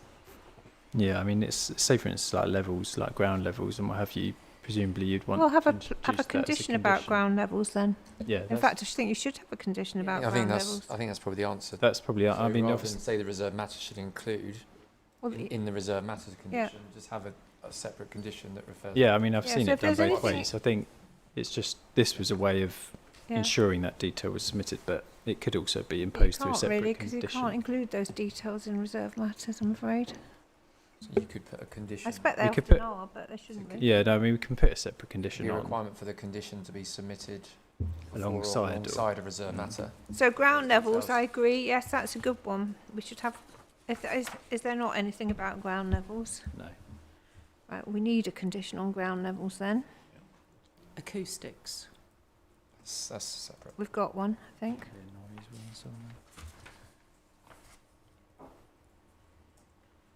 So somebody needs to. Well, basically, it is. We need details of existing ground levels, proposed ground levels, and ground floor slab levels, basically, don't we? Yep. That's what it comes down to. Existing proposed and slabs. I'm quite happy to do that. It's a pretty standard one. You can put retaining features at May the I same time. ask yeah. a question? So building on that one, so one of the ones in this list here, Roman numeral 9B, Hang on. 9B. 9B for a second. Oh, wait. Oh, I've got it. Yeah, okay. Yeah. 9B. So one there is about surface waters, drains and outfalls. Yeah. Does this also include stuff that's already underground but traversing the site? If that makes sense? So there are pipes and networks that are Sure under there the are. ground now. Yeah. You have to Does divert that include... That will have to be something that it's dealt with, I would It's imagine. normally but dealt with. You have to do diversions as part of development. So you really a planning. So my question would be, and when would that happen? Well, I mean, any new sewers and drains and all the rest of it, we've got drainage conditions for all that stuff, and I think we've got one for foul drainage and surface water drainage. Existing, diversions as well, isn't it? Yeah. Existing services are something that wouldn't be part of the planning permission, I wouldn't have thought, but would be something that a developer would have to sort out. So we've got a main sewer that goes across Stones Farm. There's There's one others. across the field at Frognall. There's a main sewer across there. Yeah. It was covered in the enabling works definition. It's all about diversions of. Yeah, well, I took it out, didn't I? Yes, you did. But it's something we're used to dealing with, and you work with the statutory undertakers, and you have to deal with I it. mean, the statute, you're not going to be allowed to sort of dig through a main sewer. Well, if you do, you're in trouble, I should imagine. We've got main sewer that would go through the Ramsar on the north outside of the red line boundary. Oh yeah, I know you've talked about that. So, you know, Yeah.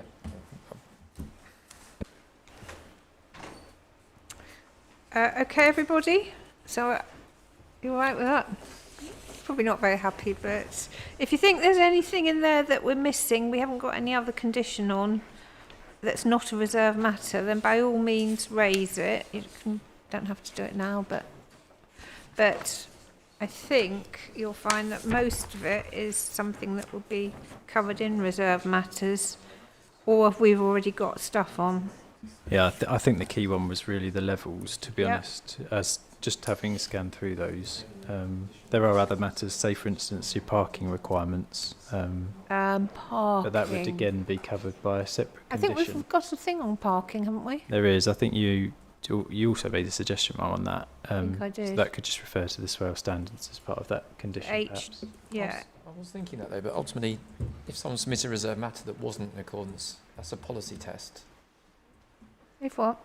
So you could refuse the RM if it didn't meet those standards. I don't suppose they would. What do you mean? Sorry. So at the moment it says the RMs will be submitted in accordance with the swale parking standards. Oh, I see what you mean. Yeah. So that's a policy test at the time of determining the reserve matters, whether Yes. it's suitable or not. Yeah. And if there's a slight departure from those, whether in the balance of that is acceptable. Isn't that really just down to the applicants to decide whether they meet the standards at the time of the submission? Well, if it's got to be approved, then obviously Yeah. you've got to discuss it with the council, and if you're going to do less than... I'm just not sure why it needs to be... Well, we're not having it in anyway, are good. we? Well, are we? I don't know. Where is it? It was originally proposed in the reserve matters condition, Ma'am, the one that you've Yeah. said that you don't like. We've got a parking one, haven't we?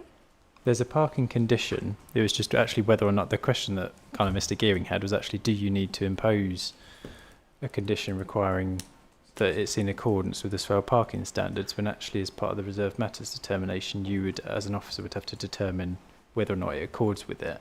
I don't know. Parking is a bit of a thing that sometimes drops through cracks, isn't it? Because is it layout? Would you count parking as layout?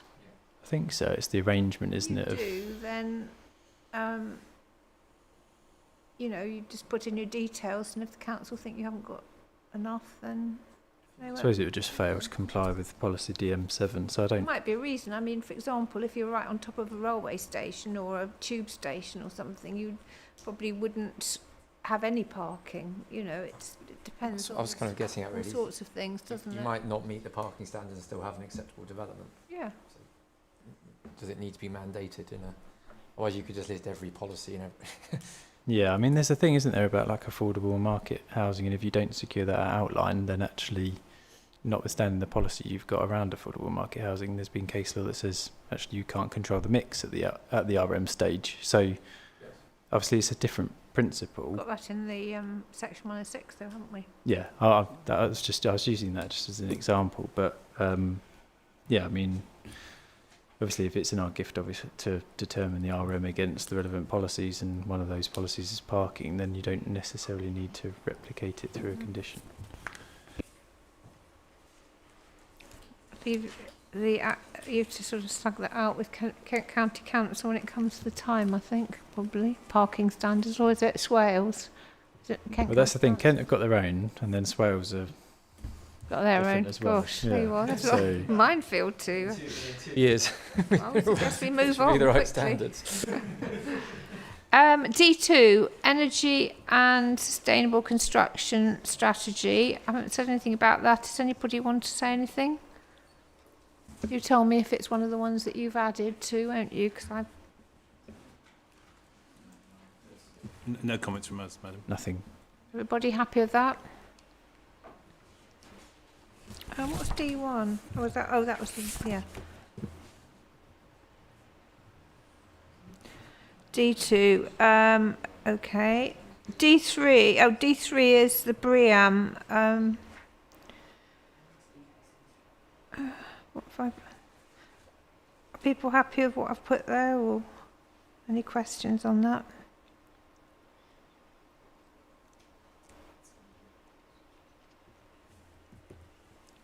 I think it's basically setting out what is actually included in the document.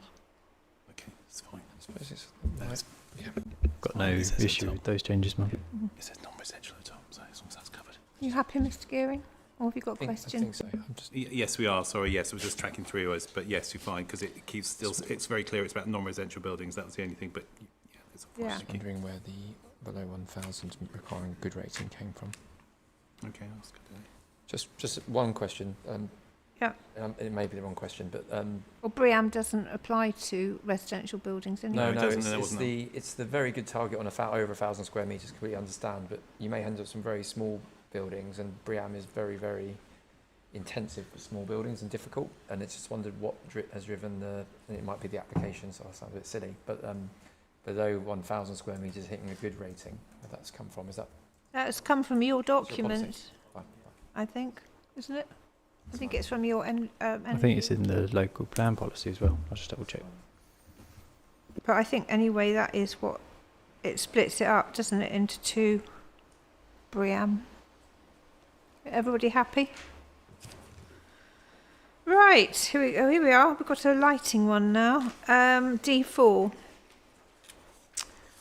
So biodiversity sensitive lighting plan. This is for ecology and so forth, isn't it?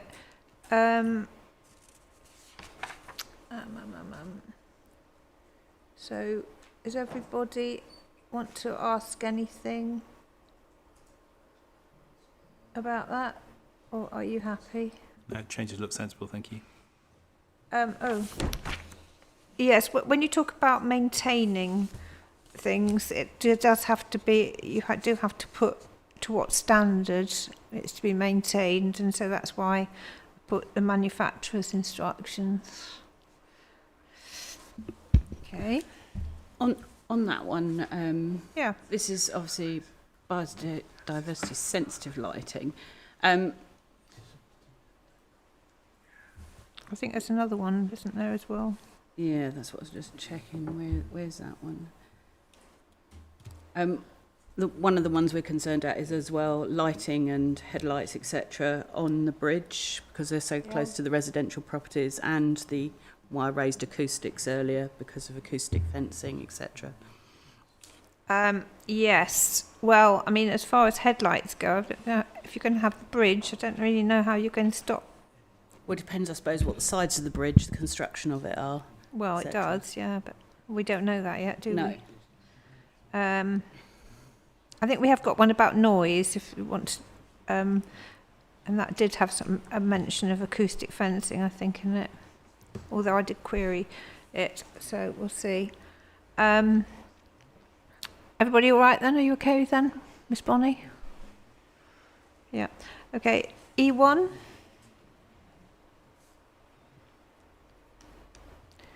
Construction traffic plan. There you are. I've got one in about measures to prevent the deposit of materials on the public highway. So,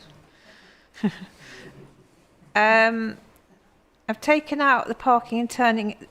The thing is, there are a few things that are replicated in the next condition for the construction environmental management plan. So that's why things have been taken out. Oh, one thing to mention, and it appears throughout. I've taken out whenever it says in consultation with. It's up to the local authority who it consults with. I'm sure you would consult with Kent County Council, but even if Kent County Council says something and it's up to you whether you approve it or not at the end of the day. But I'm sure that you would take note of what they say, but you can't really require consultation with anyone who isn't, because you're not the decision maker, Kent. So that's why I've taken it out. No offence. Same with national highways, I'm afraid. So, any other comments about that? Just one very small one on 7, Roman VII. it says surface water onto the highway. It's not just the highway, it's outside the site, is it not? This particular one, remember it's just construction. I don't know, we'll ask Kent County Council because this probably comes from them. I think we had something about, have we not got discharge your water in the next one?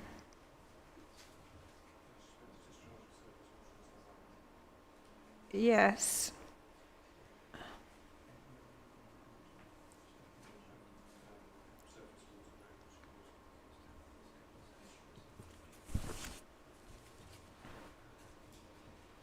I mean, I'm presuming this just means you don't want, there's got to be suitable drainage to ensure that you don't get lots of pooling of water. Is that what it's all about? I mean, it does say onto the highway. It doesn't say on or off site. It just says onto the highway. I thought that covered itself, really. The highway, I get that bit, absolutely. I'm just thinking if a lorry decided it was a tipper truck and they had 200 litres of water in the back of it and they tipped up for some stupid reason, it just rolled down the hill. Why would they do that, though? Well, Yes. Construction sites. Have you ever seen that happen? yes. Yeah. Have you? Well, Yes, of course you have. definitely, yes. Oh dear. What is it? Something you mean? Somebody's carrying a great big thing of They've water. left it in. They've left the vehicle outside for the weekend. It's full of water, and then they've just said, "Oh, let's just get rid of the water because I'm going to pick up a load," and they've literally tipped the back up, Oh, I see. and 200 litres of water, whatever, just flush out.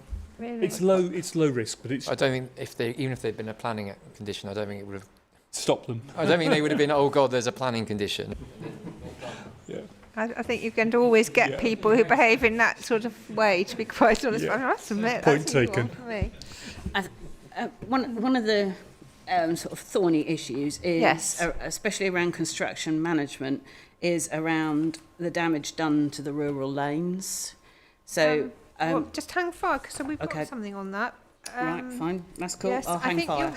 hang fire because we've got that's covered in the next Oh, am I racing ahead? edition. Sorry. I think that basically. So yes. All right, I'll hang fire. All right, just hang fire on that so we at least get them crossed off.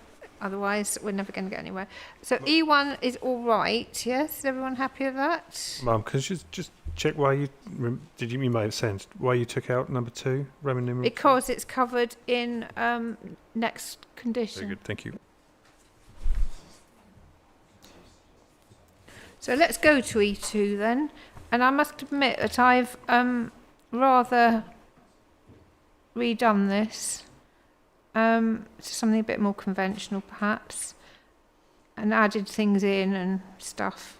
So you've had a chance to look at it. Now, in answer to your question, there is B covers areas within the site for parking and turning of construction vehicles.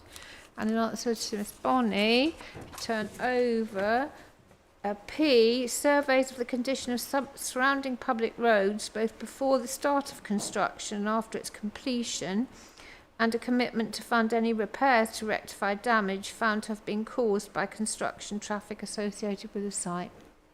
Okay. That's great. I just want to check the extent because I can see what will happen to be an argument of, well, we've done the neighbouring roads. It's Probably, you know, something. when it all trundles through Rodmersham and I'm Well. getting lots of complaints. Well, that's a southern site probably, but yeah, yeah. Well, no, because what a lot of, and it is a serious problem, is that, you know, the shortcut is to come through the villages to come off at Junction 5 and I then do drive understand that, but just look at E11. One thing that's got to be agreed is the routing of construction and delivery vehicles to and from the site.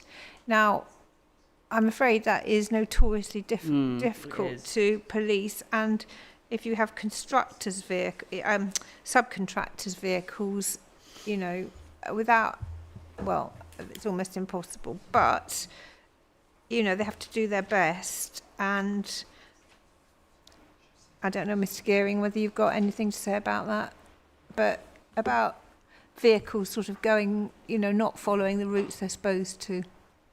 Or anybody else for that matter. I think the condition is robust that you've suggested.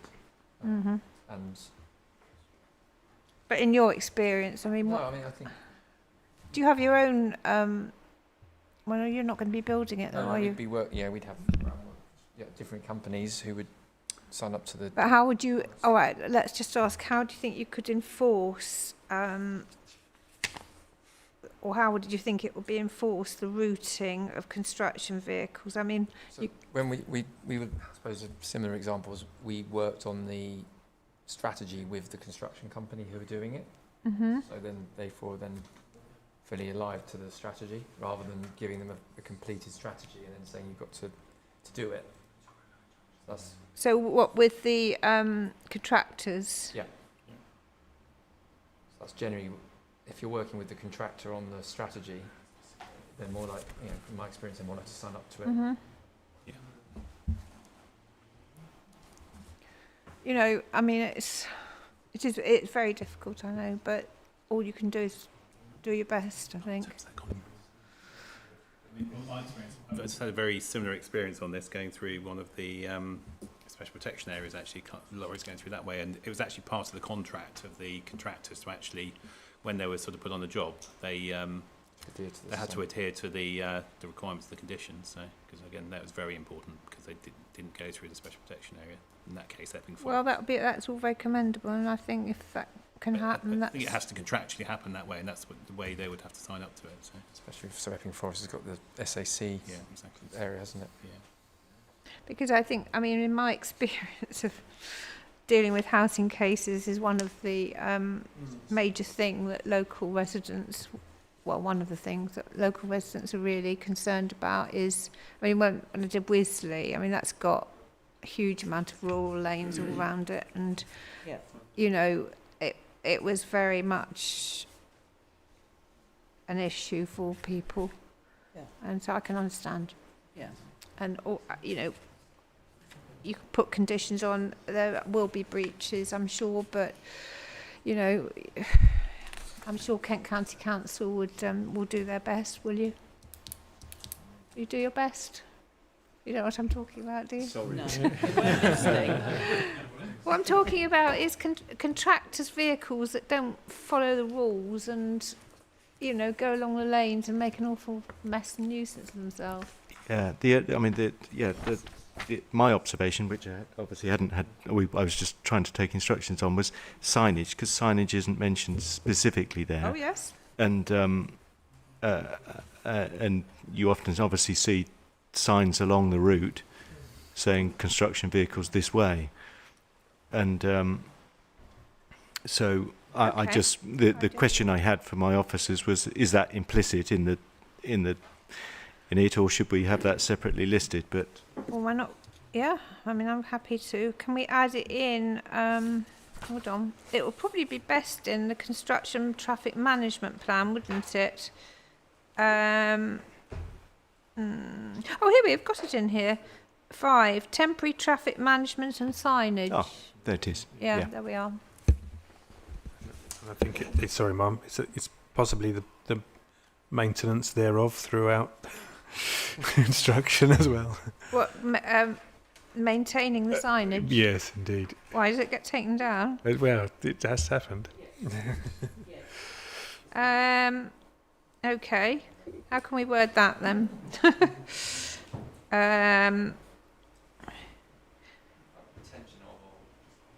Well, we have said thereafter all construction activity in the key phase shall be undertaken in accordance with the approved construction traffic management plan, which includes signage and temporary traffic management, doesn't it? I think if the signage had been removed, and then it would be the job of the LPA or the county to say you need to put some signage back up, and then it would go back up. Yeah, I would have thought so. I mean, yeah, I think that's, otherwise you wouldn't know anyway. yeah. Okay. Right, okay, thank you very much. Construction... Sorry, could I just add something on Yes. that? Under P, you've got surveys of the condition of public roads both before the start of construction and after its completion. Yep. Would it be possible to incorporate a sort of mid-phase survey? Because I've seen instances where a particular type of damage is consistently being done. And if that's identified midway, then steps can be taken to stop it continuing to happen rather than wait until the end and having complete carnage having been created. Don't see why not. And then the other one is there's going to be a considerable amount of utilities work. So whilst this is tied to phases, it's quite possible that the construction route will cross where maybe utilities, and that then you end up with diversions of diversions. Hang on a minute. Sorry. Are you? So which bit are you talking? Are we in the traffic management plan?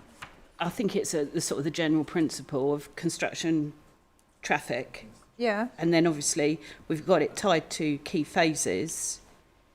Yeah. And then you talk about there's enabling works, but the outside of that will be utilities works that will be coming from outside of the site into the site to provide, say, electric power, sewage, etc. That there's some coordination between that. Because there's no point putting your main construction route where they're then going to be digging it up to put your main sewer in.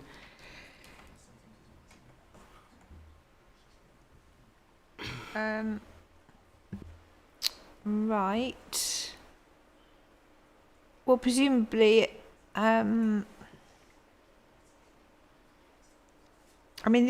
the idea of having a routing plan is to stop them using the small roads, isn't it? To use the A2 or... Perhaps an example to building on what Monique's saying there is it's coordination. It's the coordination, because we had about a year ago in Tenham, you had one utility company digging up London Road simultaneously with another utility company doing work on Lower Road, simultaneously with a developer doing something on Frognall Lane. So we had three sides of the village. Carnage. It was for about 6 weeks, carnage. And all it needed was a little bit of coordination, because they all put up beautiful traffic lights and it all worked beautifully for their bit. Yeah, but when you added it up together, it was a walking disaster zone. This happens where I live as well, but I don't think it's the role of the developer via a planning condition to coordinate that. Well, ACC have to assign traffic time, so it's up. So it was about the role of the coordinator. So for big projects, actually to have, you've talked about the clerk or the person that could... Yeah, but sorry, they wouldn't be able to control if Southern Water had been given highway time half a mile away to deal with a sewer, emergency sewer repairs or something like that. So I just don't know how the responsibility could be passed on to the developer to manage. They that can't process. manage the statutory undertaking. No, to manage statutory undertakers, I don't think it'd be reasonable. But isn't there a licensing system that the highway authority have to license utilities to provide things anyway? So that's partly coordinated that way. They do, but unfortunately they submit the two licences and they choose the emergency licence, not the pre-planned licence. So they all bypass do it 12 weeks in advance. They go for next day. So that then causes us great problems. But this happens everywhere, doesn't it? I don't really know how... I just don't know how we would... No. I don't think it's the job of the planning commission to deal with that. Not really. Thing is, you're developing right next to the A2 here, and what we're saying is the experience of the local community when that happened last year was absolute gridlock for Sittingbourne as well as for Tenham and Faversham. So it is something that needs to be addressed, because you're the ones that are coming onto and off the highway here at the A2 to get access to your site. So if you're putting a construction management route through and there is major utilities works going on, you need to be able to coordinate with the services coming into your site. That's down to you to manage. That should be your condition.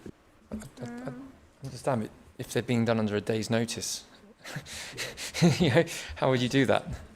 I agree, but it's about it's the art of coordinating. So by having a coordination role, that they can help alleviate that. And I'm not saying it's easy, but it needs that coordination part.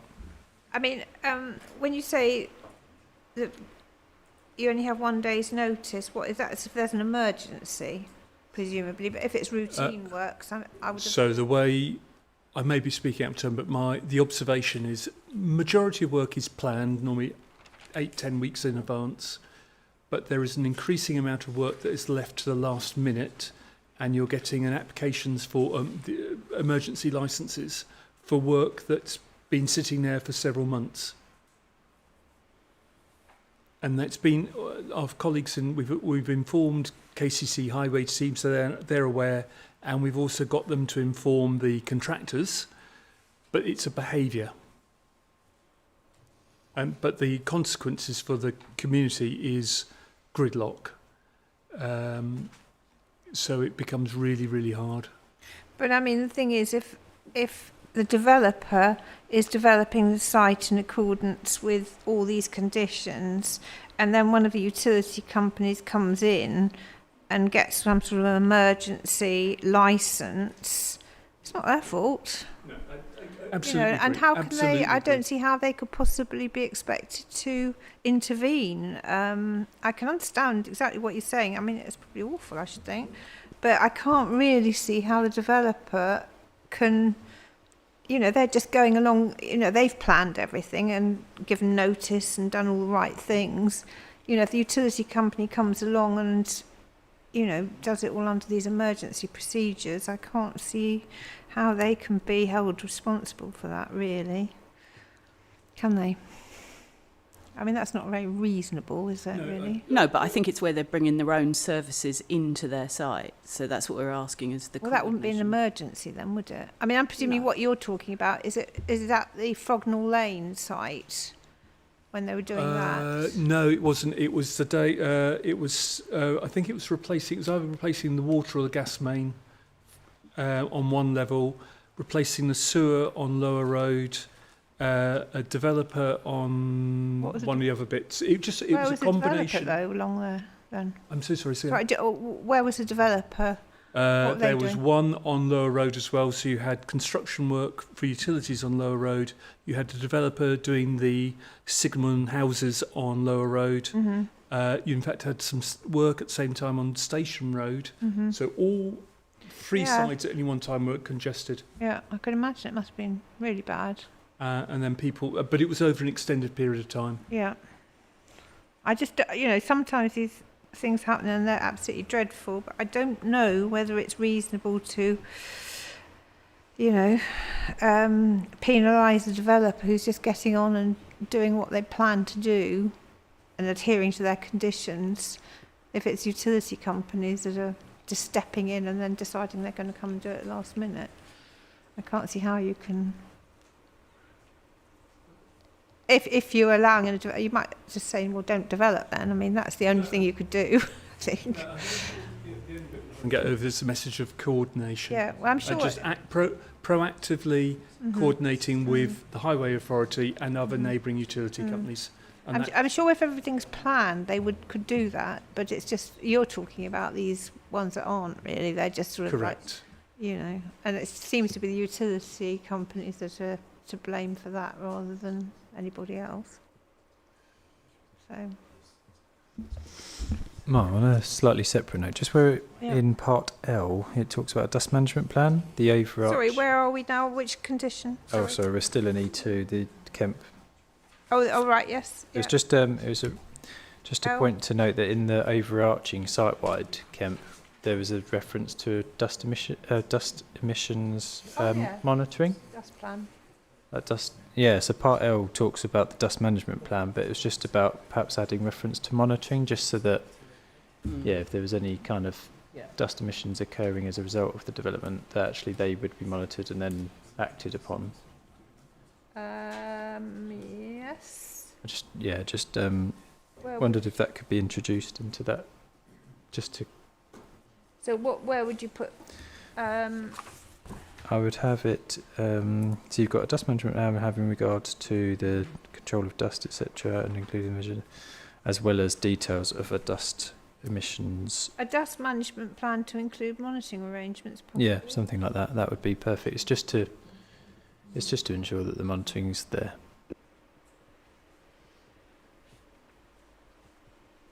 Okay. Is that all right? Happy with that? I think it'd be covered anyway, but that's fine. Yeah.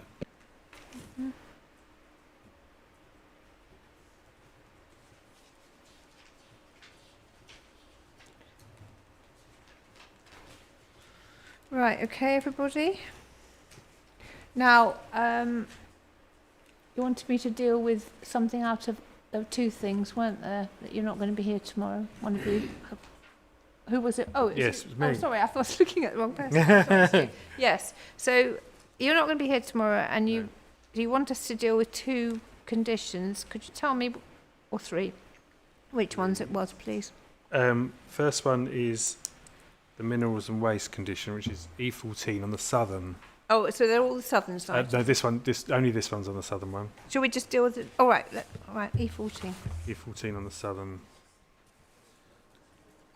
Okay. Right, and the distinction really is just to include the words brick earth. Hold on. Find it. E14, and sorry, what do you want me to put in? It's E14. G14. So, no, E for... E14, yes. Okay, E14. And then what's happened is that we've struck out site land one construction aggregate material, mineral material, and we've put in for the prior extraction of brick earth for construction purposes. So that's just because... Hang on a minute, I just can't find where you are on the first. Oh, I see. Right. Until a written assessment of the potential for...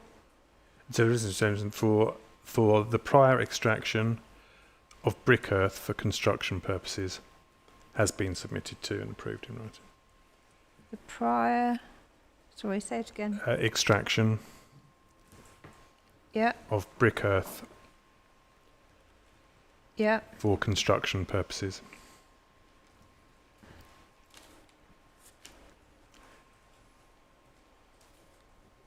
And then to recontinue has been submitted to. So do you want the potential for site land one construction aggregate mineral material taken out? Yes, please. From the potential to material, yes? From potential to material, yeah, in the current wording, yeah. Okay. And I say all that's doing is just specifically identifying the specific mineral constituents. Yeah. Sorry, Mark, just to be clear, I'm looking at the screen. The words "the potential" remain, so it's after the potential. Oh. Then you delete site land one construction aggregate. For site land one, right? Okay. Yeah.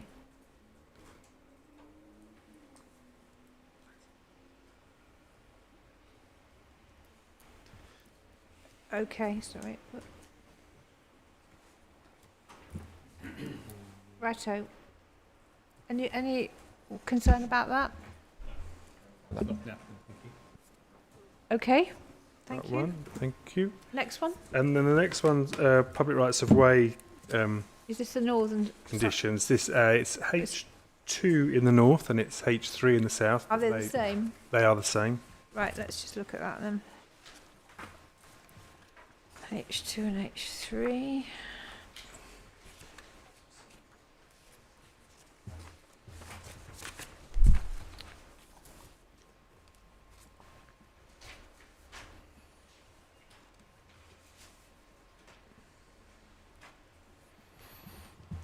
Yep. So H3A was H2. I'm looking at H2. Oh, sorry. Yes. Apologies. Yeah. H2A. Then yeah, it's the same. Sorry. Yeah.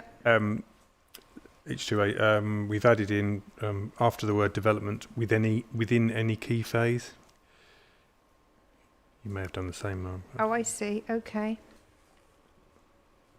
And then it reads an application for the diversion of or extinguishment of any public right prowl. So we've got that. I've put that in. You've inserted the word any. Okay. So are you happy with all my changes? Yes. Go to yours. You got my changes. So it will read. Oh, yeah. Prior to the commencement of development within any key phase, an application shall be made for the diversion or extinguishment of any public right-of-way affected by the development. You don't need to put that it'll be submitted to the Secretary of State or whatever. Don't think. Okay, yep. Happy with Thank that? you. Yes, thank you. And are you happy with H2B, or is there something in there you don't like? Or C for that matter?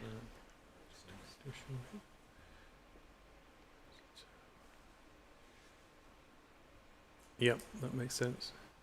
Is it confirmed? Not yet.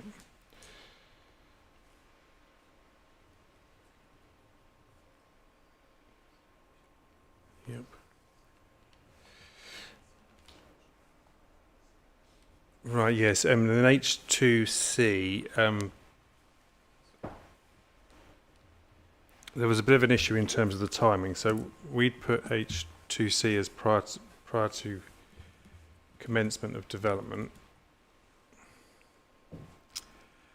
of those units to be constructed on the original alignment of the public rights of way. Hold on.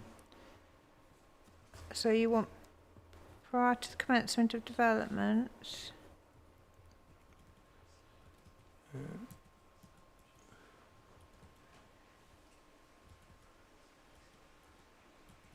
Okay. Prior to the commencement of development on the original alignment. Of those units to be constructed on the original alignment. Yeah. Of any public rights of way. The new route. Well, a diverted public right of way, presumably.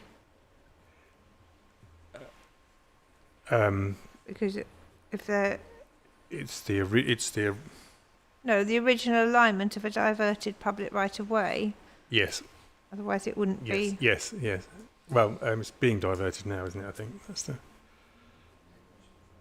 that right? I think. Yeah. The new route or the diverted route of the public rights of way will have been provided to a certifiable standard. On the original alignment. Sorry, what will be? The new route, the diverted route.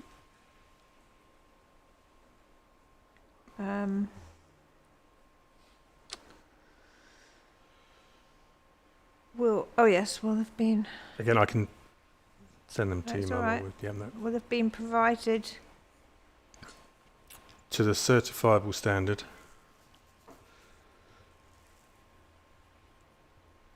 Do we know what that is? Yes. This is the distinction with. Oh no! Provided to the standard certified by the Highway Authority. Yeah, certified by the Highway Authority. Yeah. Yeah. And the definitive map and statement amended to reflect the new alignment of the public right of way. All right. So can I just read that back then? So, prior to the commencement of development of those units to be constructed on the original alignment of a diverted public right of way. Of any public rights of way, that should be. Well, it's only the ones that have been changed, isn't it? It is, yeah. Because presume they've changed because the alignment can't be the same because it's got to build. Oh gosh, I'm losing the plot now. I think just read it again. Yeah, what we're trying to do here, well, it might help to explain. What we're trying to do is allow the Highway Authority to say and allow the public right of way to be diverted legally, so the legal implementation effectively of the public right of way to take place. Yes. But then latterly, because of construction, the developer would be allowed to then temporarily close that new right of way, and then prior to occupation, we will be asking it to be built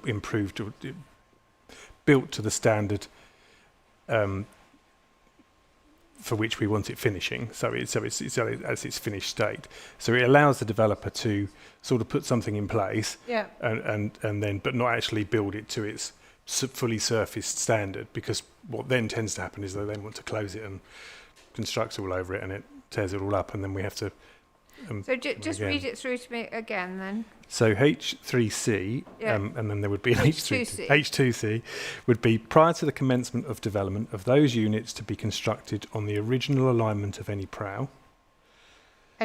Right, okay. Yep. The new route of the prow will have been provided to the certifiable standard certified by the Highway Authority and definitive map and statement amended to reflect the new alignment of the prow. Right, okay. I got that.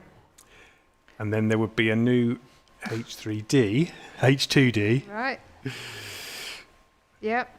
which would read prior to the occupation of those units to be constructed on the original alignment of any public right-of-way. Hang on. Of Yep. those, I have to So, write yep. this down. Yep. So prior to the occupation, Of those units those units to be constructed on the original. alignment of any prow.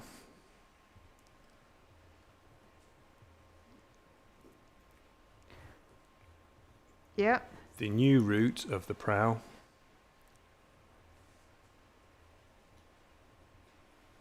Yep. shall require an improved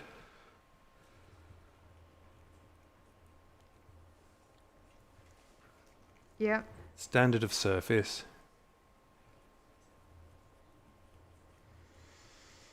Yep. to be delivered, Yep. comma, as shall be set out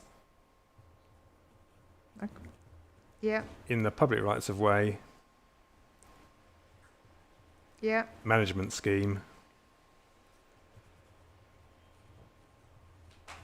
Yep. required by the accompanying section 106. Yeah, and that is in the 106. To be clear. The prior management scheme in Uh, the, required by the accompanying section 106.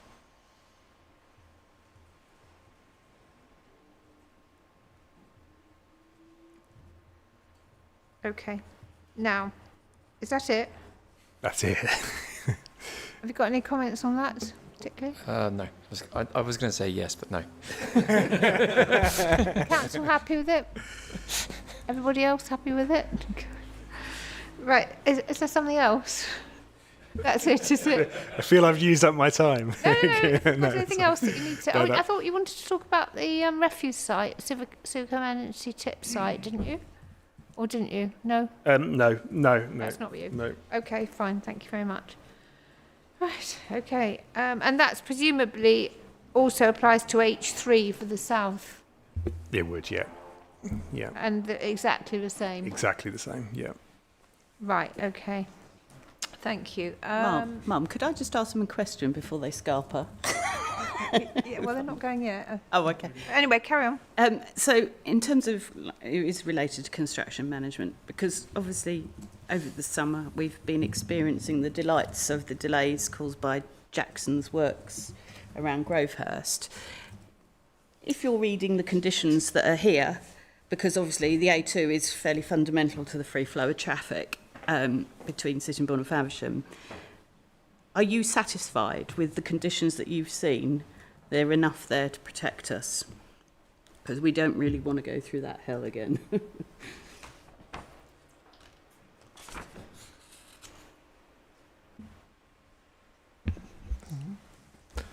They're the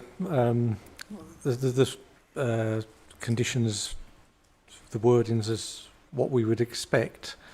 So yeah, we're satisfied with the conditions as we've been talking about. Obviously, the Grovehurst is a different project with other people involved and under different conditions. I can't say what conditions were used for that one, but you know, what we're discussing today, we're satisfied with. All right, shall we carry on with our conditions? E3. I've taken that out because I think we've got it in here, haven't we? Why have I taken it out? Dealt I with think by the you, Kemp I said. think you required details in the previous Oh yeah, condition. the hours of construction and deliveries to the site.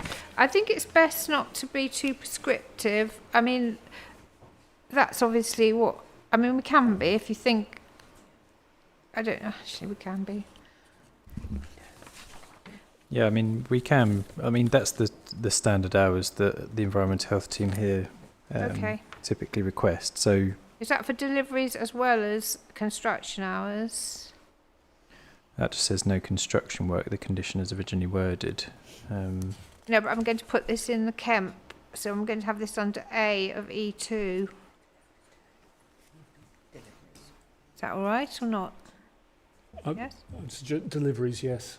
Yes, but so of the deliveries and construction, those hours, is that the ones you Yes, think they're are the hours correct? that environmental health requested, ma'am. So Right, so we'll have those E3 provisions in E2A, okay? Yeah, we're happy with that. Everybody all right with that? Yep, we agree. We do need those. Thank you. Right. Right, equals A3. Okay. Good. All right then.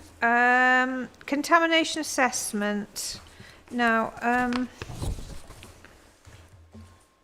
oh yeah, well actually for once I thought this was a bit light actually. Did I say, yeah, I just thought that it should be separated out into their 4 components really. So it's risk, so you do it in stages, don't you? Risk assessment first, then if necessary remediation, and then verification, and then unexpected contamination. And I've suggested you might like to look at my Wisley conditions. Sorry to keep harping onto this, but you know, it's one that's sort of... We've had a go at drafting them actually on the basis of Have you? so we're very happy to share those with everyone. Can I So, not just cut and paste my Wisley conditions? if they're the same as the Wisley ones, yeah, fine. But yes, I mean I don't know where my colleague may have got these from the Wisley one because she did go through them with that permission in as a background document. So okay, well, I mean, do you want to... what yeah, are of you gonna course. do? Either way. Yeah, Wisley's probably fine. And again, I just haven't seen it. That's all. I've only no hesitation. Well, it's withstood the courts, so... Okay, fine. Yeah, I mean, I'm sure it's the same as you say. It's a stage thing, isn't it? You look for it, then if there's a problem that arises later on. I just think it's clearer. Have you had a look? You probably haven't had time. Yeah. no, I haven't had time, ma'am. But yeah, the only thing I would say is potentially just where we've referred to a site investigation in part 1 and the ecology of phase 1 and contamination assessment. It's just whether or not actually that would be worth referring to. I'll have a look at the Wisley.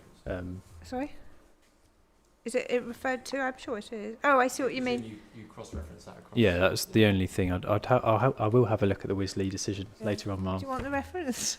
Well, do you know it? You know it off the top of your head, probably. If you just Google it, you'll find it. I'll have a look. But I'm sure, providing it kind of captures those elements, it's fine. Well, I think, yeah. I mean, I agree. It's a good idea to refer to the environmental assessment. So. Phase 1 and phase 2. Yeah. Mhm.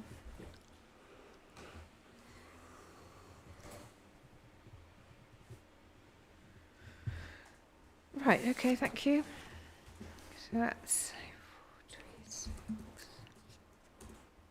piling. So I haven't really messed around with this. So everybody happy with this? Anybody got any comments on piling? I mean, obviously, and piling hours actually. I've actually taken out to include reasonable periods of reprieve because I think that's, what does that mean? You know. It's fine to take that out, mum. I think, I mean, presumably you're not going to be going, I mean, is there piling proposed? Not at the moment.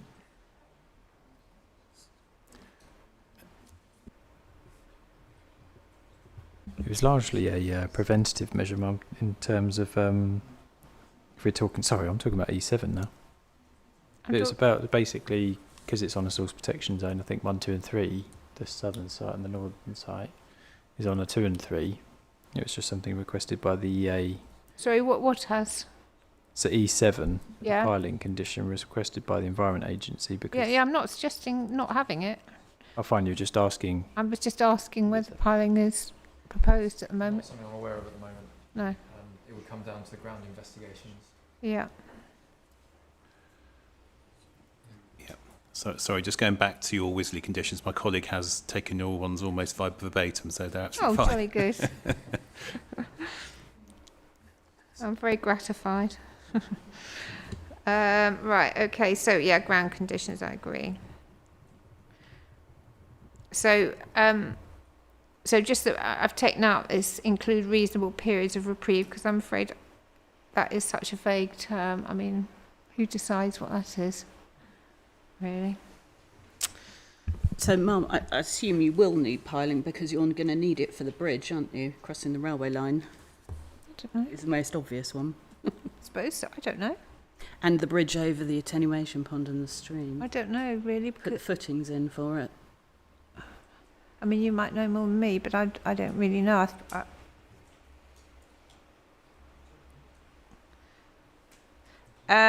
Anyway, we're not suggesting taking those conditions out. The conditions are there, so. I mean, I appreciate reasonable periods of reprieve is pretty vague, but I think it would be good to have some provision for a break. Otherwise, without a clause like that, they could literally do it from 9 till 5 non-stop, which would be unbearable It for would. residents. Well, yeah, but you can't really have, unless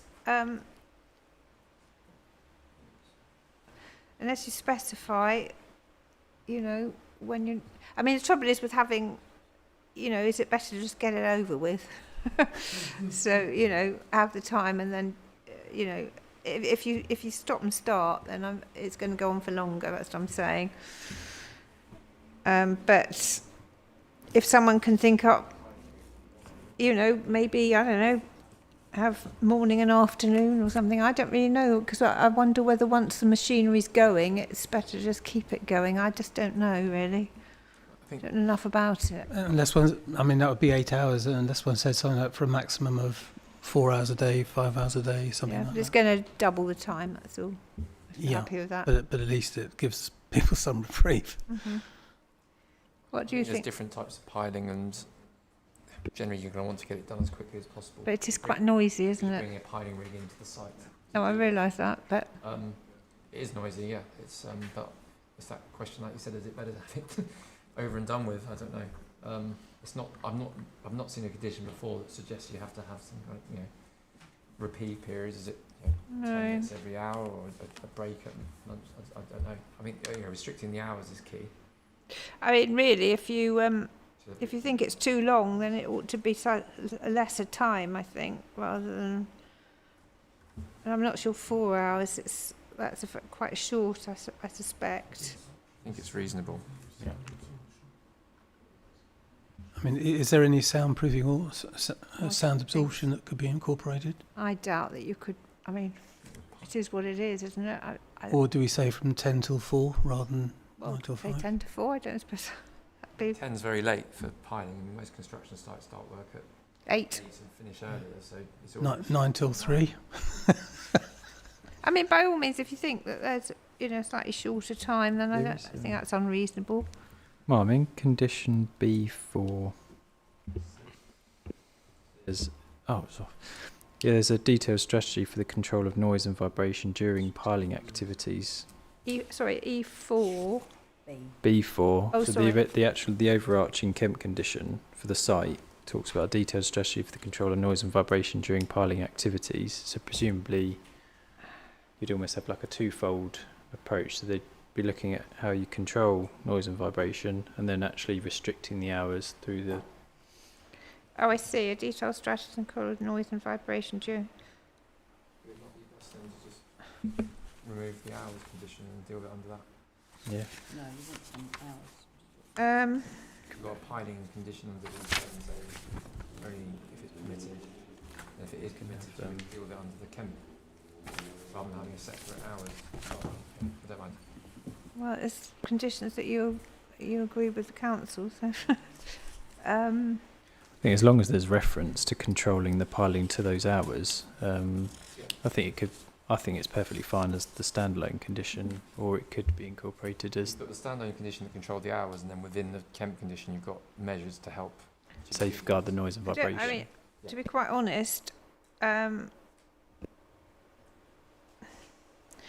mean, 6 under B4 is just trying to control noise and vibration. I'm not sure how you do that in an open site, to be quite honest.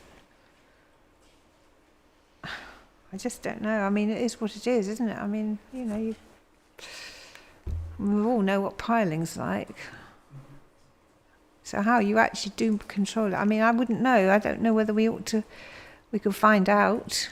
Mr. Gearing, possibly. You know, I mean, you can't put a box around it, can you, to sort of a noise attenuation sheet? I mean, there are different types of piling and all sorts of things. Well, there are, yes. Yeah, so yes, I mean, you're right. I don't think actually just getting piling rig and trying to muffle the sound doesn't work, as you say, because it's, you know, there's vibration and there's other things. And there are different types of piling, but I mean, do you think, I mean, presumably the type you use depends on what you're using it for, if you see what I mean. It's not just that you can have one less noisy than the other. Yes, and again, Or is it?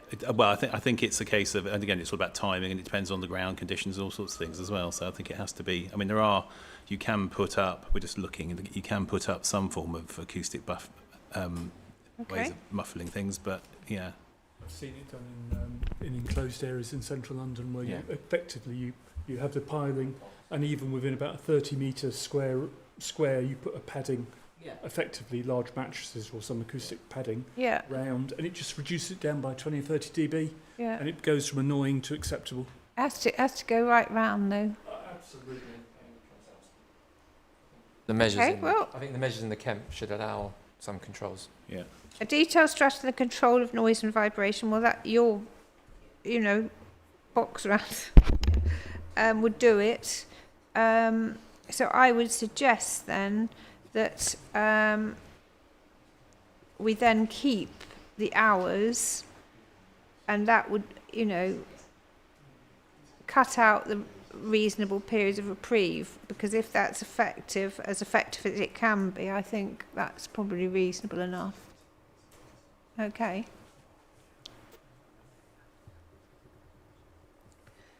Right, okay, so B4. Apparently you get acoustic quilts and acoustic temporary fencing.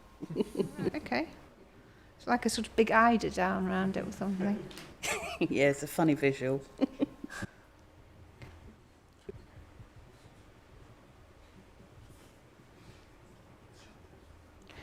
Right, okay.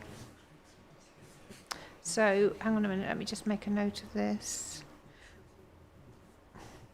Now,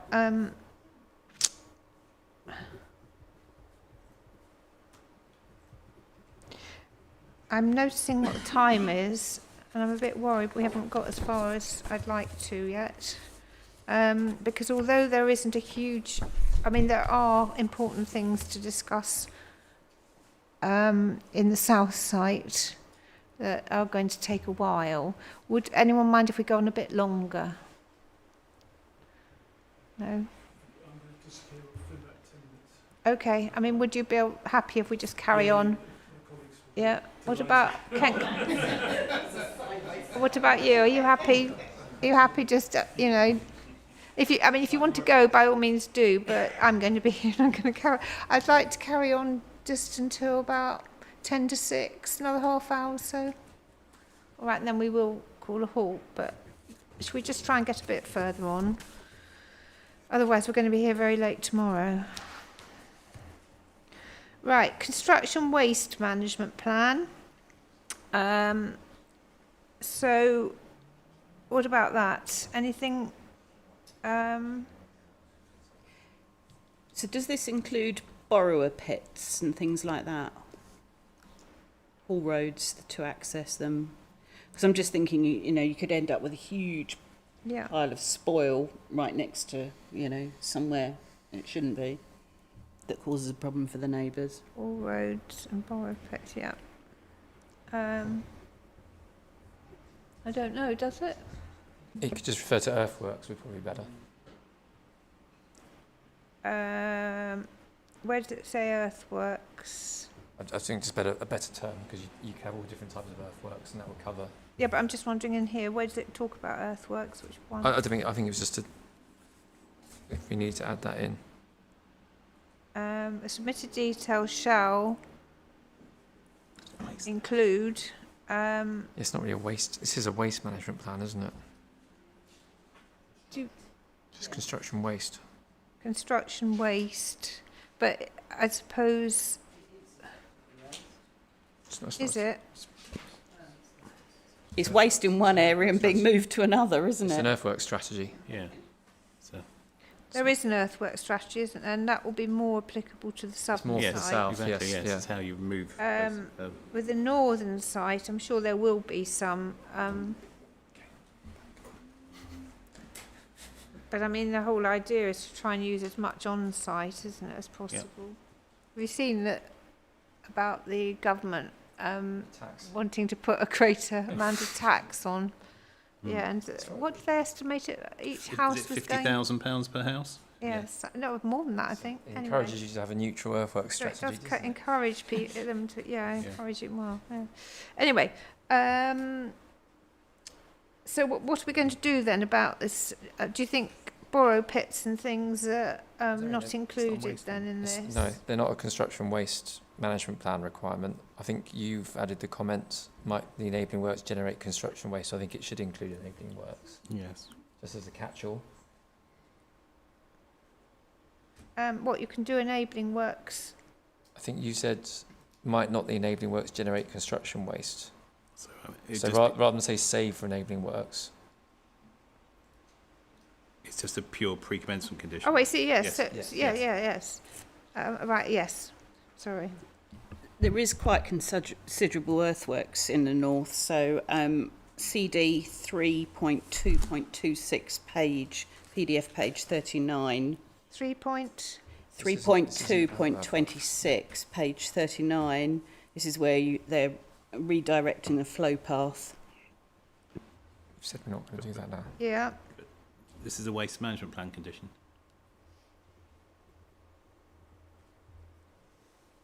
So this is construction. Well, what Yeah. is construction waste actually? Would it not be? Could it not be if you're moving something? But that's effectively moving mud from one part of a site to another one. That's an earthwork strategy. I think we This is to we do with, I think, it's with the ES and when you recycle waste material. Mm-hmm. You need to be clear. we do have a So it talks about include target benchmarks and commitments during construction to achieve optimum resource efficiency, Yeah. demonstrate the monitoring, measure and reporting of hazardous, non-hazardous site waste production. So it goes through each of the criteria about. So, for instance, if you were using, I don't know, if you past the site clearance included aggregates, for instance, or old bricks or something like that, you might crush them and then reuse them on site. That's the sort of thing this is talking about. So, yeah. So this is specifically talking about actually waste generated by the development and how you manage that. Whereas the soil resources management plan that we've got further down in the list at H7 discusses kind of the reuse of soil, etc., across the We've site. got soils and we've also got earthworks, haven't we? We might not have in this one. I think I in this suggested one. we have earthworks in Yes. this I know one we were as saying well. earthworks is covered on. I was responding to Miss Bonnie about the borrow pits, but I think earthworks is covered under the earthworks strategy. Yes. Yeah. Sorry, what did you say again, Ms. Gamble? In terms of the condition, Yeah. so H7 is for a soil resources management plan, which talks about sustainable reuse of soils and that type of thing across the site, whereas this condition's obviously more related to construction waste and what you do with that. these are stockpiles, yeah. Stripping, stockpiles, respreading, and Yeah. eliminating. Yeah. Yes. So hopefully H7 picks up with Ms Bonnie's point about the earthworks and where, so part C of that talks about methods of stripping, stockpiling and respreading. So that's actually earthworks balance point. All right, Ms. Bonnie. Or not?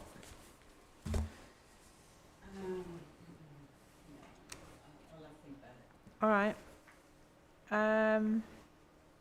So we want to include, hang on, where are we again? I suppose the problem is E9. if there's We're enabling going works that need construction waste we're going management, you might to- approve it, but you want to be able to do things like So they can't do enabling works either. I think what we were getting at is that if there were any enabling works that generated construction waste, which is what you've said, So we could put that specifically, couldn't we? yeah. So it would only apply if the enabling works themselves generated construction. I can't think of any that would. No, archaeology wouldn't. I would. Okay. Well, we've reduced it so much that probably Yeah. not. No. So I think it's okay. Oh, well, we'll put that anyway. Just Yeah.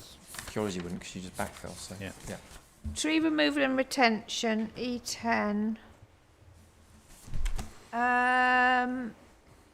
this is the updated tree survey issue, isn't it?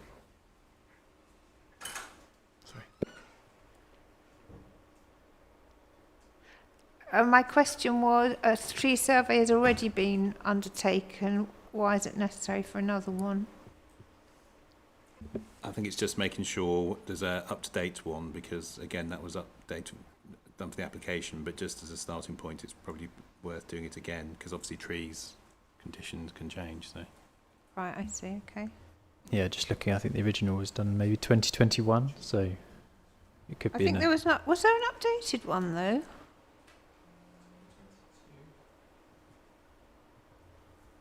On other side, 2024, or am I wrong in that? That was something else. I think it says October 22 here it was from. ecology Okay. though, so I just wonder if it's been updated to ecology. I think where we've dealt with other sites, sometimes trees have died or, grown.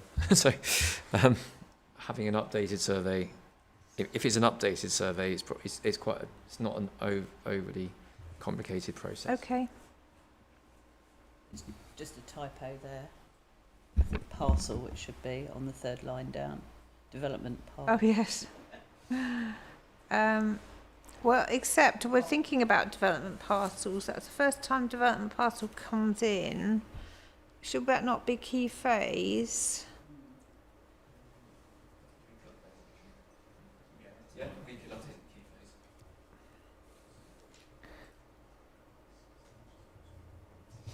I think key phase rather than development parcel.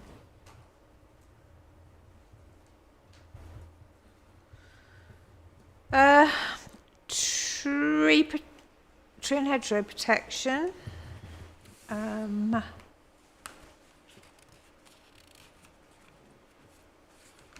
there we have, including, yeah. And that is a development parcel. Again, would it be better to have it as a key phase? Because trees and hedgerows, hedgerows would sort of like I think I go suppose you. over the boundaries of parcels, wouldn't they? I suppose you'd establish the layout of the parcel once you've got RM for that parcel. So you'd have a clear idea as to the trees and hedgerows that you need to protect. Whereas maybe at the key phase level, you wouldn't have that same knowledge necessarily of what it is you're retaining at development parcel level. I think you're right. I think it would be at development parcel level, and that would also need to incorporate the strategic road infrastructure as well, which isn't quite development parcel, but for the road as a whole. Yeah.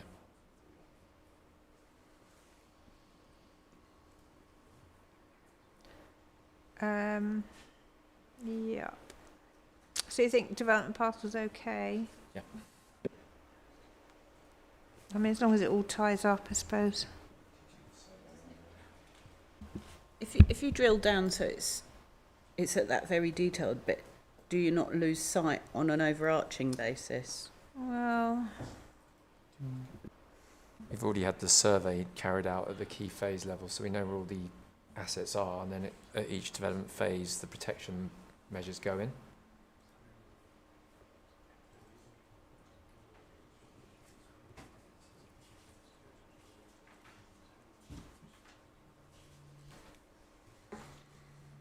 so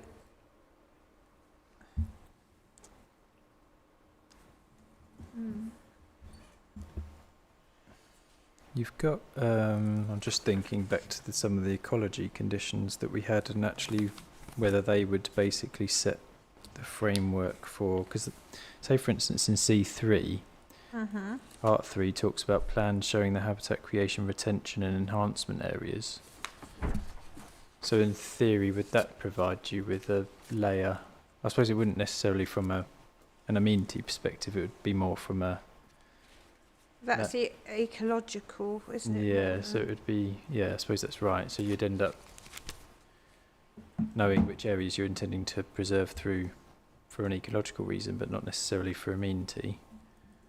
I mean, you're right that if development parcel is the stage in which the reserve matters will be submitted.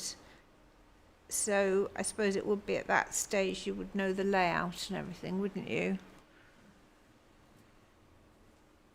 And I suppose if there were like important kind of arboricultural assets on site, you would retain those as part of your consideration. So It's about the development commencing in that parcel, whereas obviously the key phase is a big area, so it'd be difficult to then...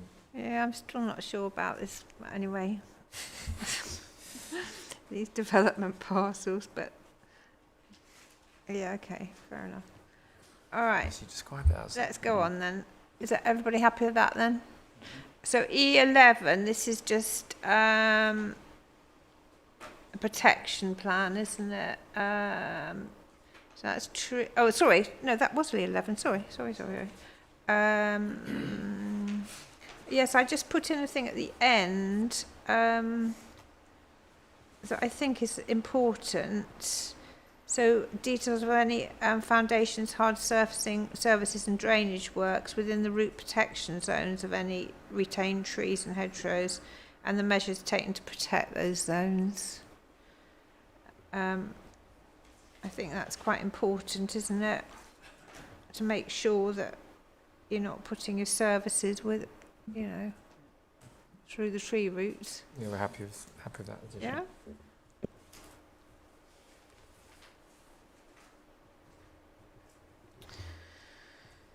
Construction Ecological Management Plan, E12.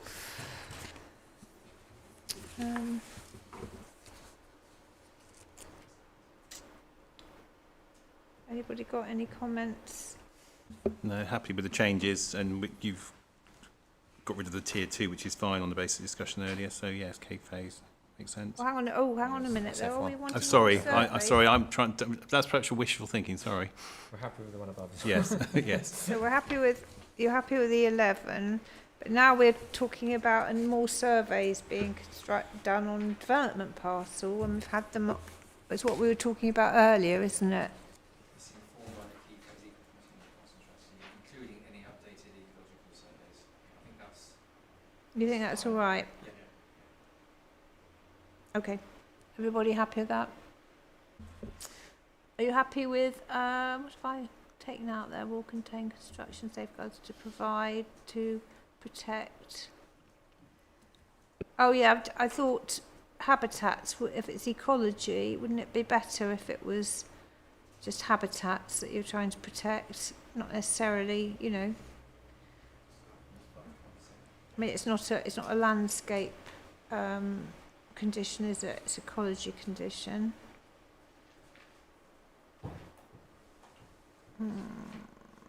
And I don't think it's necessary yet again to repeat this CM guidance, do you? Had that about 3 times, I think. So is everybody happy with that one? Yep. Okay. E12. Good, okay. Should we try and just do a couple more? Should we try and just do ecology? Oh, sorry, archaeology, seeing as, yeah. You might have things to say about this. So you can see I've messed around a bit with F1.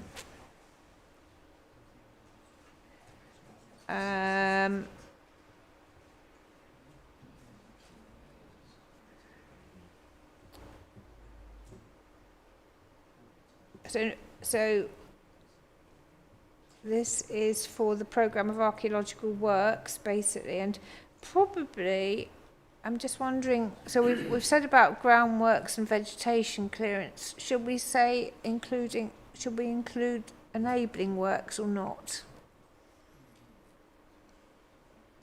I think we probably should, shouldn't we? What does I'm just going to go back to the... So enabling Yes, that works would be as well as preferable. those other things, because, were we having... I think if we were going to introduce those elements Yeah. to the enabling works, then So could we say no development including any enabling works? Is everybody happy with that? I think so, yeah, because I mean, the This is enabling just- works includes boreholes. This is just ensuring the archaeology's done Yeah. first, isn't it? Well, we need the archaeology, the field evaluation works, don't we? This is why I took them out of enabling works. This is in the right key phase, isn't it? So, providing we do the archaeology for the road, for example, ahead of boreholes for the road. I mean, often you kind of want to do them at the same time, but Yeah. Do you? You do it all at... I don't really know whether. I think we boreholes- can. I think we can make it work. What we can make what work with the suggestion that we say including.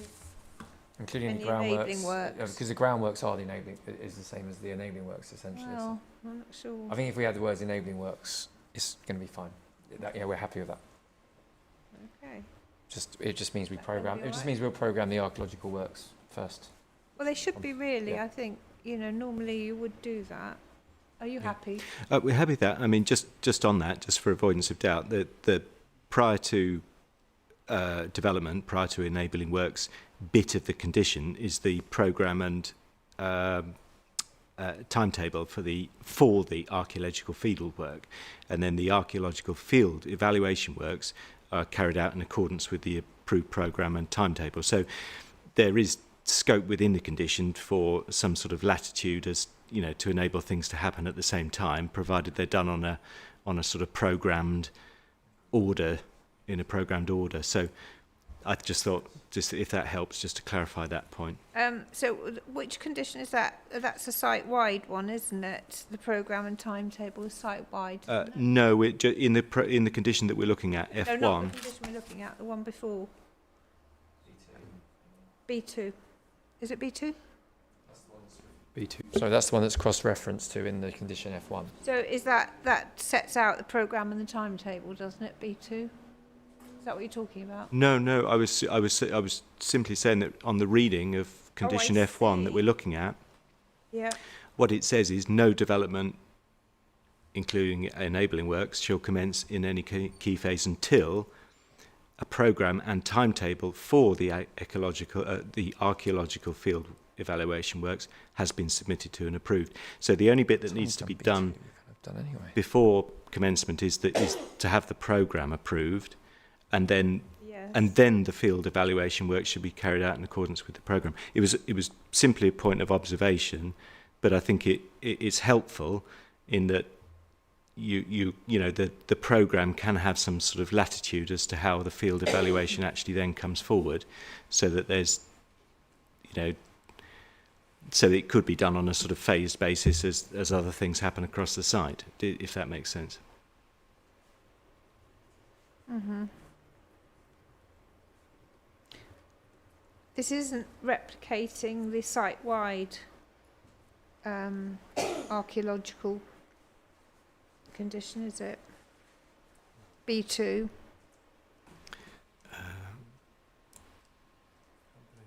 Let's have a look.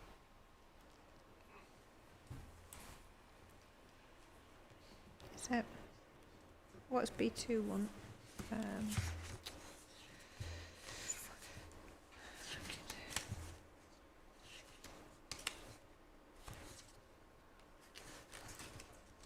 But this is key phase stage, isn't it? We've got a site-wide, a framework. Oh, a framework.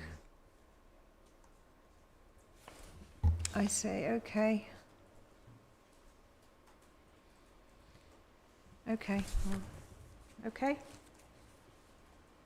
Yes. Everybody happy with that? The think way so. they interact with each other. Yeah. Right. And oh gosh, then we've got another one for the development parcel.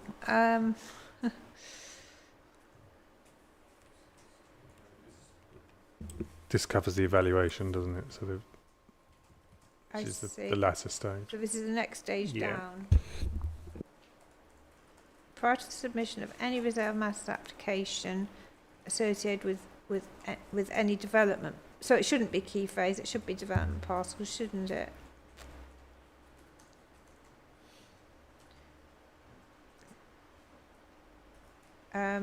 But what about the movement corridor? Because that's a key phase, isn't it?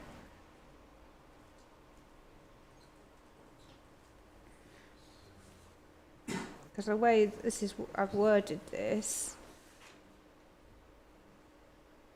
So should it be? Oh, hang on. They have. Should it Mum. be key phase then? Just wondering, in terms of the definition of development parcel that we've got, it talks about means a parcel of development within a key phase is shown for indicative purposes on the strategic phasing plan as submitted from time to time pursuant to condition A6 of the planning permission. Presumably as part of the discharge of A6, you'd have the key phase and then you'd have the development parcel might be the road or it might be the... I think the road's a key phase though. I just wonder if there's any way to like redefine development parcel. There is archaeology in Stones Farm. Yeah, well, yeah. I mean, you definitely want to have the archaeology evaluation, including the, movement corridor, I think, don't you? Could you say where you've crossed out movement, where you've crossed out movement corridor, you could actually retain that? Yes, you could. And then... So prior to the submission of any reserved matters application associated with any development parcel or the movement corridor, would that be all right, do you think? Secures it, doesn't it?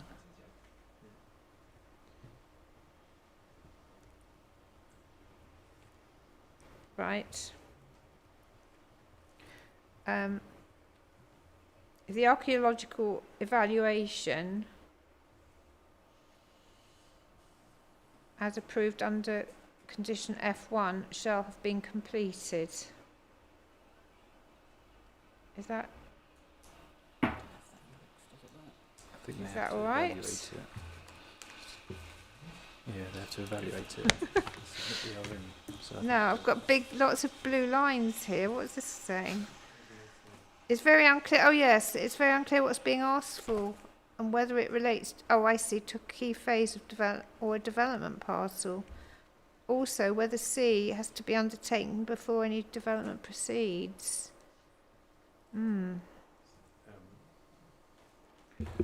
So Mr. Mason had helpfully sent me an email. So he said, for clarity, development can proceed in the parcel once B is met, but before C is fulfilled. Hang on. So say that again. So a development can proceed in the parcel once B is met and before C is fulfilled. Post-excavation assessment. Once B is met. Yeah. And before and before C is fulfilled.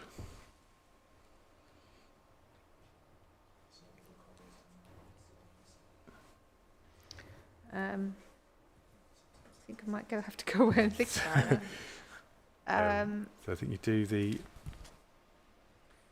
evaluation, the safeguarding measures, and then C is to do with the post-evaluation. In our experience, producing this is essentially all the archaeologists writing up the work, the report, and that gets submitted, and then that's approved. But by that point, the archaeologist has agreed that the work has been completed and cleared, as it were, and finalised. Then it's the reporting is the final piece.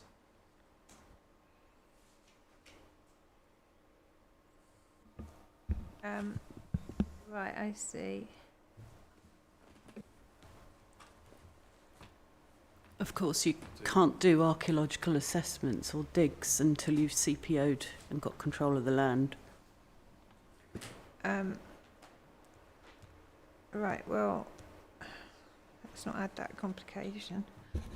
I do. Post-excavation shall be submitted. Do we need a,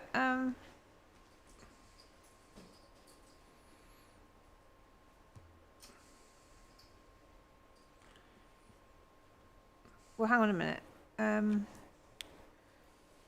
Do we need some sort of D references approved timings, the agreed timings, but perhaps we need to have something that, I think sometimes the agreement of C, once it's submitted to the archaeologists, could take a bit of time. So I'm too tired, I can't think now. maybe C needs to have a timings section on it. Maybe, yes. Should we have a think about, if Yeah. everyone thinks about that overnight, and then we'll come back and, would that be all right? Maybe you could say the measures outlined in the post-excavation assessment report for each relevant phase shall be implemented in full in accordance with timings agreed with the archaeological advisor, rather than just agreed timings. Yes, I mean, the council's got to approve all these anyway, Yeah. haven't they? Yeah, So I'm not sure we need to refer to anybody in particular. no, it's Should we have a think about I think that might work. Yeah. And if you don't mind, I think we might call it, been a long if you day. don't mind. So let's just look and see how we're getting, actually, we're not getting on too badly, are we? Because there's not, well, so we've got F3 and then we've got the H ones, haven't we? Sorry, I G. missed a page. Yeah, design compliance, so that's not too. Is it 9? And then we've got those details. I mean, you know, I think if we just keep going, and we will start at sort of earlier, won't we? Is it 9:30 tomorrow? Well, yeah, I suppose we better stick to it now. Well, if everybody could be prepared for a slightly shorter lunch, We could start earlier if you but want. we might have to carry on till 5:30 again, I'm afraid. It's okay. I think hopefully a lot of this is replicated in the south, so we can. Well, yes, I mean the south, but there are some little gritty ones to get. I thought that until I started looking at them, and they sort of, you know, there are quite a few of them. But really, we do need to finish our conditions, so we're going to have to just crack on and hope for the best. Yes. I just wanted to point out, we're going through some documents, and there's a document that's on the planning portal, but some reason hasn't made it into either the inquiry documents or the core documents, is a letter from Southern Water dated the 6th of February. We've got that, haven't we? Haven't we got that just come in? Did you put that in? Can't remember. Mr. Dygan, I think. If Mr. Dygan has, that's fine. Good. If that's come in, that's fine. Let's just see. Hang on a minute. Oh, all right then. Thank you very much. Yeah, Southern Water, here we are. Came in today. Okay, that's fine. All right. Yes, all right. So Yep, that's fine. Done. I Sorted. don't know, it doesn't say whether it says anything. I mean, it should be in there anyway, so we'll have that as an inquiry document, will we? What are you going to put it on? I'm going to discuss that with you. Oh, right. All right. We'll have a think about where it's going. Southern Water, it'll go on there. All right. Have you seen that, Mr. Gearing? It's been on planning board for ages. Well, it's either one we've seen that's been around for a long time, or it's something new. So we just need to understand. Right, okay, well, let's just Yep. have a look. Let's just make sure it's the same one then. There is a new one. I think they're confirming that they haven't got any further comments to make or something. Well, it's one that's dated, 6th of February. 6th of February. Oh, right, yeah. Is that the same one everybody's got? All right, Mr. Gearing, is that the one? We'll have a look. Yeah. You should have it anyway. It's been circulated. All right. don't know if it goes to, I don't know if I'm on the circulation. Right, thank you all very much. Can I just check, when are we likely to revisit the Stones Farm Sang issue? I presume it won't be tomorrow. I shouldn't think so. I think they've probably got... So our ecologist has looked at it, and our town legal is speaking to our council about it. So you're going to do a... we'll do a response, yeah. You do a response. I think that will have to be looked at next week. This week?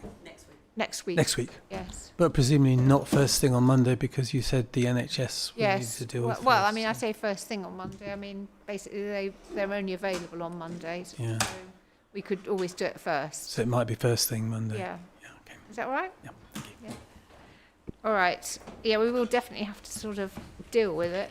It's in hand. It's trying to I know. move quite quickly. No, I know that. It's difficult. Well, yeah, it's difficult when things come up.